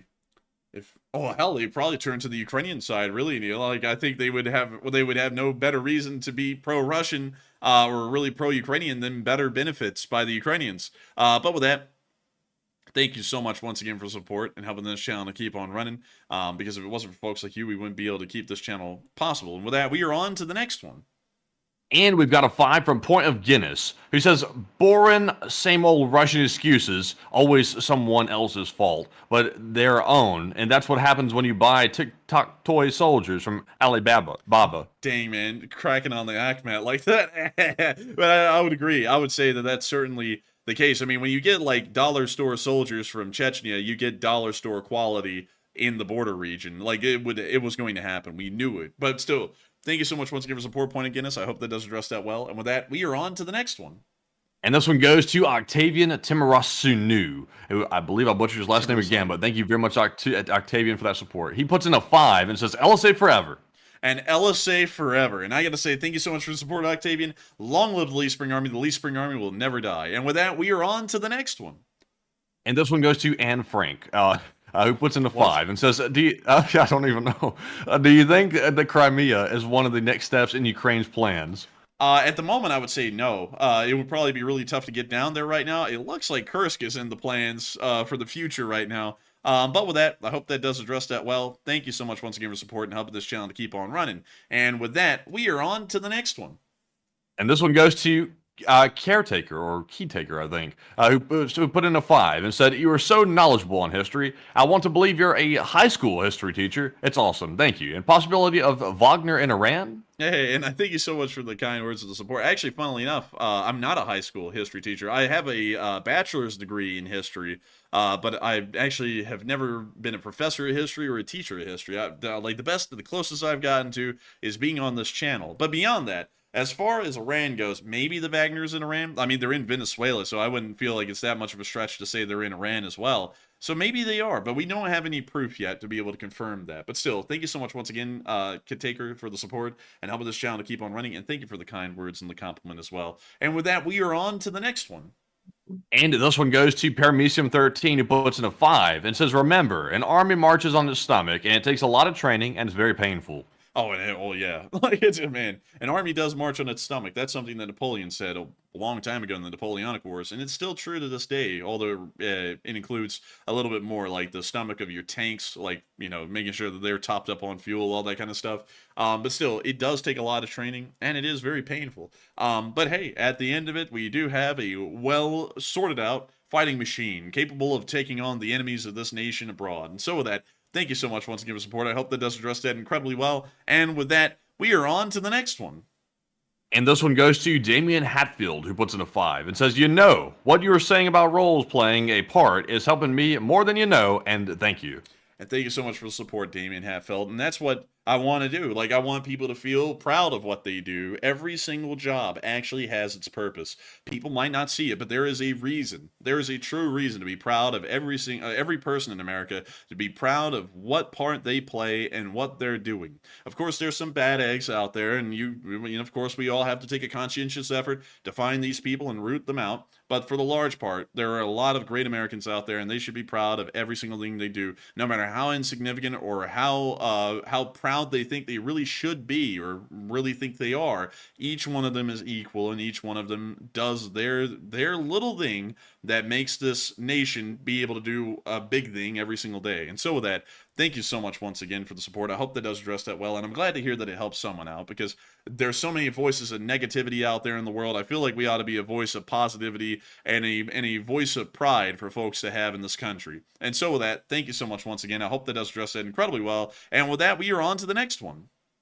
And up next, big shout out to Pippi Pippo, who put in a 2, along with Darren Quinn, who also put in a 2, and then we had another 2 from DDXZ2021, as well as a 1 from Dr. Doom 1313. And thank you very much to all 4 of you for that support. That was, by the way, Pippi, as well as Darren, DD, and also Dr. Doom. And thank you all very much once again for that support. And we also had a 2 from Damon Hatfield, once again.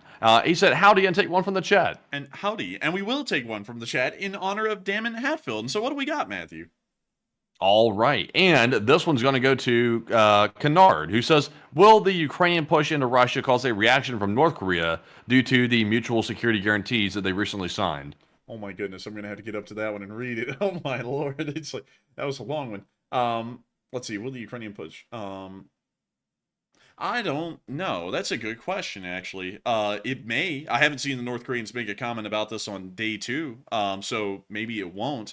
But there is a possibility, actually, that it could. I just don't know yet. They haven't made a comment or made a statement yet, so we don't really know for sure. But I hope that does address that fairly well. And with that, we are on to the next one.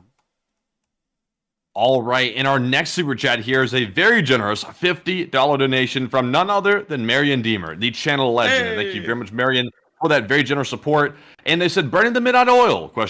Slava Ukraine, and here I'm Slava." And unfortunately, I don't have any more oil to burn midnight. I am actually out of steam right now. So I'm holding on with a little small, what do they call it? Small thread, small twig, small little bit of twig, rope, whatever. Well, anyways, I'm mumbling. But thank you very much, Marion, for that support. That is very generous, and we appreciate that very much. And Enforcer, what say you? I got to thank you so much for the support, Marion Deemer. We are burning the midnight oil, and we got to try and get to a couple of live chats after this too. So he's still got a little ways to go, but still, I thank you once again for the massive support, Marion Deemer, and helping this channel to keep on running, because it is folks like you who help to make this thing possible. And so with that, we are on to the last super chat of this segment, and then we're going to be moving on into the live chats. So what do we got, Matthew? And this one goes to Point of Guinness, who says, good night, Enforcer and Matt, and take one from the chat. And we shall, Point of Guinness. We're actually about to move into our live chat segment, and we will grab one. And thank you very much for that support. But Enforcer, what say you? I got to thank you so much for the support, Point of Guinness, and I got to thank you for enjoying the channel. Thank you for saying goodnight. We are probably about to go to sleep right after this, to be honest. I'm exhausted as well. And so with that, thank you so much once again for support. I hope that does address that well, and we are going to be moving right into the live chat segment in honor of Point of Guinness. And so with that, we are now moving into the live chats. Sadly, due to time constraints, which I'm sure many of y'all understand because the stream's almost 4 hours long now, we will be taking the Morse code decoders of the stream, and then we'll be taking 3 live chat questions, and then we'll be rounding out for the night. And so with that, what do we got, Matthew? And tonight, the Morse code was solved by Cliff Simonson, Mark Hodges, Earl Bernew, Kevin J., Paul Schultz, David Millsaps. And they said, the Morse for tonight says, now is the time for strength, for courage against our enemies. Long live the Western world. Long live the LSA. And that is the sound of money, because y'all got that dead on the nail on day 896 of the war. I got to congratulate y'all for getting that right. I felt like that Morse code message was pretty appropriate tonight, considering everything going on in the world, and I hope that y'all really enjoyed deciphering that for the 896th day in a row. And so with that, I hope that does address that well, and we are on to the third to last question of the night. And this one goes to Joe Blow, who says, Enforcer, are you really sure that China is rising star? Other places say they have lots of economic problems. They do have a lot of economic problems. That is true, but they are still a rising phoenix out of all of the economies in the world. The figures, the numbers, and the facts largely show that. And also to say this on a fair level, while they have a lot of economic problems, America currently is also having a great deal of economic problems, but we are still the #1 largest economy in the world by GDP figure every year. So while we do have economic issues and problems, it doesn't mean that we're an insignificant country, because everyone has problems, but we are still the biggest and most powerful nation in the world economically. But I would say, while China does have its economic issues, we shouldn't overplay it to the point of saying that they are a dying country, because they still are an emerging country that is growing every year. It's just a little bit slower than others sometimes, and that's been luckily the case for the past few years at least. But with that, I hope that does address that well, and we are on to the second to last question of the night. And this one goes to Nova, who says, what is the approximate distance a Patriot system can defend against? About 110 miles with the PAC-2, about 70 miles with the PAC-3, and we're assuming that they're using a PAC-2, so about 110 miles. And if you account for the distance that they have from the border to make sure that they can't be hit that easy with counter battery fire if there was any, that means they're probably 30 miles inside the Ukrainian border, and so they have about 70 miles deep worth of coverage into the Kursk Oblast. And so with that, I hope that does address that fairly well, at least based off of what I would assume off of the Patriot system that's there. And with that, we are now on to the final question of the night. And so, who is the lucky last person who put in the lucky last question of the night? And that viewer is Mick, who says, will we see more Su-34 aircraft on the front lines since Ukraine will have the F-16s in reserve? We may see that there are more Su-34 aircraft on the front lines, but if they start to pop up more, the Ukrainians may make a bit of a gamble, or maybe a bit of a decision to put the F-16s on the front line and have them engage these Su-34s, or at least conduct interdictions where they cannot finish their missions and drop off their glide bombs. But with that, I hope that does address that the best I can. Very interesting question. And with that, we have reached the end of tonight's stream at a whopping 3 hours and 50 minutes long. It's been a marathon, but nevertheless, it's been a marathon with all of y'all, and I wouldn't have run a marathon with anyone else rather than the massive lot of people who have been here with us tonight. I got to thank the 101,000 people who have watched this stream since its start. Each of y'all have watched on average about 20 minutes each. I know a lot of y'all have watched way longer than that. Most of y'all have been here with us since the beginning of the stream, but I still greatly appreciate y'all being here. I thank y'all for watching. Crazily enough, we had 14,000 people here at the peak. About 5.3 thousand of y'all are still watching as we're rounding out right now. And I got to thank y'all massively once again for being here. We're here every single day of the week at the same time every night, except for Monday. And y'all can always count on us to be here covering the news of the wars and ongoing conflicts around the world, and to continue to raise the Western world above the rest, and to say that there is something worth living and fighting for over here in the Western world. And so with that, Thank you all so much once again for watching. I hope you all enjoyed tonight's show. Good night, good luck, take care, stay safe. Slava Ukraini, and long live the Lee Spring Army. The Lee Spring Army will never die. And with that, good night to you folks. We'll see you all tomorrow. And of course, we're always going to be looking out for that news from the Middle East when something finally does pop off, and we'll be ready to jump on air when it happens. But with that, be sure to join us tomorrow at 10 p.m. Eastern on the next nightly war news stream, and also midday tomorrow as well for the short war summary. And with that, thank you all for another great stream. Slava Ukraine, Heroam Slava. And with that, good night.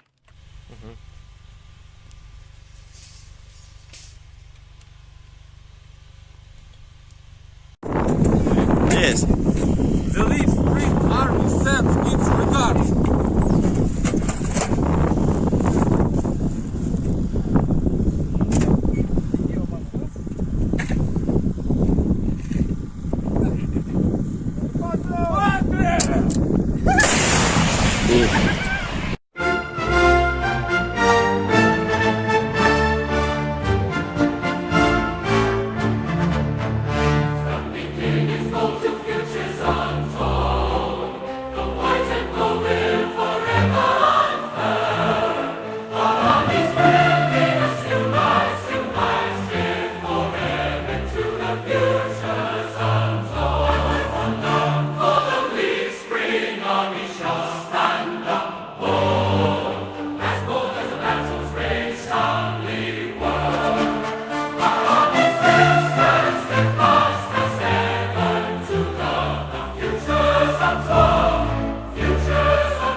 Spring on his shore.